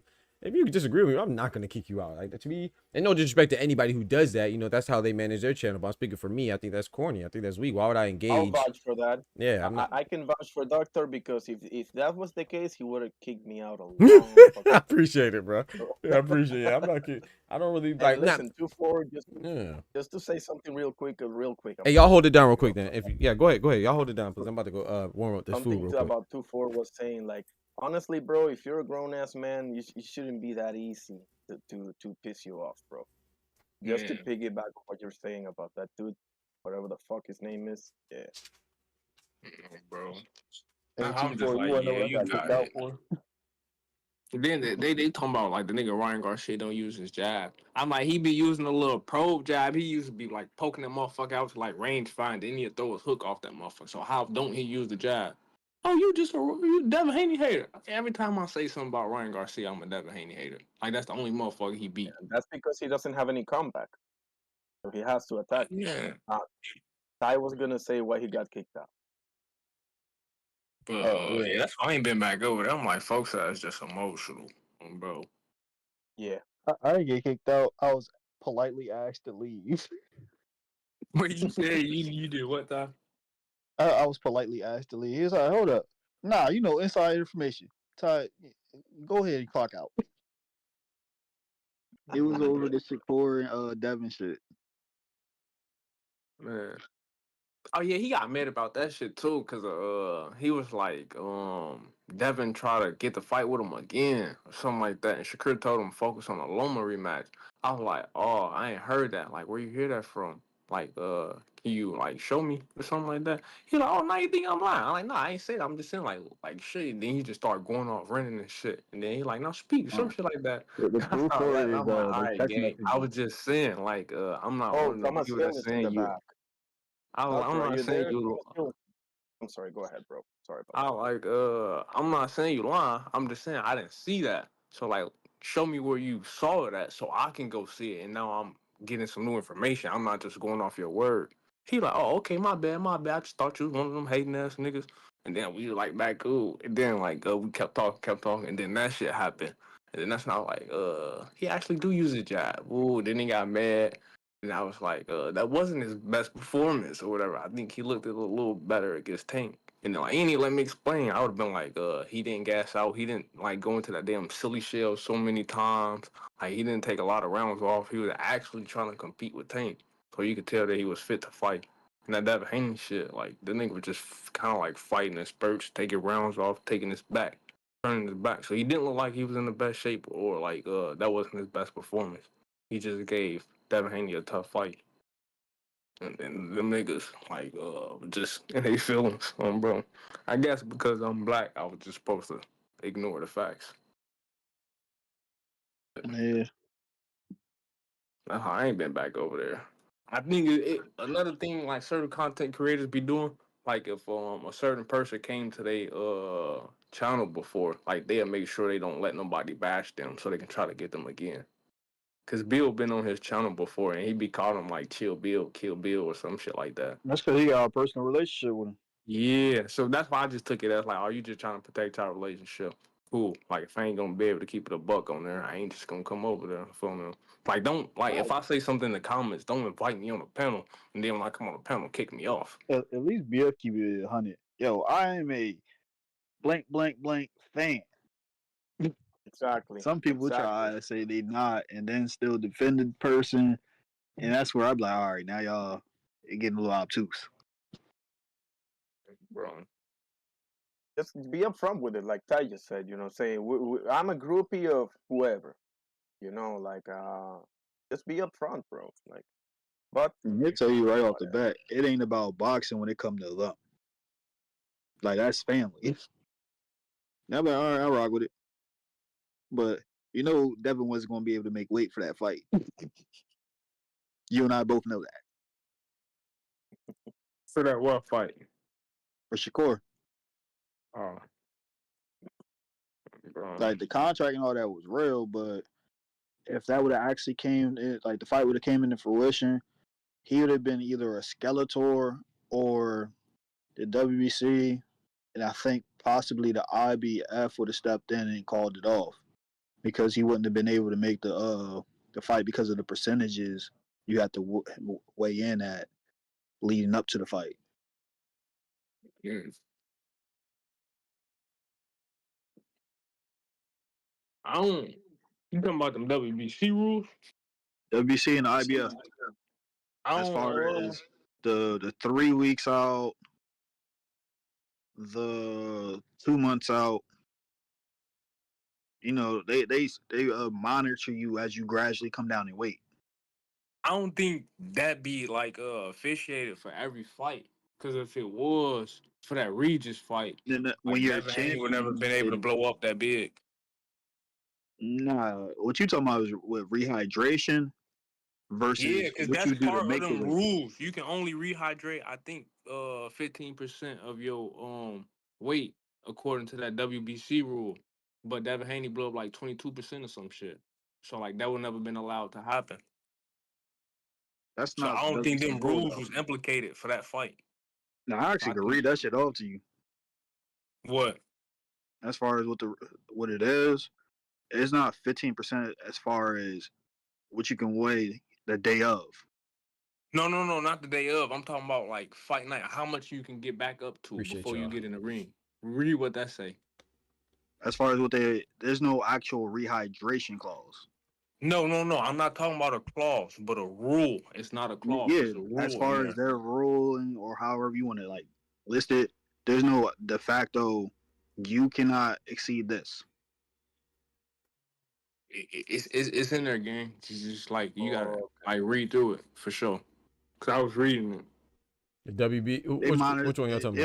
They're only gonna pull the plug if you exceed on it. Mill City, they were trying to tell Regis about the shit.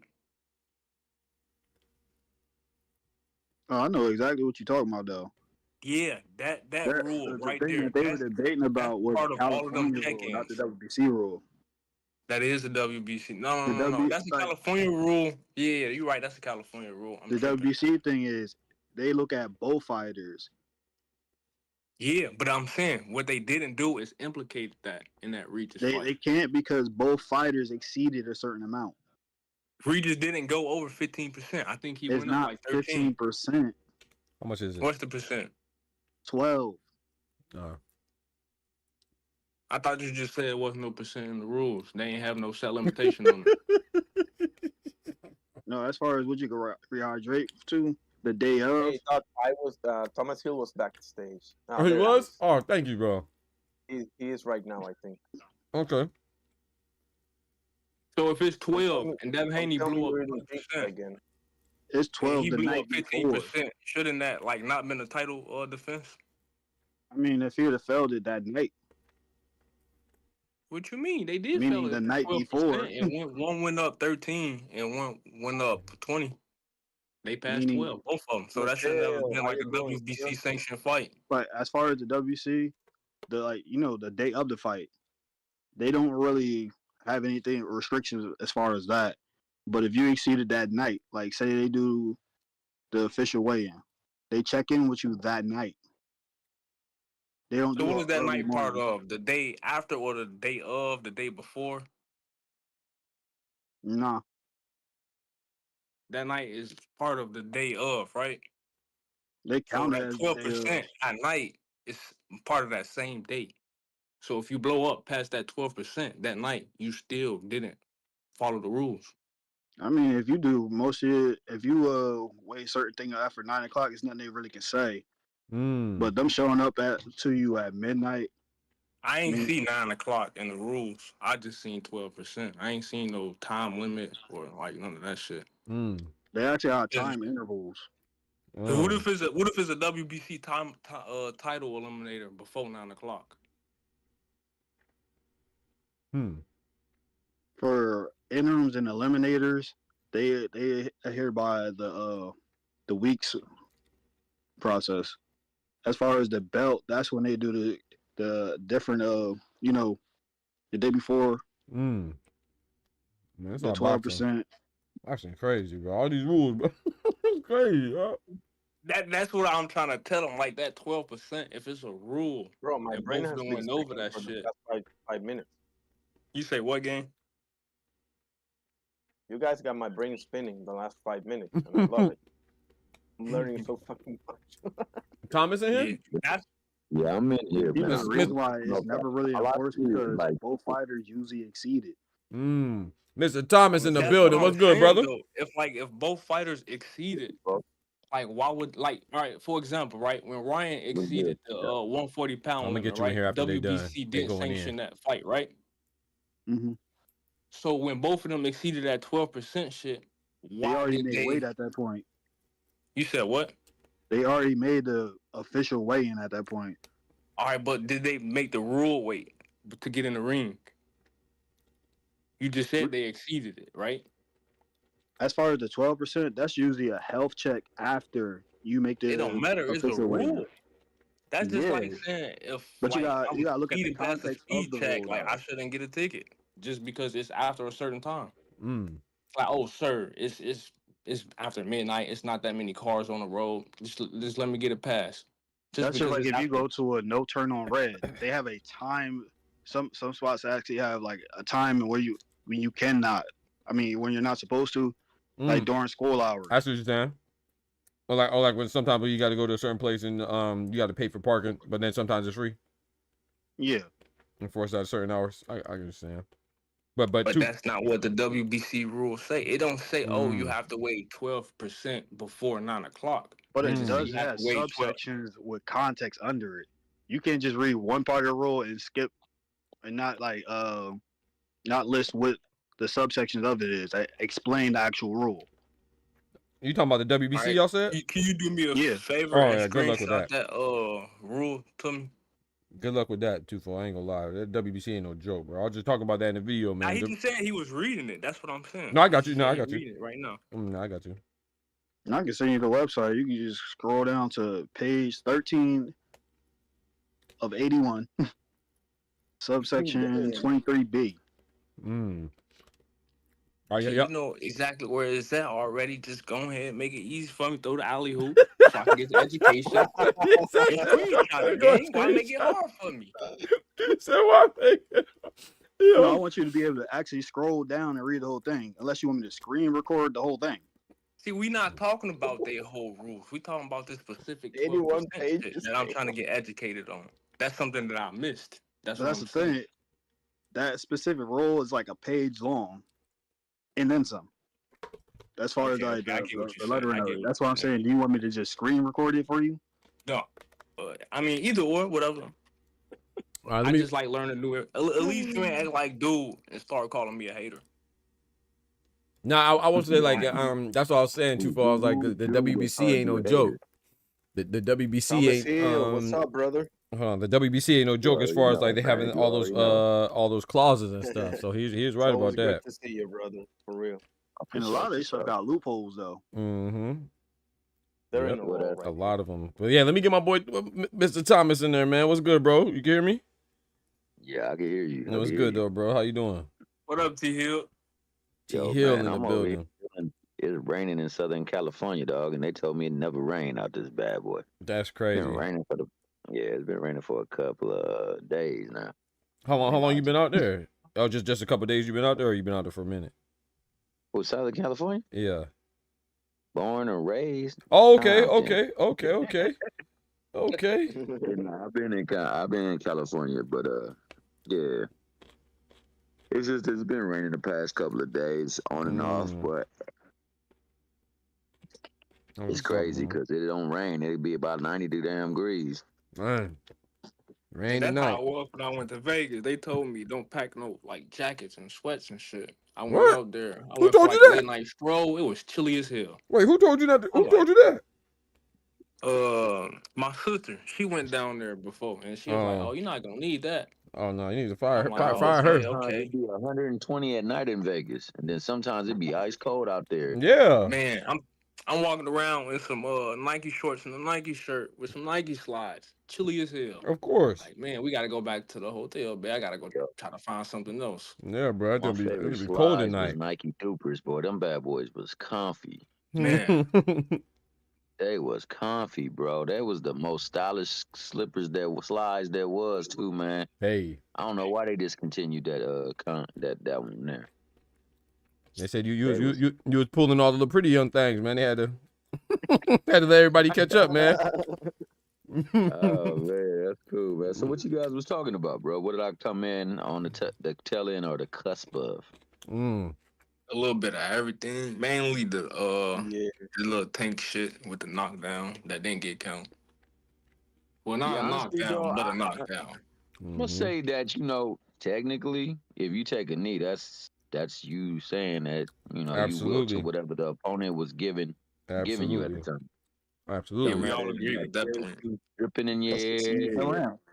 Whatever it was, I seen many people do that. Then to go to your ring side and go outside the ring, that's disqualification. Yep. So it negates anything that you did in that round, man. I mean, I'm gonna be honest with you, bro. The host just looked odd. It looked bad, man. The Ma Dukes comment didn't sit well with me. Wait, what did he say about the Ma? What he said? The Ma Dukes. Yeah, what did he say about her? Remember, that's Ma Dukes. I'm gonna be shy. Oh, yeah. Just the build up and everything to it, and then the way they looked like they had a glorified spar session the first couple of rounds. Yeah, I feel you. This nigga holding more so than he's ever held in any fight, and just didn't look right, bro. But shout out Lamont. Yep. Lamont came to fight, bro, and in them later rounds, that dude showed that he had a purpose there. Mm-hmm. Yeah. In spite of what else was going on with this nigga, whether he want to be a good man or not, or whatever is going on between him, Calvin, and the corner. Yeah, and can't Barry. take away with whatever Roach did in that ring. Absolutely. He did his thing, bro. I think that he was fortunate to walk away with a draw because that truly could have been and should have been taken as a knockdown. Yeah. It should have been a disqualification. Moreover than that, but he was fortunate in that regard. I thought that even whatever was going on with his performance and whatever was the cause, whether it's Lamont Roach, it's inactivity, it's stuff that he's dealing with at the tilt or with his training. Yeah. That nigga still that's where, like, and this is where I don't get it, man, because like it's national Tank Hate Day right now. Niggas is having parades and things like that because he looked like he could sneeze and cough and have 100 and something degree fever. He looked like he human. Like he human, but, exactly. Yep.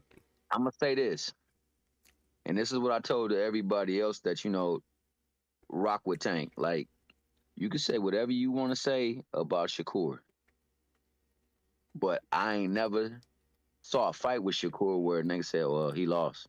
A lot of people try to say that, well, he didn't win the what's her name?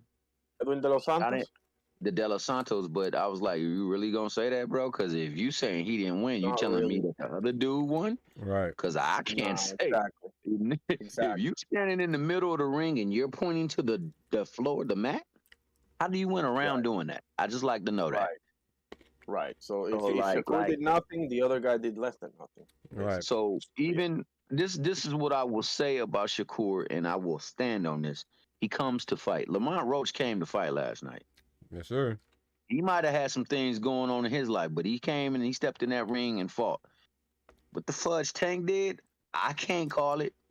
I ain't never seen it look like that on him and anything. So I'm gonna attribute a lot of it to Lamont Roach. I don't know what's going on with that nigga, but I know one thing. He need to get in that ring, and I would preferably have it be with Lamont Roach because I think Lamont Roach deserves a true shot at whatever it is going on. And if he really is that guy, he'll show us in the next fight. If Tank really is that guy, he gonna show us in that next fight. I better not hear nothing about no damn Jake Paul because I don't know. He was supposed to give us a call out. Yeah. And it better not have been Jake Paul, dog. If it would have been Jake Paul, I would have been majorly pissed, dog. Yeah. Honestly, bro, like this is something in my opinion, like just to real quick or what you said, this is something that you should expect. Like you should expect enough night from one of those. It's gonna come. Like you should expect them to have enough night. Now, if you want to put the Pitbull performance up in there, he had a hurt hand or whatever. So I don't really look too much into that. I'm pretty sure Tank decapitates Pitbull 11 times out of 10. But expect enough night, bro. Literally everybody has had a fucking enough night, bro. Like that's going to happen. Like I don't obviously the knee, the whatever, all of that, right? But if you look at the fight as a whole, and again, I haven't watched the whole fight yet, but I've seen everybody talking about this, and I'm like, guys, this is something that you should expect actually, if you've seen boxing long enough, Yeah. like they're So gonna so have enough nights.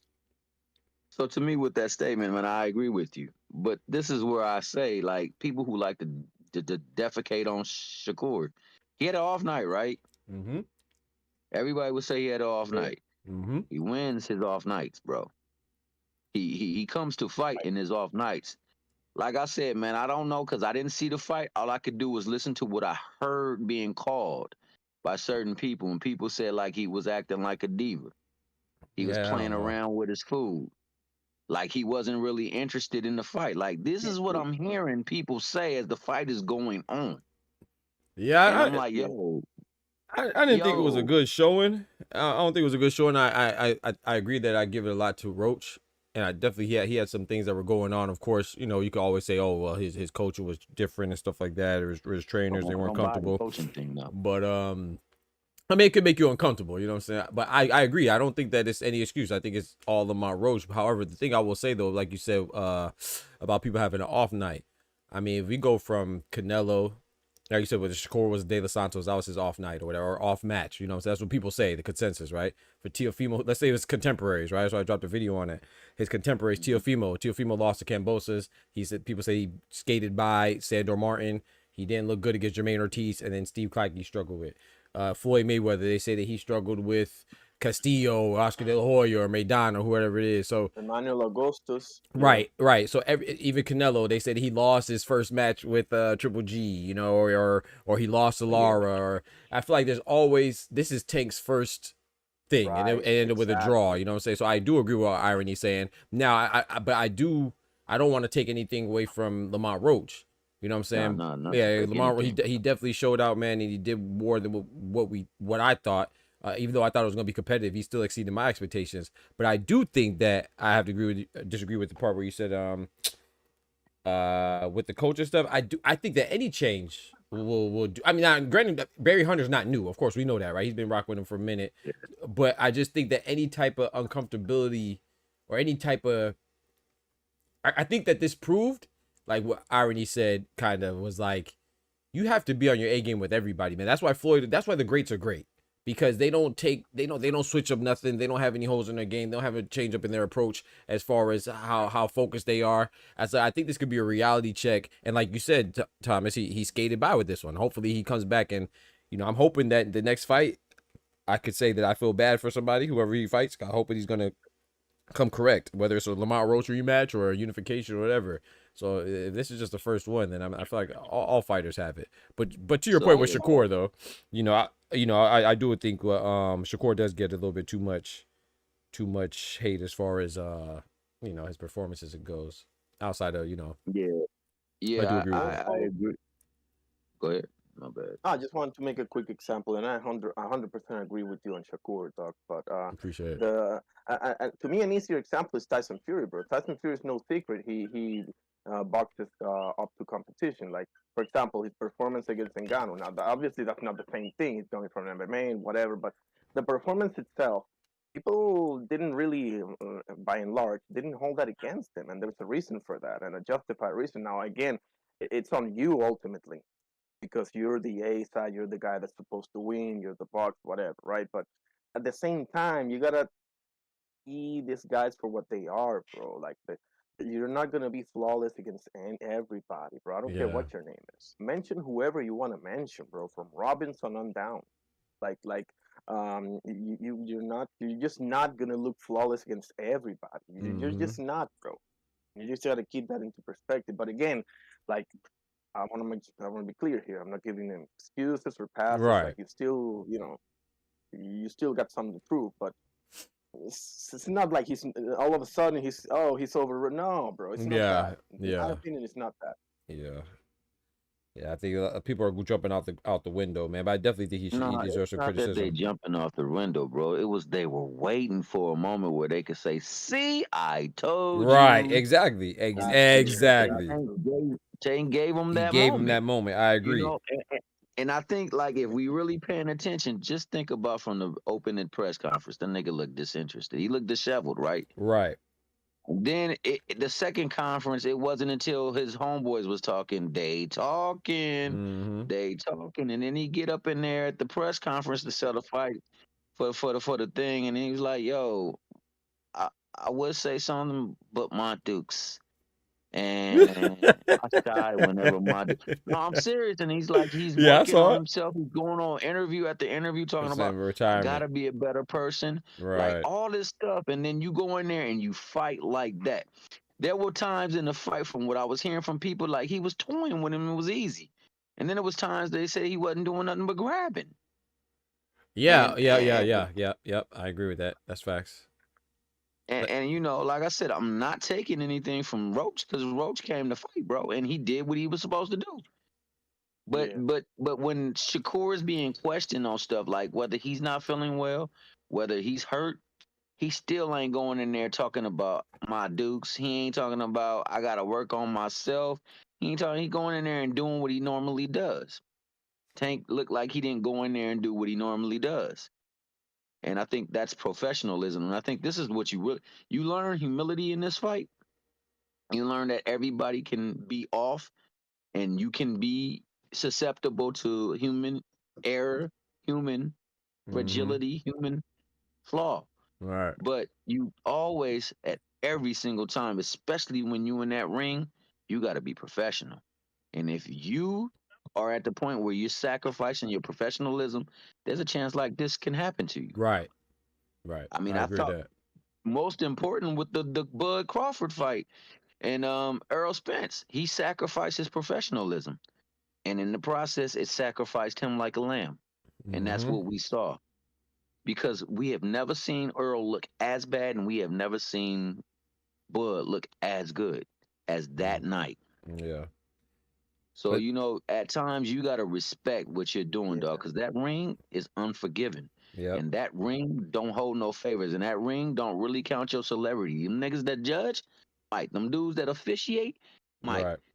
But the ring or how it looks, it will tell the truth. And it told the truth on him. Whatever he's going through, whatever it is with his corner, and why they not there having 3-4 different people scream at you, you over there talking about you don't know what round it is. Man, hey, check this out, dog. When you go by a clock that goes and tells time, and that sucker rings every time it there's a different hour, you know what time it is. Yep. It done rang so many times. Yep. So every time that bell go bing, that's a round. What are you talking about? That's one bean, 2 beans, 3 beans. You're agree. not there if you're saying stuff. No, I'm being absolutely honest, bro. Like that's not professionalism, bro. So whatever was going on with that Mickey Fricky, he need to get it up. Him being out of the ring for a long time, he need to get that out. Yeah, I think all that's gonna come together, man. I think like oh, go ahead, my bad. I thought you was done. Go ahead, bro. Nah, dog, I'm not here to dominate. Go ahead, I can listen. I do No, better listening I anyway. no, I was just gonna piggyback on what you said. I agree with that, but I think that it is just a learning a learning situation, man. I think and in fact that he got away with a draw, so I do agree with what you're saying. But I do think the fact when you said that people are looking to point and say, I got you. You know, that to me, that's a testament to what I was saying as far as people could be exaggerating, man. I don't think it was too much play. I do think there was some points where he looked comfortable, but I wouldn't say he was playing with Lamont Roach. You know, I wouldn't go that far. I wouldn't go that far, but I do think he was. There was some parts early on where he looked comfortable. He was hitting with what he wanted to hit him with, and he wasn't worried about his shots. But you know, what could you do if you have some stuff going on, like you said? You know, I don't know, man. I know there's a lot of changes, but I do think, like you said, it's a lack of professionalism, and we'll see. Hopefully, he gets his team together or whatever situation it is. And I was saying this earlier. Hopefully, he's not taking things for granted.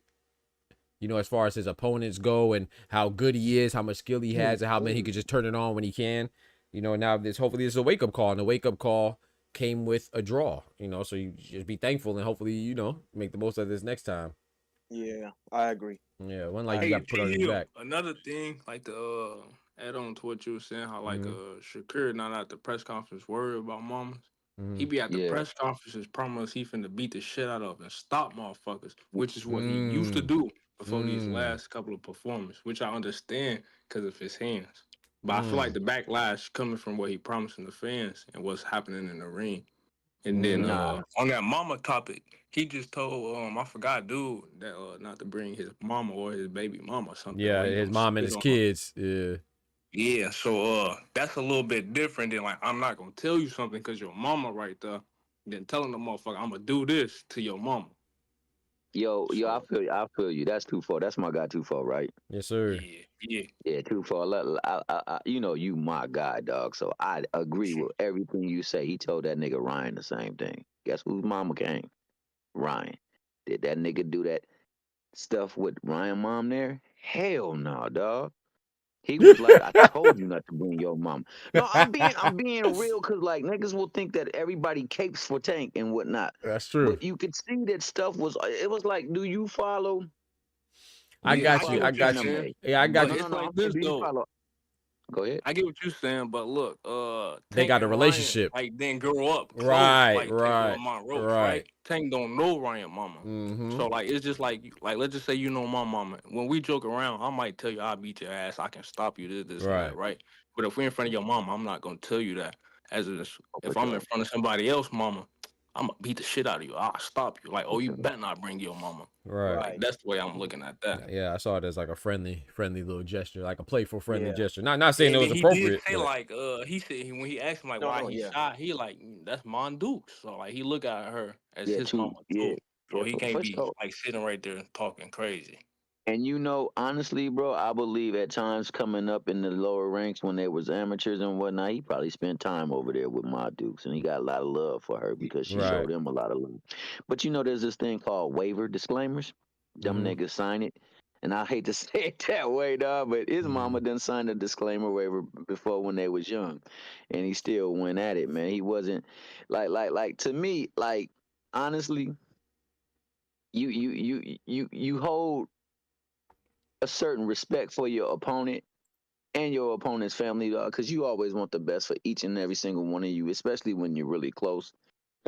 But you know the object of this thing is to go in this ring and impose my will over yours, my skill over yours. And nothing gets in the way of that, not even mamas, bro. And at the end of the day, yo, we gonna get paid, mom. I could shoot you out to a what's her name, whatever the case may be going on. We gonna handle that, and we gonna make sure everything's good. But right now, we gotta handle this business. And then when it's done, gloves off, we back to lovey-dovey. And I think that that's the way you approach it. And I think Shakur promising things, man. I mean, he wants to have people eyeing him like they eye Tank. And his fans want them to eye him the way they eye Tank. And that's why this moment is so like a breath of fresh air. It's like Kevin Garnett moment. And then you remember when Kevin Garnett won the championship? Yeah. Sure. Anything is possible. Anything is possible. Yeah. Possible. That boy. They all got a piece of that clutch that trophy after this. Yeah. And I mean, it's okay because you know he's not above the fray. No man is above the fray. You know, when you don't look your best, people, especially our people, love to talk down on you. No, I'm telling you, bro, that part right there. That part right there. Exactly. And you can tell by the tone of their talk, bro. It's crazy, dog. The choice of their diction, boy. They like, yeah, this was my so ready, bro. So ready, dog. It comes from the heart. Yeah, it comes from the heart. Come from the soul, boy, guys. And it's a lot of people, boy, that was waiting for this moment, boy. Now, and let me show you. Which I ain't knocking him. It is what it is. But look, it was personified by the look on Shakur's face. Did you see the look on his face? And that's why I say if he really truly is in this thing, all is good. Cause now he know I got cut, I can bleed. Yep. I better get my tail in gear, and I can't be halfway in, halfway out because it could be somebody a little bit. This could be the best thing that happened to him, honestly. It could be. Right, If he truly wants to fight, then it will definitely be the best thing. Right. Because the booing, I think more so than anything, is what hurt him. Like, you booing me? Like, I come and I give you guys shows, but tonight you didn't come and give us a show. Tonight it didn't look like you. You know when you got your kid and you got that damn food on the plate that they don't really want, and they start putting their fork through it to spread it out to make it look like they done ate some stuff, but they ain't really ate no stuff. Yep. That's how them fans felt. Yep. That's how them fans felt last night. I like the way you put that. I like That's that real analogy, rap. bro. That No, that's real rap though. That's how they yeah. Yeah, what are they with the analogies, bro. They I'm done spent telling all you. their money. They done spent all their money to come there, bro. You know how expensive it is to go to New York, Yep. to stay for some days, Yep. and to get in that venue? Nah, Neji, you gonna hear every bit of this, boo. Yep. Yeah. Talking about some damn grease.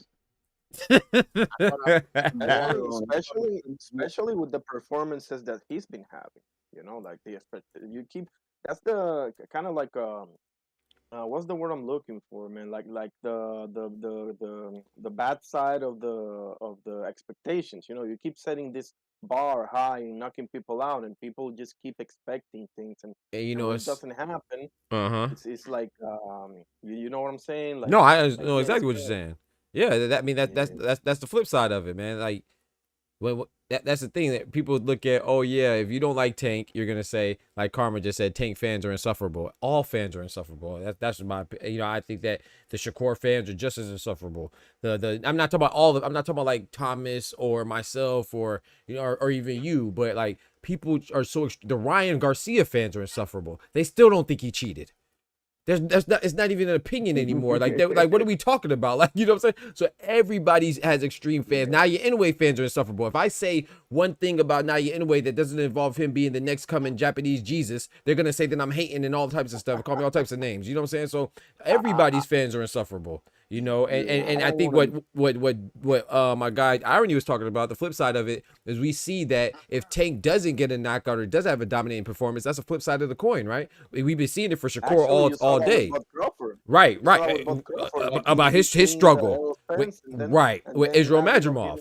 And people just completely disregard that he's moving up against an undefeated champion in his debut at a new weight class for a belt. You can't, that's the perfect time to struggle. Exactly. If you're going to a new weight against an undefeated champ, like people are so good that the people that don't want to really see them succeed, fans or not, they just look for anything like Thomas said. It's like an aha moment, gotcha moment, you know. So as soon as you show a little chink in the armor, it doesn't even matter how, like, bro, like people came and told me that without the knockdown, Roach still won.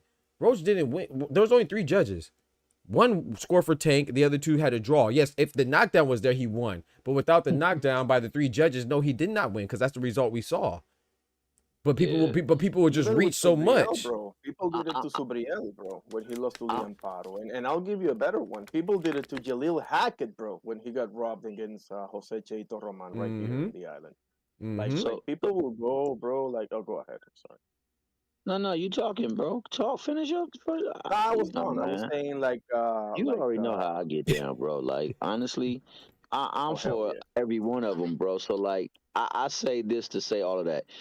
My man 2-4, you're right with what you told me. You're right. Define, you were definitely right when you responded, and definitely Doctor, you was right, man. And I think that means that all things factor in. You know, it was a perfect storm for what we saw. Now, this will, I would say, to indirect conflict to being insufferable, though. I don't never know too many Tank fans that will go in on the other fighter's family. No, I'm being real. Right. Talk bad about that, but they don't be like, I don't hear too many of them calling them the P word and all that other stuff. But this is what fans of these other folks call Tank. Yeah. And they love it. And you can hear it with the disdain in their voice, the tone of their pitch, and in the words that they choose. Come on now. And Talk when to they got on the shows after that fight today and yesterday, come on now. It was like they opened up the damn Christmas present, and it was the gift they was holding for. In August, bro. Christmas in August. You know what that means. Come on now. Come on, man. Merry Christmas. Ho, ho, ho. That's what you know what time it is, bro. Happy hallelujah. They was like, praise the Lord. Hallelujah. Right. We saw this Mickey Freaky look human. Because before Right. that, it was like, and then it was like, okay. And I say that to say this: none of them have been fighting world-beating talent. None of them. Say that And again, if we're please, being bro. truly Jeez. honest, if we were to compare them and their success rates of their opponents, they don't even measure. Come on now. Come on now. Yet and still, we're gonna hold this dude to a certain standard that we don't hold. Mickey Fricky is 30 years old. Guess what? The person that we comparing him to is 28. Come on Let's now. do the math. Come on now. You The preaching other person now. is 27. Let's do the math. You preaching now. Why is it that way? And yet these people calling them pussy. I'm sorry, peas. No, you good, bro. No, talk to beasties. All that stuff, light skinned and right, and Mexican, this and that's a disrespect to them. There's right. a ton of great fighters that are Mexican. That's why you never hear me call them that. You never hear me call them that. Never. That and assassin. guess what you do when you do the resume check? They got the same amount of. Come on now. Slow, flat-footed. Come on now. Fighters, bro. Come on now. Like it's just you say one thing is insufferable, and that just really show you how you feel about Tank. Because it's really more loaded towards Tank than it is towards everybody else, Every bro. other fight. Thank you, bro. And I'm not saying like, bro, the other day I was in here when the Padley situation happened with Shakur, and I was called a Shakur lover just because I was giving my unbiased opinion. Like, but that's one thing that I love about myself. Like, it gets on my nerves now. Don't get me wrong, but I'm thick-skinned. But everybody I talk about, I've been called a Naya Inoue hater. I've been called a Naya Inoue lover. I've been called a Shakur hater, a Shakur lover. I've been called a Devin Haney hater, a Devin Haney lover. Ryan Garcia hater, Ryan Garcia lover. Tank hater, Tank lover. Like, I've been called everything, so that's why I know I'm right up the middle, because the extreme Tank fans don't like me, and the ones that hate Tank don't like me either. Because one group thinks that I don't like Tank enough, the other side thinks I like Tank too much. And shout out to my dog Karma. She said you haven't been on Twitter. Then we're not saying that Tank doesn't have his goofy fans either. I'm saying that they all do. Right, yeah, right, yeah. Good for you. That's a place that nobody should go. Honestly, you feel me? You should nobody. You should never go to. You feel me? Right. So everybody, but the point is that they all have their insufferable fans. I think what Thomas said hit it right on the head. If you think that Tank's fans are insufferable and you only isolate them, to me that screams that that's what you notice, because you probably don't like Tank too. And because I feel I'm not saying that Tank might not have more. Obviously, he's more popular, so naturally he'll have more fans. You know, and Canelo will have the most, and Tank and AJ probably have the second or third most. So I'm not saying that they don't exist. I'm saying they're there. Oh, yeah. But if you're telling me Shakur doesn't have his group of fans, or Naya Inoue, or Devin Haney, or Ryan Garcia, or AJ doesn't have their group of fans that are just as insufferable, you're crazy. I could just go look at my little catalog. I only been doing this for a year. Go look at my catalog of videos. If I'm talking about Naya Inoue, and I even mentioned MJ Akmadaliev, Go look at the comments. They speak for themselves. If I make a video about Shakur Stevenson, look at the comments. When I said that Devin Haney was going to lose to Ryan Garcia before the PED scandals, go look at the comments. And then when I said that Ryan Garcia was going to test positive and that was going to get a no contest, go look at those comments. They're in complete contrast. So I feel it from everywhere. I'm not speaking off of what I think. I'm speaking off of what I experience and what I know. There's just as many insufferable fans for almost every big star in boxing. Just like in basketball. I mean, everybody has their insufferable fans. Yeah, Angel that's Reese. across the board. Right, it's across the board. Right. Angel Reese got her crazy fans. Caitlin Clark got her crazy fans. Caitlin Clark may have more, but Don't come even on get now. me started on the We could have that UFC. conversation, bro. We definitely could have that conversation. You feel me? Cause I honestly feel like Caitlin Clark gets a lot of hate that she definitely don't deserve, bro. Like, Bro, absolutely not. She don't deserve none of it. But bro, if you see them fans, oh my god, audience folks to that thing, that brand that they have. Absolutely. People should be. It's like my man Isaiah said about Jordan, dog. I love Jordan. Because of Jordan, we started getting fact checks around the world. Because our merchandise was going all over the place. Business is a booming.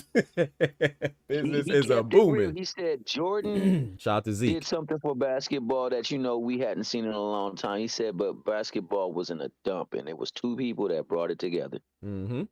And I can't find nothing wrong with that. I love the way Jordan played the game. I'm not a big Jordan fan, but I love the way he played the game. It was very entertaining. My guy. I rock with Jordan, man. That's my guy right there. But I know that when basketball, because I came up in that era, I was a little bitty kid, but hell, it was rocking because Magic and Bird, right? Yeah, they resurrected Magic it. and Bird, and Dr. J. Mm-hmm. But and see, Dr. J, one of the three big hitters. And then this kid came along and he took over. Come on no now. doubt about that. But But you know, it is what it is, man. And I think that that's the same thing with her. But going back, I'm gonna go fall back and let you cook. My bad. No. I And want to piggyback off that. Now go ahead, finish your thought. I want to piggyback off that. I'm so glad you I brought was that just up. gonna say what you said was true, man. When you got a larger scale of fans, you're gonna see a lot more, especially if Right. you're going to sectors like freaking Twitter Twitter, and stuff like exactly. that I don't never go to. Exactly. Never go to. But I do say this. For him, the hate is on a much more grander scale than the love. Mm-hmm. And then that being said, Mm-hmm. if he truly wants to follow in the steps of Mayweather, he has to capitalize on this moment and the hate. Absolutely. Because Negroes now believe he will be beaten. He is vulnerable. The next Facts. time he gets in there with it, he's vulnerable. He's now had his kryptonite. Mm-hmm. And they know the game plan. Talk to him. That will work for him in his favor than anything else. Talk to him. Take this, learn from this, and capitalize on this. It's time for you to start driving on their hate. Yep. Driving on the fact that they had a parade today because your ass got a draw. A draw. Draw. A draw. But You know, I'm reading what you just said. T. Hill was resonating to me so much because I'm reading a book on Muhammad Ali right now. Hey. And I just read a part when he said that obviously it's not the same thing, right? We all know why Ali got most of his hate from, but Yeah. he was saying that he used that situation to his advantage. He was referring to specifically after he lost to Ken Norton the first time. Mm-hmm. They were calling them all types of names, and I'm not going to repeat what they said, right? Obviously, but the how he was able to, like, through reflection and sort like turn that situation to his advantage and use it as motivation, and I think that's what you were referring to. And if Tank can do that, bro, like, yeah, he can be even bigger than he already is, actually. Yeah. Way bigger. And I agree with what Thomas said in regards to with Floyd too, because that's what Floyd said, man. Floyd is what did he say most famously? He was like, well, he said a lot of things famously, but he was like, whether you watch me to see me win or watch me to see me lose, you watching.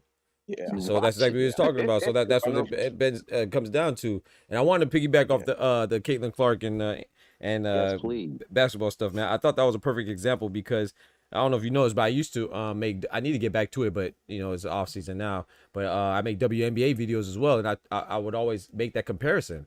I was like, bro, you know, the NBA was in the dumps until Magic and Bird resurrected it. How? From their collegiate rivalry, right? That stemmed all the way to the NBA. That's exactly what Caitlin Clark and Angel Reese are doing.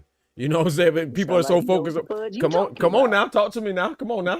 I appreciate it. But yeah, I just feel like people just they trying to villainize.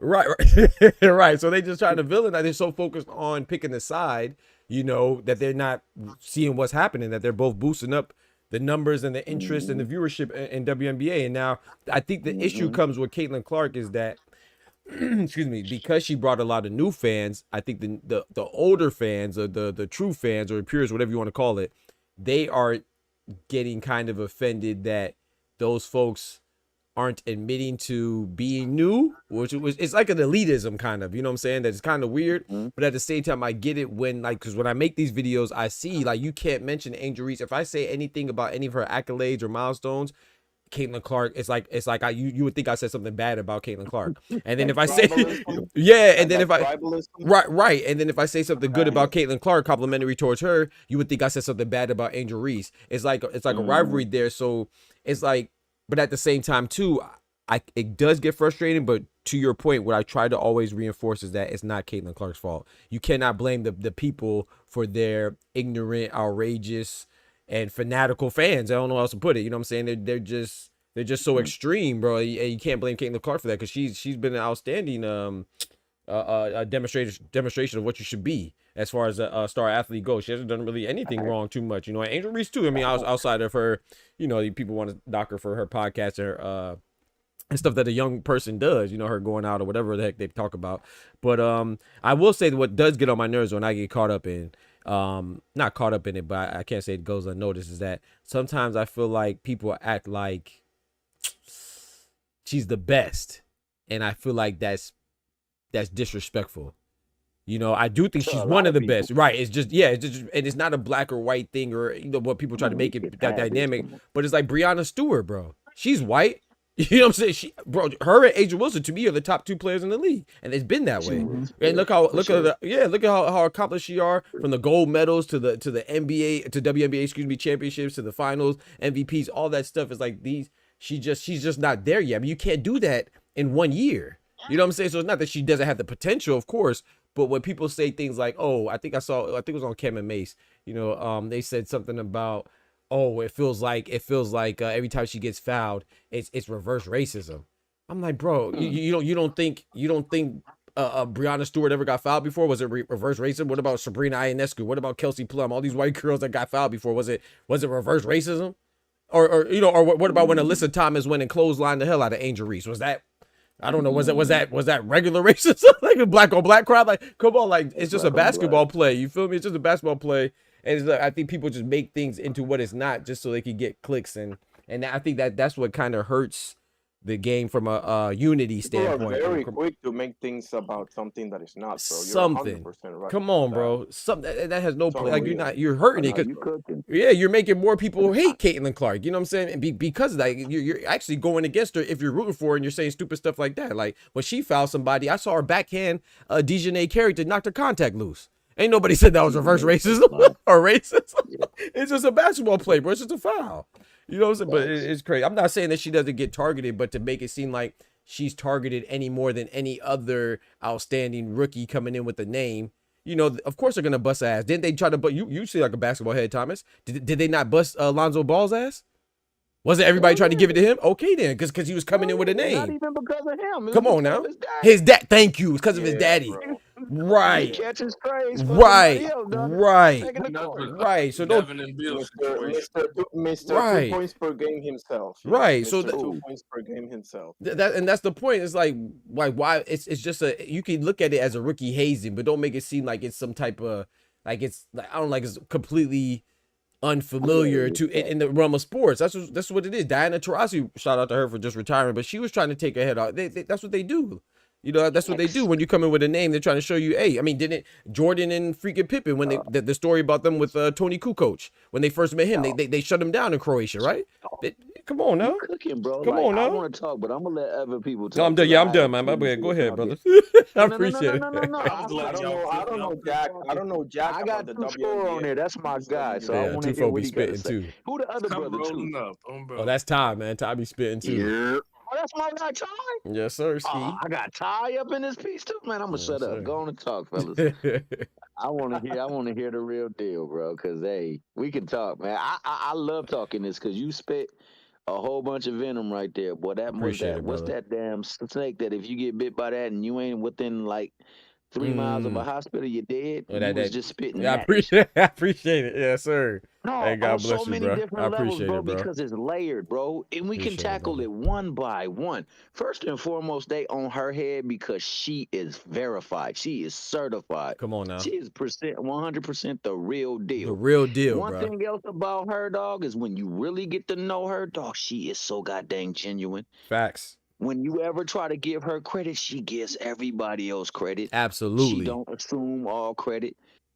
Now we gonna reverse that, because a lot of people, my people included, love to hate on her. You talk about her, you talk about Caitlin Clark to Angel Reese, and Angel Reese gonna be quick to point out how great she is and what she's done for it. Yeah, I agree with that.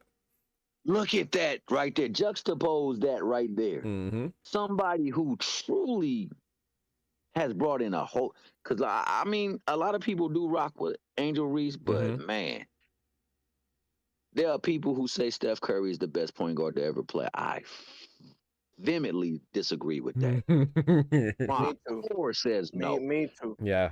But I you like know Steph a what lot, but I go Steph imagine. Curry did? He is one of few players who have changed the game. Absolutely. Pulling up from the parking Jordan lot. changed the game. Yep. Iverson changed the culture. The culture, facts. Steph Curry changed the game. Come on now. Talk to Now, him. I will say Steph Curry, before Steph Curry was doing what Steph Curry was doing, I've seen two people in particular do it. One in college, Alex Dillard, played for the Artists Hey, Hall. Thomas, can I intervene real quick? You can always talk, bro. I shut up, dog. Go ahead. Yo, folks in the chat, can y'all be a little like respectful? Don't call nobody out their name. You might get shot. Yeah, please. I didn't even see said, that. Who said what? Hang on. Yeah, I can't even see the comment. Appreciate that, I don't Ty. even know how y'all can, bro, because all I see is us, and they Nah, not like us. I just mute YouTube and put them both side by side. Who called who? Oh, this Oh, man talking is a liar. Who exactly is a liar? oh, they probably talking about me.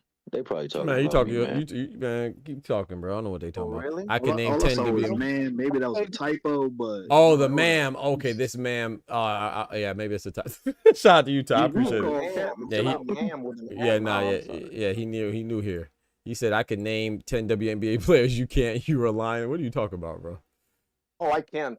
If he's talking about me, he's absolutely right. But Bro, he don't know who. He's just talking, bro. He don't know who he talking about. I don't know if he talking to me or any of us. But Brett, just even on that, dog, there is a lot of great talent up in there. But the eyes came when she came, bro. And then she is so humble that she said it's because of all of the talent. Yep. She always big ups the talent, man. She and says like all you the right said, the things. two best players in the league, one is black, one is white.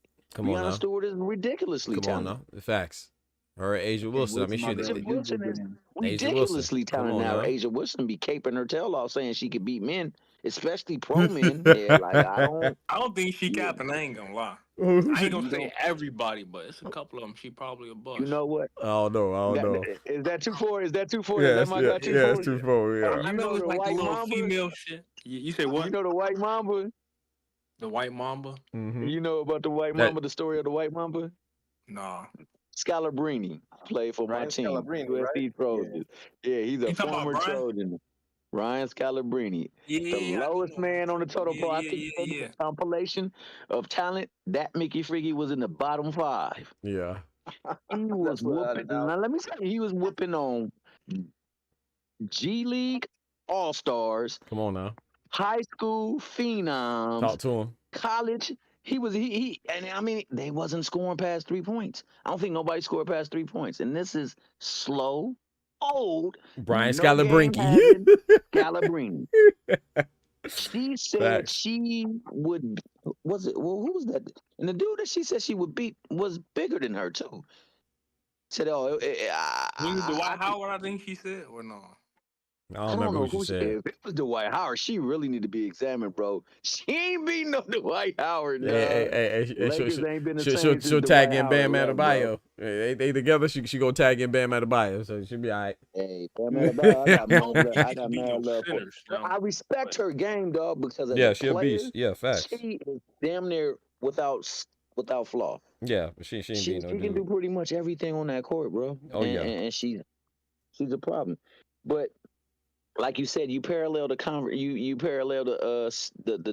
two comparisons between Magic and Bird with her and Angel Reese, and it's spot on, bro. And it electrified the WNBA. Yes, that woman deserves credit for that. Now, granted, there is in the pantheon of great players, I don't think she's on the radar yet. I think she may be able to absolutely be there. Absolutely. But I mean, I got man. What it's about only been a year because Connecticut got so many legends that came out of that one school. It's Come on now, Diana Taurasi, who just retired. She's from UConn. Just retired, and she went at her because she questioned. See, that's the thing, man. And I'm gonna say this respectfully because I know a lot of people can't stand him either. But the only reason why Kobe got the flack he did because he really truly touched Jordan's greatness. People looked at him and said, "Dog, man, this dude is pretty nice. He even walks like this dude. He talks like this dude. Yep. He steals his move." Right? It's a lot of people who try to steal Jordan's move. Yep. It's a lot of people who try to walk the walk that he had, talk the talk that he had. But when the own man himself gives him that credit, you got to recognize that he is legit, bro, and nobody wants to give it to him. They look to try to throw dirt on him. We looking to throw dirt on this girl for no reason. She goes out there and she plays hard. She just hoops. And every night. And you have to adjust the sticker each and every night. Just give her respect. Give her propers, dog. And we ain't got to knock nobody to do that. And I feel like we do that with everybody, especially our people, and we cape up whenever we want to justify somebody else or some other people. Yeah, she's definitely a beast, man. And we don't need to do that, bro. We don't. Bro, you seen the trades they making too with Indiana Fever? Man, they gonna be nice next year, bro.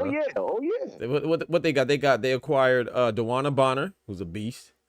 They they still kept Kelsey Mitchell. They still got Aaliyah Boston. They got I think they got Sophie Cunningham too from the Mercury. Man, they about to go crazy, bro. Indiana Fever gonna be nice, bro. They're making it to the point where you can't game plan against her. I'm telling you. You got to worry about so many other people, bro. Yep. And like there are people who get it.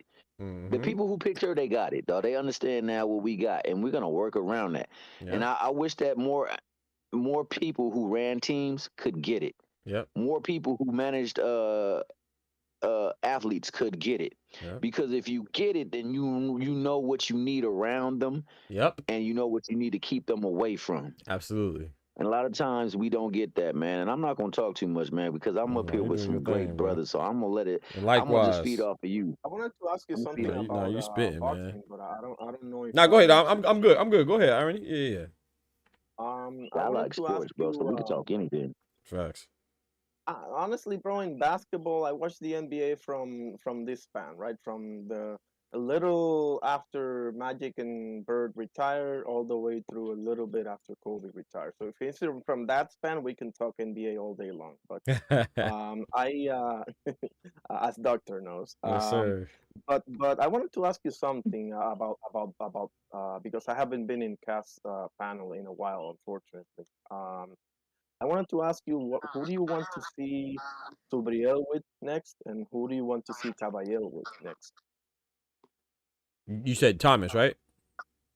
Well, yeah, I mean, anybody can jump in, Oh. obviously, but I wanted to ask Thomas because it's been a while since I had talked. Yeah. I'll go last. I'll let everybody else go. I've been talking too much. I'll let everybody else talk, man. I don't like dominating damn ways, bro, because then that way I have people up in the cat hating on me, bro. Nah, man. Talk, bro. For Matias, if I want to see him fight Hitchens. I'm not gonna lie, I want to see that fight. Okay. I just want Hitchens to show that like I ain't scared. Great fight. That's a and great then fight. for Caballero,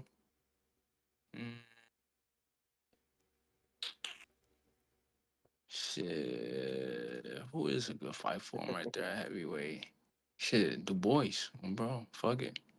You know what's funny? Yes, sir. Okay. People had a problem with Shakur and Keyshawn saying they wouldn't fight. But I don't remember nobody saying nothing about that when Alberto Puello and Subriel had that same sentiment because of their friendship. Yeah. Probably because they ain't many eyes on them. They probably didn't even hear about that shit, to be honest. They was both at PBC and they both held belts. Yeah. Yeah, that's a great point. That's a real good point. I think What you got on it though, bro? Oh, as far as what? The fights. Who you would like to see? Subriel and Caballero. Next and Caballero. I thought about it like when I first heard that, I was thinking about those two guys, and then I had remembered that. I'm like, oh yeah, they did say they wouldn't fight. No, I feel you. You absolutely right, bro. If we're gonna be honest, dog, I don't even want to see that fight, bro, because their heart not gonna be in it, and your heart has to be in it. Otherwise, you get what we see right there last night, bro. You want people to be on 10 and going in that ring so we can get a 10 as a fight. I want to see. If there's a relation, especially a love relation, it's gonna be hard for you to really pull that trigger. Go ahead. I'm sorry. No, you ain't. But as far as me, man, Subriel Hitchens would be an excellent fight, man. Subriel, I'm sorry, I'm mixing his name. Subriel, I would like to see him and Hitchens, or him and Ryan, or him and No, I don't think I Ryan fights want to see anymore. him and Liam Paro run that shit back. If his hands, Oh yeah, since he that was would blaming even on be his a great. hands, and his hands You know who healthy I'm now. thinking? You know who I'm thinking for Subriel? Pitbull Cruz, bro. Oh, yeah, that'd be a that good would fight. that would be a banger. But that's a fight that I wanted a Man, little minute ago, Puerto Rico man. versus Mexico war, bro. There's no filling out process whatsoever between those two, bro. Yeah, That would They be a low key great should have banger. had that on the Canelo and Berlanga undercard. As far as a Jit, man, I honestly think he's top 5. I think that. Subriel? No, a Jet. No. Caballero. Okay. I still rock with Sabri. Like for me, man, you know that performance was a off performance for him, but it still was a competitive fight. So that's why when you said run it back, that would be a hell of a fight to run back. But I still believe he's the body snatcher, dog. And when you snatching people's bodies, you sit them down on the stool. And that's what he was doing. So I have full confidence that, you know, he go up in there, he got his head right. Somebody in trouble. And Yeah. Hitchens, if he truly that dude that he say he is, that would be an excellent barometer for him. Because we saw what the focused and or goal-oriented Limos did with him. Imagine Subriel. Boy, that he gonna have to fight tooth and nails again. And for Ajit Kabayel, Yeah. man, I heard you say Dubois. I still think Dubois got to run it with your boy before he can get another fight. Parker. Yeah. Parker. So it would take Parker off the match for me. So I would say Usyk, though. I would love to see him in there with Usyk. I would love to see how he navigates the ring against somebody that knows how to navigate the ring. Because I thought that he outclassed him with his skill set more so than anything. And he realized that I just can't bang with this big boy. That's So a I'm good gonna have fight. But I mean, for him to fight the undisputed heavyweight champion, well, not the former undisputed, a unified heavyweight champion. Well, is he ranked? Not is he ranked? Like, where he ranked at? No, Who? he Like, is he unified. number one? Caballero is interim, right? Interim. Is Caballero number one? Not. Nah, I don't Or believe he got he's an number interim one. belt? He got I an think interim so. belt. He has an intern? Oh, he got an interim belt. I don't know. You sure? Yeah, I think so. Oh, okay. Zhang was that an interim title? Was that? Oh yeah. I think was? that was Okay. Yeah, I believe so. IBF intern. Okay. Yeah. Okay, he did There just it win. is. Interim of the WBC. Yeah. WBC. There it Okay, is. but I say not WBC. IBF. Yeah, because when they're in the IBF, they were ordered to fight Bacoli, and they both turned that down. That's how they end up fighting each other. So I knew it was an I IBF. feel Yeah. bad for the Bacoli, interim bro, of but I hear what you guys were saying about him taking advantage of that situation to get paid, bro. You Because feel me? where he's from, that money's gonna last a lot longer than You feel me? not. But man, you know, I thought that he sacrificed his momentum by doing that. Bro, I agree. I gotta slow down that punch and find a way to reverse that angle so I can see how that punch connected to do that much damage, dog. But buzzed his ass. Yo, my man was out there doing stanky leg. Yes, he did. Stanky leg. He got hit, and then he looked like he was about to recover. And then he said, My man had such a delayed reaction. I said, yes, damn. bro. Yes, bro. But I like to see that because I truly believe Usyk is that dude, bro. I thought that he did get a fortunate break with that Dubois fight. I thought that Dubois landed a solid body punch, and then excuse me, it incapacitated him for about like 2 to 3 minutes. And playing football, I had the ball land right where that punch landed, and I was out for a while. And I know how I rolled around on that ground and did was the same reaction. And I've been hitting the nuts to the point where it took my breath away. And I know how I reacted, and he did not react like that. So I'm just gonna leave it at that, dog. Leave it at that. Yeah, I'm trying to think who I would like to see. Really anybody, man. I wanted to see Caballero and Guido Vianello up until Guido is now he's fighting Richard Torres Jr. So I kind of agree with you. I think Joseph Parker deserves a title shot or the interim, but if not that, then I would say Ajay Caballero and Joseph Parker. And then who was the other person you said? Subra Matias? Oh yeah, that's a good fight right there. Yeah, appreciate it. And then who'd you say Subra Matias was the other guy? Irony? Caballero. Legit is legit, bro. Yeah, it's legit. And Subra Matias, 140. Man, I don't know. That's a good question. I know that was an IBF title eliminator between him and Gabriel Golas Valenzuela. So Richards and Hitchens is just funny. I love that it's just funny how the tables have turned, right? Because Subra Matias was the champion at one time, and Richards and Hitchens was in the #1 position, and now it just flip flopped. Now, Subra Matias winning that eliminator. Now he's in the #1 position, or is going to be, and Richard Hitchens is a title holder. But I don't know, man. He said it would be easy work too. So if it's easy work, you make it happen easy. Yeah. I don't know who. Yeah, I don't know, man. I wouldn't be mad Y'all at him think getting the Gary title shot. Antoine can stop Matias? What do you think? What do you think That's a about good the fight. Pitbull Cruz that I? That's a good. Oh, Pitbull Cruz. That's a good fight too. But I think Gary Antoine Russell's a good fight too.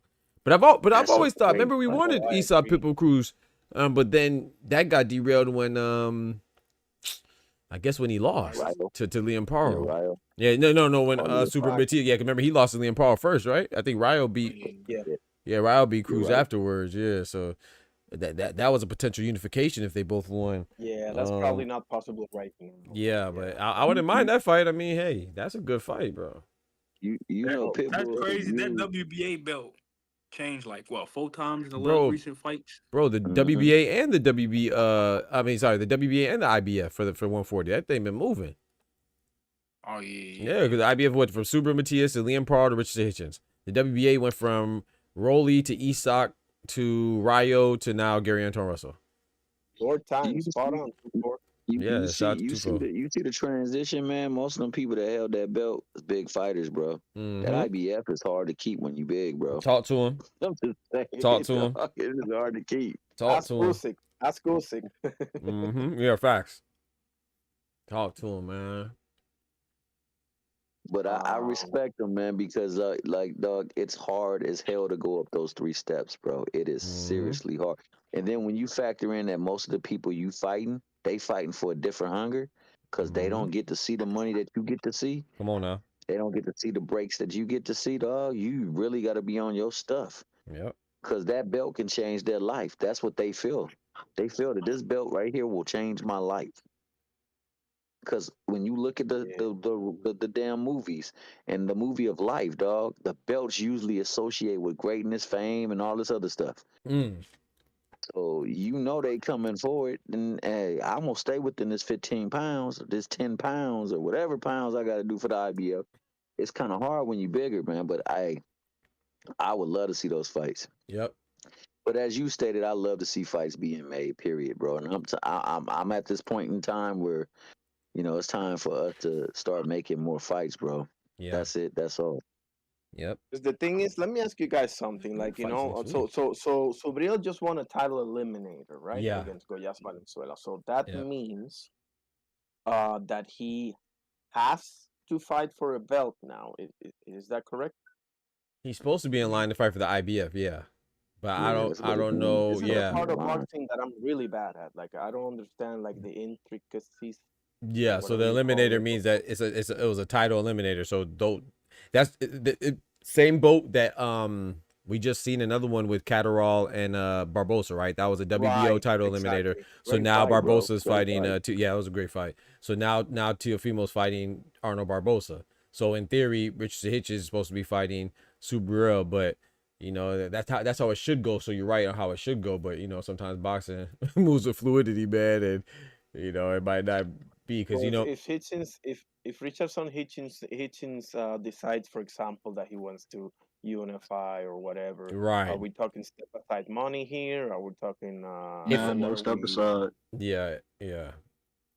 It will only step aside if he was mandated. Right, if he's an ordered mandatory. Oh, okay.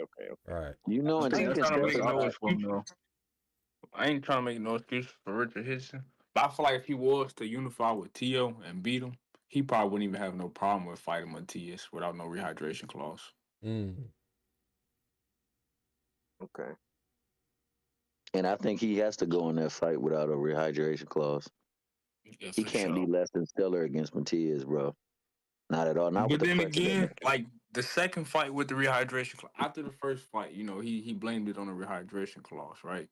And then in the second fight, you can kind of tell he probably did learn his lesson, so you can kind of believe him that like he didn't listen to his nutritionist and shit. Okay, you talking about with Gustavo Limos, and then he fought Liam Paro afterwards. Okay, I got you. Okay. And then like it's this. I mean, Limos and Paro is 2 different type of fighters, but I think it makes sense though. Did look different in both of them. Yeah, I agree with you. Yeah, so now Subriel needs to wait to see what just to go back to what I was saying, he needs to wait to see what the IBF says as far as do they mandate and President Daryl Peoples for the IBF. And the reason why I also said I don't know is because you know, if you I dropped a video on it maybe yesterday or the day before, and Eddie Hearn is talking about trying to get him to fight Kambosos, assuming Kambosos wins his next fight against Daud Yordan or whatever the dude's name is. No disrespect, just don't remember his name. I think it's Daud. Yeah, he's an Indonesian fighter, Daud Yordan. So George Kambosos gets through him because either Indonesian or Filipino or something like that. Yeah. yeah. Go ahead. So if he beats him, then they're looking to make that fight. And remember that that's a fight that's easily facilitated because Kambosos just recently signed to Matchroom 2, and the fact that Teofimo, they were trying to get that fight with Richard Hitchens and Teofimo for unification, but he just got he's fighting Barbosa, right? So, and he's on that May 2nd card with Devin and Ryan. So that's what Eddie Hearn was talking about. Munguia's in that card too, right? Against Bruno. No. Munguia's on the Canelo card against Bruno. Oh, okay. I mean, but they're close though. It's May 2nd. Again? Yeah. Right. It's May 2nd, 3rd, and 4th. So May 2nd. So the 3rd, if I'm not mistaken, is Canelo the card, and then so the 2nd is the Ryan and who's he fighting? Rolly, Devin and Ramirez, and then Tio and Barbosa, right? And then the 3rd is Canelo and William Skull. Who's on it? Brunello, Jaime Munguia, Brunello, and somebody else. And then the 4th is Lara is there too, right? Islam Lara is in that card, I think. I think so. Yeah, I have to go look at it again. I don't remember off the top of my head. And then the 4th is somebody else. Who we were just talking about? We just said somebody. Somebody else is on the 4th. So what's up with this dude? Keeps saying Lion. What the hell is wrong with this guy, man? Yeah, I don't know. He's just saying BS. Like, can you back something up, bro, or no? No, just ignore him, bro. You talking about somebody in the chat? Yeah, he's goofy. I don't know. Yeah, he's drunk or something. Bro, dog. You don't never gotta waste your time with people in the chat, bro. Right. Never. I appreciate that. Yeah. Hey, can you give him the Jazzy Jeff treatment real quick? Okay, I got you, bro. I got you. I got you. You got the good guy. He always show you how to geek. Yeah, they be wanting attention. What's the next fight that's coming up? Bro, I'm trying to think who's on May 4th, man. Y'all help me out. There's somebody. It's the May 3rd. 4th Oh yeah, is, Now Inoue. Yeah, I was saying that Inoue. Yeah, Inoue's fighting. The Sunday. Yeah, thank you, bro. Yeah, so the 2nd, 3rd, and 4th are all. We have some fights then back to consecutively. Friday, the Saturday, Sunday. That's gonna be a busy ass weekend. Yes, bro. That's just gonna be fire. I love that. That's gonna be fire. So May 2nd is Devin, Ryan, Tio. May 3rd is Saul and William Skull and Jaime Munguia and Brunello, and then May 4th is Naoya and whoever he's fighting. Still hasn't been confirmed if it's Ramon Cardenas or hopefully MJ Medallia, but I'm thinking Cardenas. Oh, it's still not Hopefully confirmed. it's MJ. Hopefully it's MJ. Bro, I hope it's MJ, but I think Damn, those all turkey cards, ain't they?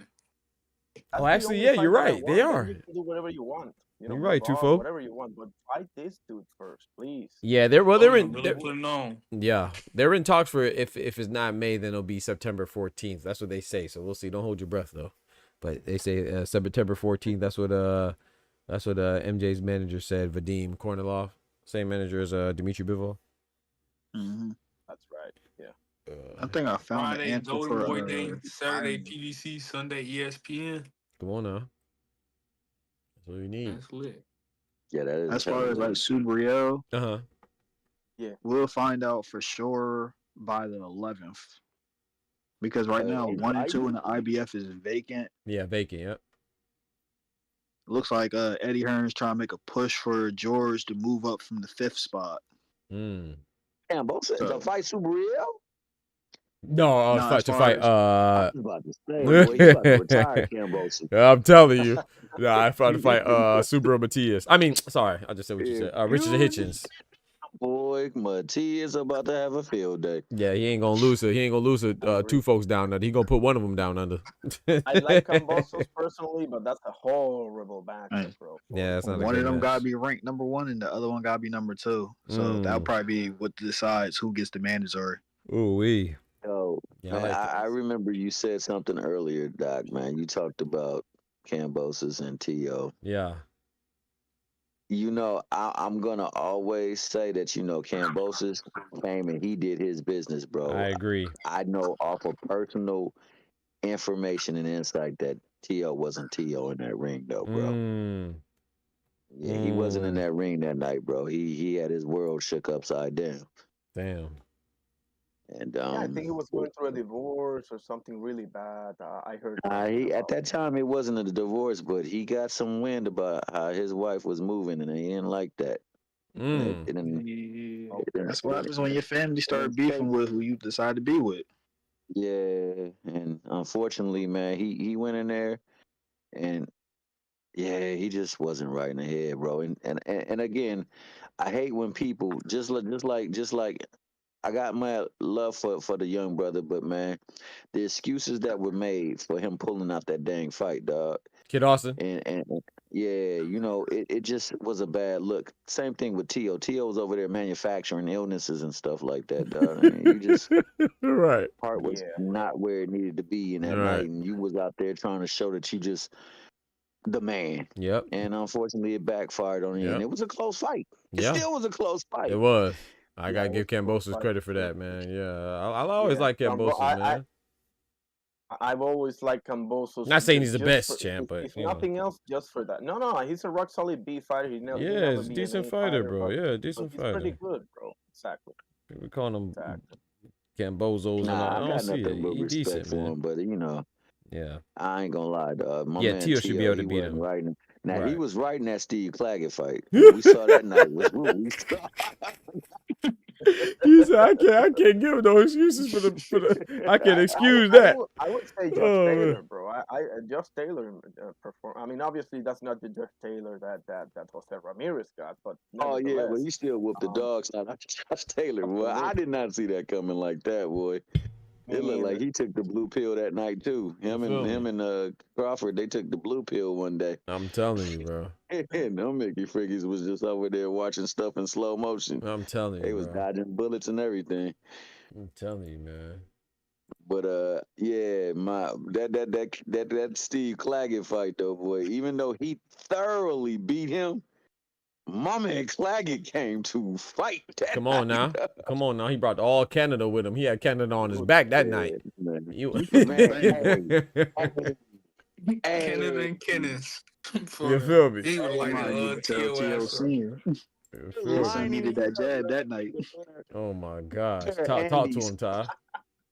He was lining him up, though. I was like, damn, Gina. Had my man over there looking like one of the Muppets. You know how they eyes? Yep.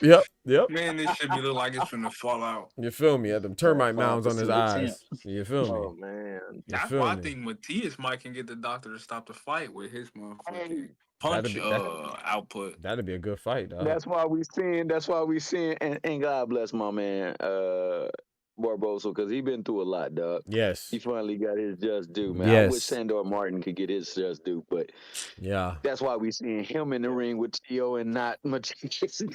Yep. Respectfully. Yep. Shout out to Barbosa, man.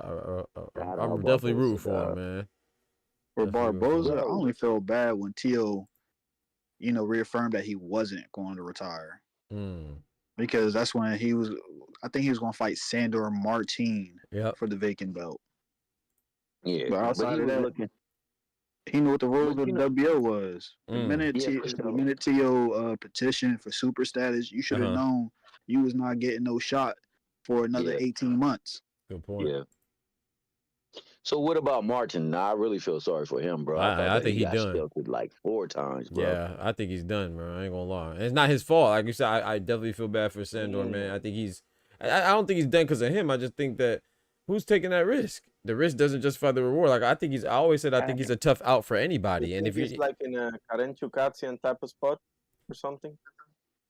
Yeah, similar to that. Similar to Karen. Yeah, it's just like, bro, he's a tough out for everybody at 147. Karen is. And I think Sandor Martin's a tough fight for anybody at 140. And the risk doesn't, like, he's not a big name. He doesn't have a belt. Why would you fight Sandor Martin? He gonna give you a tough time. So doesn't sell a lot of tickets. Hell no. Popular. Yeah. Yeah, I just don't think. Add context to that statement you just made, bro. He did it against 4 different styles of fighting. You feel me? The man's nice, bro. 4 different styles of fight. So you can't say, oh, it was just a style. No, he did it against 4 separate styles of fight. Yep. And to add specificity to that, he was the last person to beat Mikey Garcia. He fought Teofimo. He just fought Alberto Puello. Like, bro, he goes crazy, bro. I know I'm missing somebody. Who else I'm missing? I know I'm missing one more. There is one more. Who it was? You Teofimo, said Mikey Garcia. Yep. T.O. Yep. Puello. Yep. And who was the other one? Damn it. I damn sure missing the other one, bro. Damn. Oh God. There is a fourth though. Yeah, of course. I think he has what? He has two O's or three O's? Three for sure. Yeah, three. Yes. And they're decent fighters. I can't remember who the other one is. I know I should know it too. But I ain't trying about to call it a night. Appreciate you bringing me up, Doc. Yigit, yep, sure. Hey, Yigit. really hey man, God bless. Bringing me up, man. Oh, you already know, Tufo. If you're not closing, I still want to talk about women's basketball, bro. Cause yeah, I'm here. The wave of talent that's in the college league, bro, right now is just amazing, bro. Like we literally got playoffs that's about to start up where you got like 5 teams vying for a championship. Even more than that, I believe, dog. Because I'm still a believer in South Carolina. Yep, I'm a believer in Don UCLA. Staley, I mean. UCLA, oh hell yes, yeah. Don Staley. Since Tennessee, I don't know how far you go back, bro, but since Tennessee, dog, I fell in love with Don Staley, dog. She was a hell of a player at Tennessee. Her little ass could play, boy. Yep. Yep. I don't go back that far. I watched it a little bit, but I mostly just watched the pros. A little bit, boy. I used to love watching her, boy. She was something else. And Tennessee Vols. The way she controlled the floor against them big people, man, she was nice, dog. Yeah. You got Notre Dame. Oh, go ahead. My bad. No, I was just saying I gotta go. God bless you all, bro. All right, God bless you too, Irony. T-Hill, great to see you. Ty, yes, sir. Yes, sir. 2-4 and Doc. Yes, sir, man. God bless you too, bro. I appreciate you coming through, man. Credentialist, the fine irony. Salute, sir. Have a good evening, man. Have a good morning. Oh, did everybody? Nah, I'm here. He number one in WBO. I never heard that noise before. What was? I didn't even hear it. It went bloom, bloom. I'm like, what? Oh, what's my the chat noise? Oh, I don't hear it because when I'm streaming, it cuts off the Discord noises. That's why I don't be knowing when people are in the background and stuff like that. So appreciate. I think it was Ty that told me. Hey, bro, I was in the back and I didn't even know it. I was like, dog, my fault, bro. Talking, but yeah. No. It's just I'm not like when I tell you I don't do social media. Yeah, I really don't do social media. It's toxic, bro. Yep. Oh like, yeah. I can't be a part of that stuff, man, because I don't feel that way. Like I really genuinely respect these folks for who they are, dog, and what they go through, man. I don't understand why we as people do that, and we do that only to our people. Yep, because we don't respect nothing, man. We don't respect accomplishments and effort and dreams, aspirations, and following through and dedication. We don't respect that stuff, man. We just, I don't know. To me, that's always been like a sign for me of like somebody that just doesn't even, I don't know, like you just don't even value. Like maybe they never accomplished nothing or something like that. But it's like, bro, like you know the work that you got to put in with anything that you going for. You know what I'm saying? Having aspirations and fulfilling those goals, bro. Like, how you not respect just that off the strength, whether it's boxing or whatever it is. Hell, if it's education or just you hustling, whatever it is, bro. It don't matter what it is. Hey, bro, you gotta. Hating me is so unbecoming, man. It's so you feel me? It's ridiculous. You feel me? I try to stay away from it, and I know that those places cater to that stuff. Like it's the deal. What? That's a place where it pays to hate. It pays to hate on social media, bro. You feel me? Yes, sir. Who is Isak Pitbull Cruz more likely to fight? Because I'm looking at the rankings. He is number 2 in the WBO. So, you know, he's sitting behind Arnold Barboza. Dang, he's number 2 in the WBO? Damn. Yeah, he's number 2. Wow. I didn't know that. Hey, God bless, Irony. The WBC. He is, this is from the 17th. They got him rated at 3. But because of Sandor Martin being X'd out, he'll be either 1 or 2, depending on what they're going to do about Dalton Smith. From beating Angel Fierro? Shout out to Angel Fierro, but dang, get your number 2 in. No, it was the way the fight played out, bro. Yeah, that fight was that. 35 and 40. Yeah, it was strictly just the way the fight played out, man. Because it's That fight was entertaining to great. make it silly. Yes, you ain't lying, bro. That fight was great though. I don't think, bro, it was so good. I don't think they should fight again, bro. That's their welfare is in jeopardy if they fight again. That was too vicious, bro. Man, I know somebody had scrambled eggs that night, dog. The way they was getting their head banged around like that, bro. That was ridiculous. Yeah, I enjoyed it, but man, for their welfare, bro, I don't think they should fight again, bro. Let that go. Not at all, bro. That was crazy. Not at all. I'm not going to because hold of that. y'all, but I think Dalton Smith about to get hoed because looking at the rules and regulations for the WBC and how they like certain things. Yeah. And the namesake of Aesop Cruz, he gonna end up jumping Dalton Smith and being number 1. Man, Dalton Smith ain't trying to fight for no world title, man. He already showed us that, man. I don't feel bad for Dalton Smith. He ain't trying to fight no world title. This man was looking to Eddie Hearn was disappointed when he beat who'd he beat? Jose Zepeda, excuse me. And then he knocked him out and then called out Adam Azim. Man, he ain't trying to fight nobody for real. So what y'all think about him fighting Puello? Dalton Smith? Aesop. Oh, that's a. I got Puello, but that's a good fight, man. Style class. Exactly. That's exactly what I was thinking. Nice style class, tall, long, rangy fighter. And it won't be easy to just pick him apart because you know you're gonna be hitting top of the head. And another thing, bro. Yep. Since I said that, dog. Hooks for days. You hit brother on the top of the head, the crown of their head. That's the hardest part of their head. Mm-hmm. How you sending somebody to stanky leg-itis? What, Joseph Parker? Yeah, dog. I'm just saying, bro. That just didn't look right, bro. I'm gonna be honest with you, dog. That first fight was freaking fire, dog. But it was a lot of stuff that went down before the fight, during the fights, and after the fight that just was shady, dog. That just didn't look right. It had to feel, bro. Like I swear to God, dog. It had to feel like the fight. Yeah, it just didn't look right, bro. I'll just say that, bro. A little fixed. My man was over at the airport getting detained. Like, what the fuck? Right. Niggas freaks like me just don't come here just to come here. We're here for a reason. You know what I'm saying? Right. Man. Exactly. They usually had don't they usually have the people that got the card up holding your name? You like feel that's me? Dog. Right. Do it. Exactly. And then he said that they initially were offered him a private jet joint, but he said that they couldn't get the air clearance in time. That's why he had to go through commercial and go through where you had to stop in, like Ethiopia. You went from the Congo to Ethiopia and then somewhere else and then to Saudi Arabia, or was it straight from Ethiopia to Saudi Arabia? Man in the mixer, I just remember it being 3 different planes. Yeah, you feel me? Yeah, bro. Put him in the mixer, dog. They took him around the world. Facts. Around the world. That's a good point. Yeah, man. That's a good point. Compensated though. Huh? He got compensated though. He got them cheese. He got that cheese. But gosh, dang, man. Yeah. And man, knowing how hard it is to get compensated in that sport, bro, I will always celebrate that, bro. Cause there's some people, man, that don't even get to see. They gotta pay to fight, bro. Yep, that's crazy. Like Lucas Body. I remember hearing his story. Yeah. I think it's kind of cool how Turkey paid him though. He gave him the $500K, but the rest of what he was, they agreed to, he paid him in assets. Yep. I heard he got a couple cribs and some other stuff too. That's what's up. Allegedly.